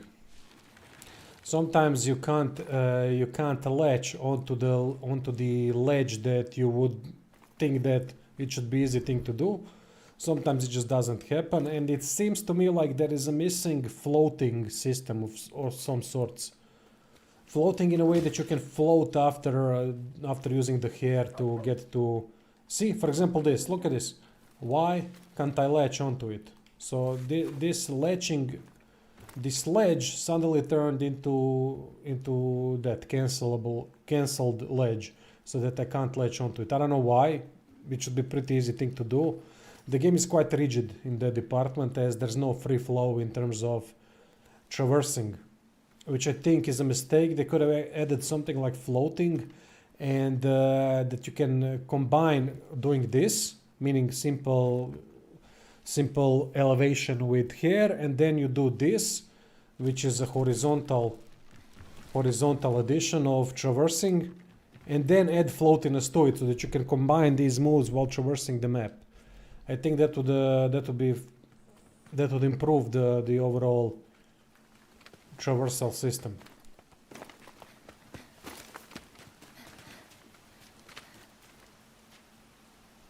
Yeah, they are Magic Tech infused. Yeah. So yeah, it's a fantasy setting in some ways. Yeah, it's far more fantasy and sci-fi than Last of Us in that regard. Without a doubt, you are correct about that. But it works well. I mean, so far I'm loving the world. It's one of the best aspects of the game.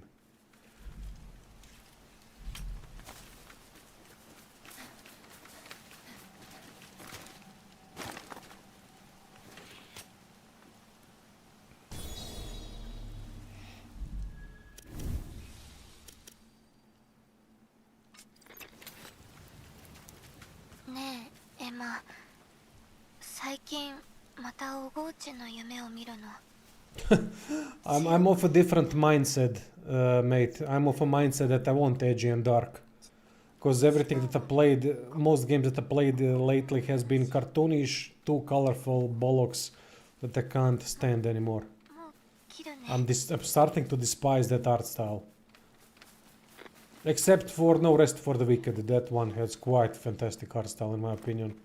Where it's cartoonish enough, colorfulish enough, but still retains that grim and dark atmosphere for some reason, and I really like that.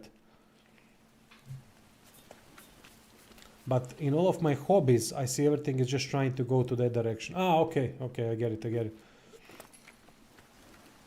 Everything is Fortnite. Yeah, that's what pisses me off the most in gaming, when it comes to gaming. I don't know about board games and things like that. That's a different story altogether.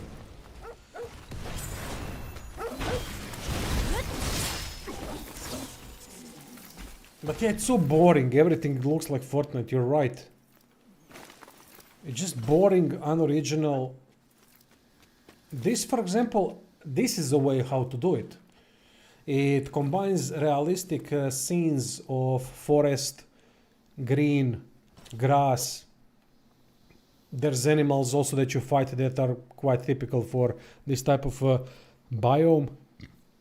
And then they combine it with a mixed in civilization, meaning overgrown civilization, destroyed civilization, which is the post-apocalyptic thing. And it really works well. Unfortunately, the music sucks, so the atmosphere is not very well made. The atmosphere is not great because of it, but it still has that certain vibe that works well for a game like this. The whole combination of everything that it does. It's colorful, but it's not colorful in all directions, meaning there isn't pink, purple, blue, green, and everything is red and everything is everywhere. No. There's one color that prevails, and then the others are incorporated through visual effects during combat, through things like that. And it really, when it combines together, it really works well because there's no domination. There is domination of one color, but there just isn't too many colors used to a great extent. So they all mix way too frequently, and that way you lose the effectiveness of the other colors. Some games like Last of Us, for example, knows how to use that. I love post-apocalyptic worlds like Last of Us and this game because it's quite realistic in a sense. I can get behind the idea, and also if you implement enemies that make sense in that regard, it's also going to work nicely. And in this game, it does work. Everything is tied together nicely.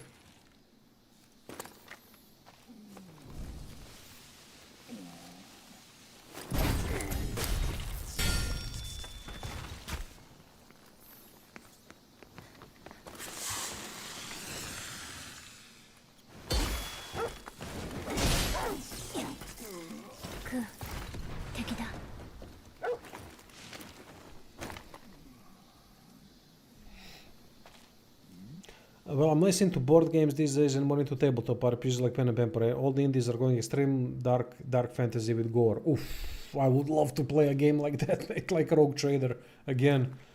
Rogue Trader would go into that descriptor, with that descriptor, and fucking hell, man, I love that game. One of my favorite CRPGs of all time. I really want to get back into it.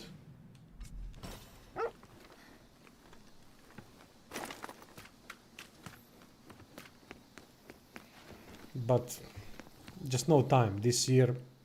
Well, I don't know if I'll ever going to play it. There's no views in it for me anymore with that game, and unfortunately I'm so dependent on if I can get the views or not for something that I have no choice really in what to cover and what not to cover.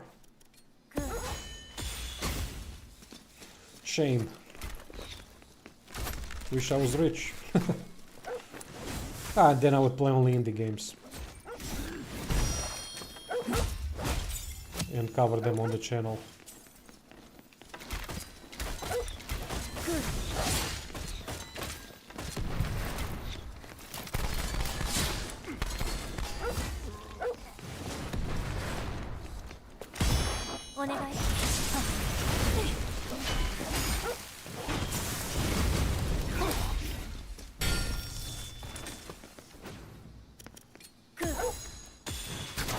Yeah, that was a dumb move.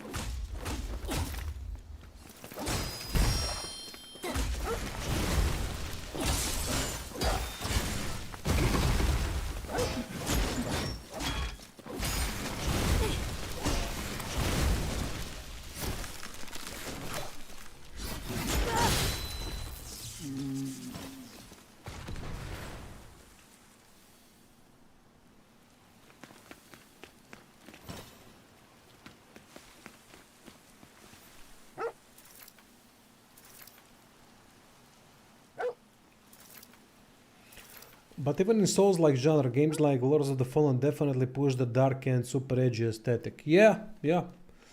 Well, thankfully, for fuck's sake, I don't want Souls-likes to be cartoonish. Well, sure, if it's well done, of course. Why can't it be cartoonish if it's well done? But what was the last great Souls-like cartoonish look? Was there ever one? Genuine question, I can't remember a single cartoonish looking Souls like that, except for No Rest for the Wicked. But as I said, it's kind of different. That one retains some of the important elements of the dark and grim atmosphere.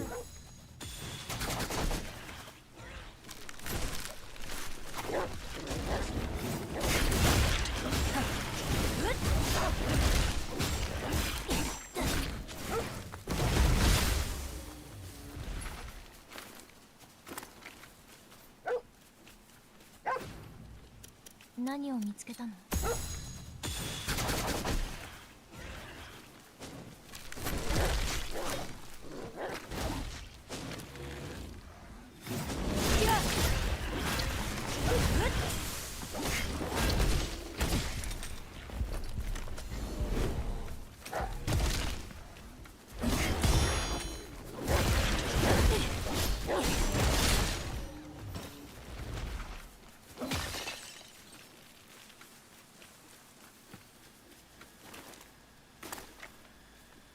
？Oof, Avowed. One of Avowed and Outer Worlds 2, the first planet, have some of the worst art style that I've seen in gaming. It's utter shit. It has these games have no atmosphere whatsoever, and it's mostly due to the art style. It's just not incorporated well into that type of a game. It simply isn't. It cannot invoke emotion no matter what it tries. It's a sad fucking thing. Isometric CRPGs have more atmosphere than their first person RPGs. I mean, that tells you everything that you need to know about Obsidian. God damn, they really fell. 回復して。回復して。うん。クー、元気そう。One of the studios that I'm sad for, really, a little bit when thinking about it. They created some of my favorite games ever, and just to see them lose themselves like that is devastating. When such a studio can lose themselves in that way. I mean, look, they're still far better than Bethesda in a way of the games that they can create. So I'm not saying that they are a bad studio. They are not a bad studio. They just don't have the ability, it seems, anymore to create something great, which was just a normal thing for them back in the day. Whatever Obsidian did a game, you knew it was going to be at least great. That's the at least factor that you had with them. Now, you know it's going to be mediocre to maybe decent. Maybe even subpar. Avowed had fun combat. If you could get away from the art style that was playing tricks in your head. It had good sound effects, it had smooth combat. But the writing, the thing, it just wasn't... Oh, well, this was brilliant. It just wasn't there. It was there, but it lacked. It lacked everything. It just couldn't get me into its story, no matter what. It was just, and it was also mistakes. I'm not really good at pointing out mistakes in writing, but in that game, I think I've noticed so many mistakes that it just doesn't make sense. It's just silly why they would include that. I could not get behind it at all. Like, what the hell are they doing?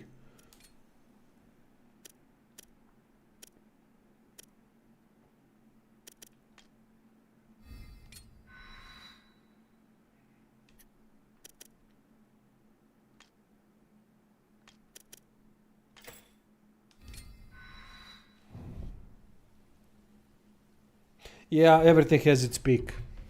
Yeah, everything has its peak. You're absolutely right. And unfortunately, that's usually connected to money. When studios become too good, when they start creating fantastic games, it usually goes 1 or 2 games, maybe 3, and then then the fall starts. Because they either want to change something. It's same thing with music. When you have that raw energy, I mean, I always put an example of In Flames, my favorite band. If you don't know, I have tattooed their sign, their album cover here, and Jester Race album cover. Shit. So I don't know if you can see anything. I don't want to, but anyway, in general, the pictures are on Discord. When they were raw, when they were just coming up, the things that they've created in the 90s, especially with the lyrics, the combination of three albums that have a continuation of the story of humanity, and the melodies, the originality of the sound. And then you hear them in 2012 with horrible albums. They don't have the raw energy, that thing that drives them anymore. They succeeded. Success is sometimes the worst thing that can happen to a creative mind. It's that old saying, necessity is the mother of all inventions. Sometimes it's just the basic creative thing, but sometimes it's the necessity of it as well.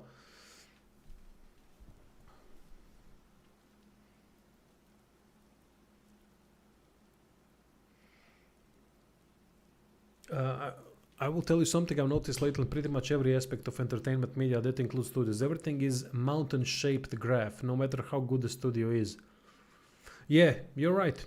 Rockstar is gonna have its... well, they're not gonna have a commercial downhill, but quality-wise, I would expect GTA 6 to be...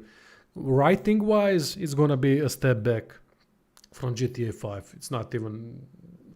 I think that can be... If I was a betting man, I would bet everything on it.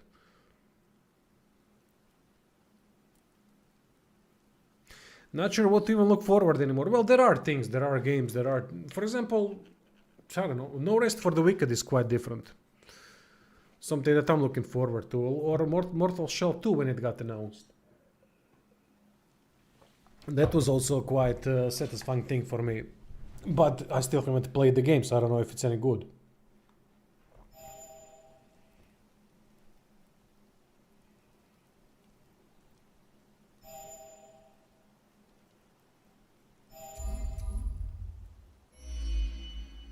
That could be useful. Detect hidden items. Oh, nice.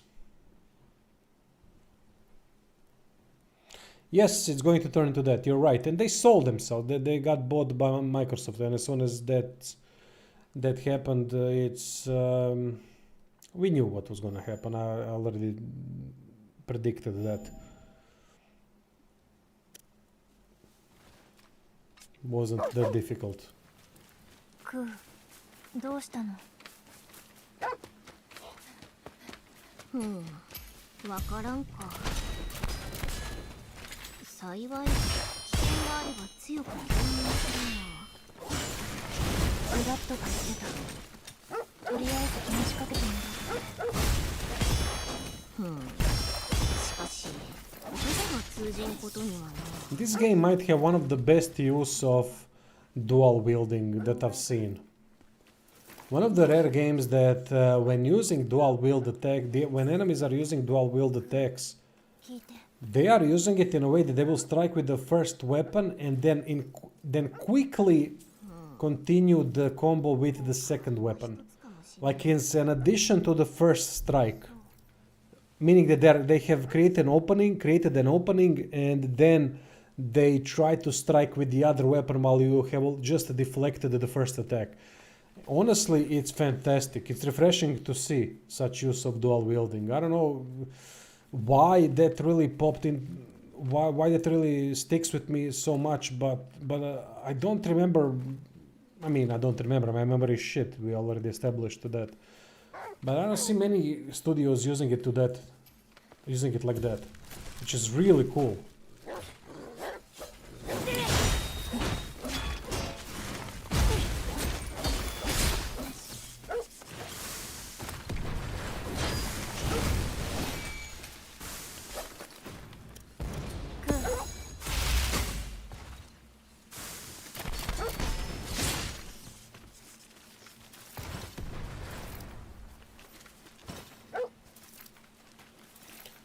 CDPR at Bethesda as well. Yeah, all were fan favorite decades ago. Yeah. Nothing can avoid this transition if it gets popular enough. I blame the investors. Yeah, investors are definitely one of the bigger issues next to publishers, but also the studios themselves. I always defended developers, but I'm done with it. I'm done with that because I know that they get bought out and then the guy in charge, then the person in charge gets to decide how things are going to get done from here on out. And I'm guessing some developers are just not into that, but they have to because they need to you know, they need to conserve their jobs, and it's a harsh world in developing, especially if you're not ideologically inclined towards what the studio, what the publisher and the investors want. So I understand them just how would I put it,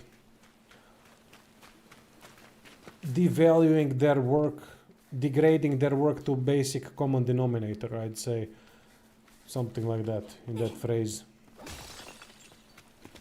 just to put something out.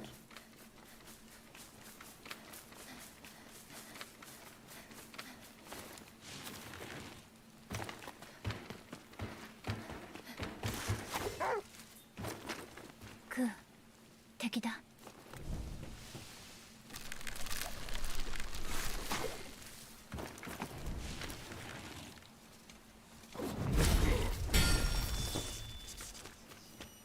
Oh, instant kill, nice.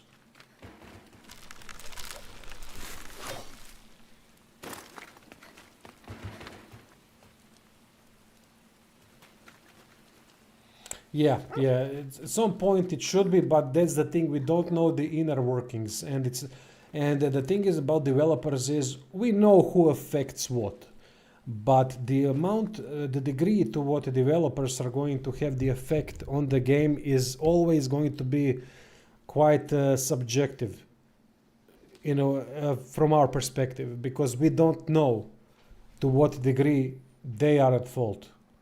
Is it just that they are incapable of some things and maybe they don't have the quality? Of course there are bad developers out there. There always will be, same as in every type of work and job. That's inevitable. But the thing is, we really don't know from our own perspective who's at fault to what degree. So it's hard to judge developers just based on that. For me, personally.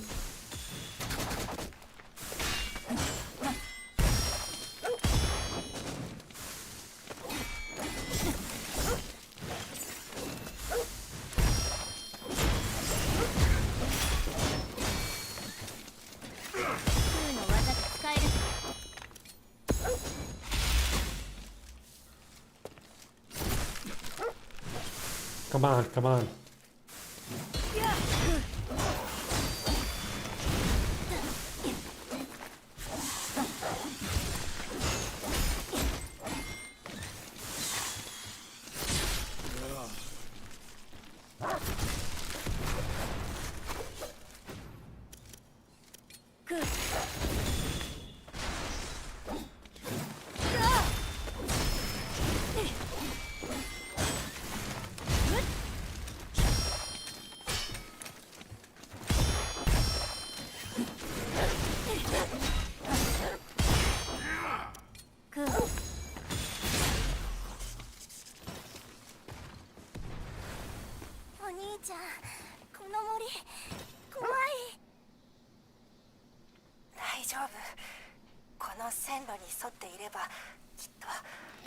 If someone tells you to do something, you're still the one who's doing it, and it's your choice to do it or not. Yes, that's the type of greater good thinking that I like, but it's not realistic in some ways.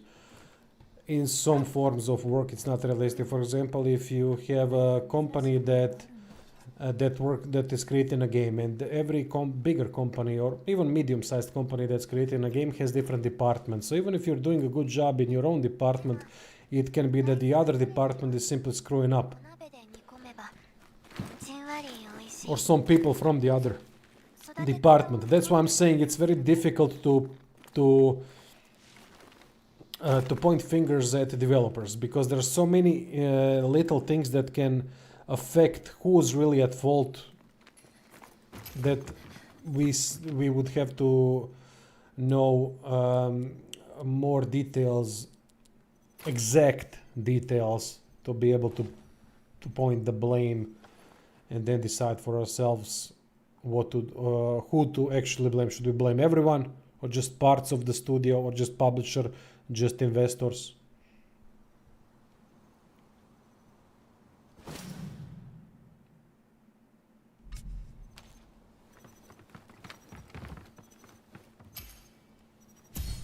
Yeah, most people are trying just to get by. You're right, mate. You're right.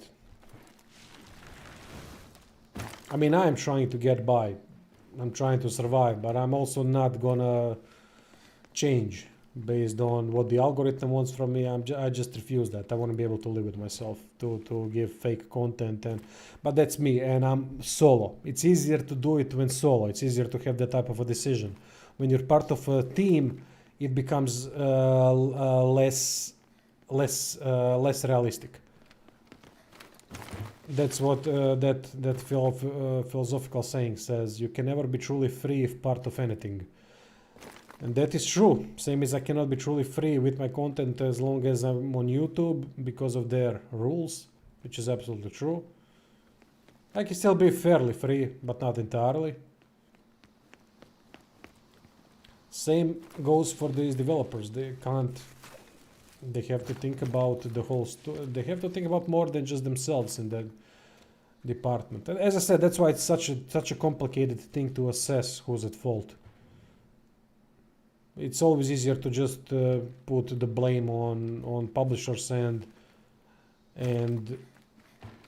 investors, because it's realistic. It's realistic that they do affect the timelines. They do allow games to be released because the publishers release games, and the investors can and will have effect on the game development by simply generic stuff like put this ideology in it. The game needs to be more woke. Usually that stuff. おや、この辺境に浄化兵とは珍しい。それに、汚れを随分と体内に溜めておられる。Yeah, artists will have to cave in pretty hard for quotas, yeah. It's a shame. Is this game any good? It looks so mega generic. Tomorrow is going to be the review, early review, not the full game review. So far, solid game. 聞いてこれを我々ゴーレムというものはこうなせぬゆえ、こうして何かを伝え残すことにことさら惹かれるのです。さて、では話します。こちらにこの刀は三賢者の一人、鉄の賢者が、そして何よりこのゴーレムのあの空に浮かぶ三日月、あれも三賢者が共同して作り出したとか。どこまでが本当かわかりません。さて、これも何かの縁。いいの？何か怪しくないかな？ Yeah, yeah. There is something here, without a doubt. 誰かの記憶に残りたいのです。気にな。それに、先ほど申したもう一つ、きっといずれやい。あなたは話を静かに聞いてくださった。肩を持つ、それ。See, there's a backstory to things that these golems tell. These golems are really a nice addition to the game. I really dig them. Or they can offer you secrets, offer the location of secrets. So that's nice as well.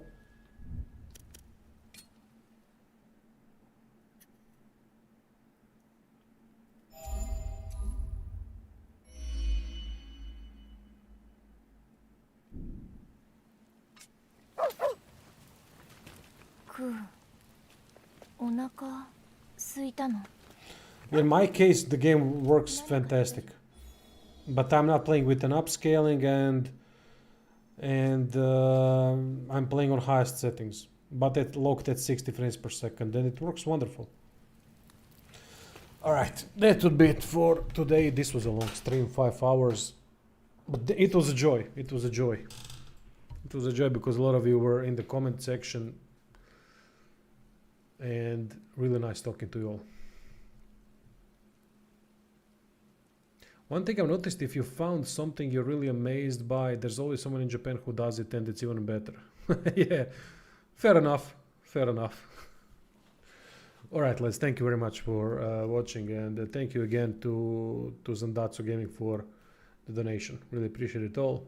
And yeah, stay tuned for a lot more guides for this game.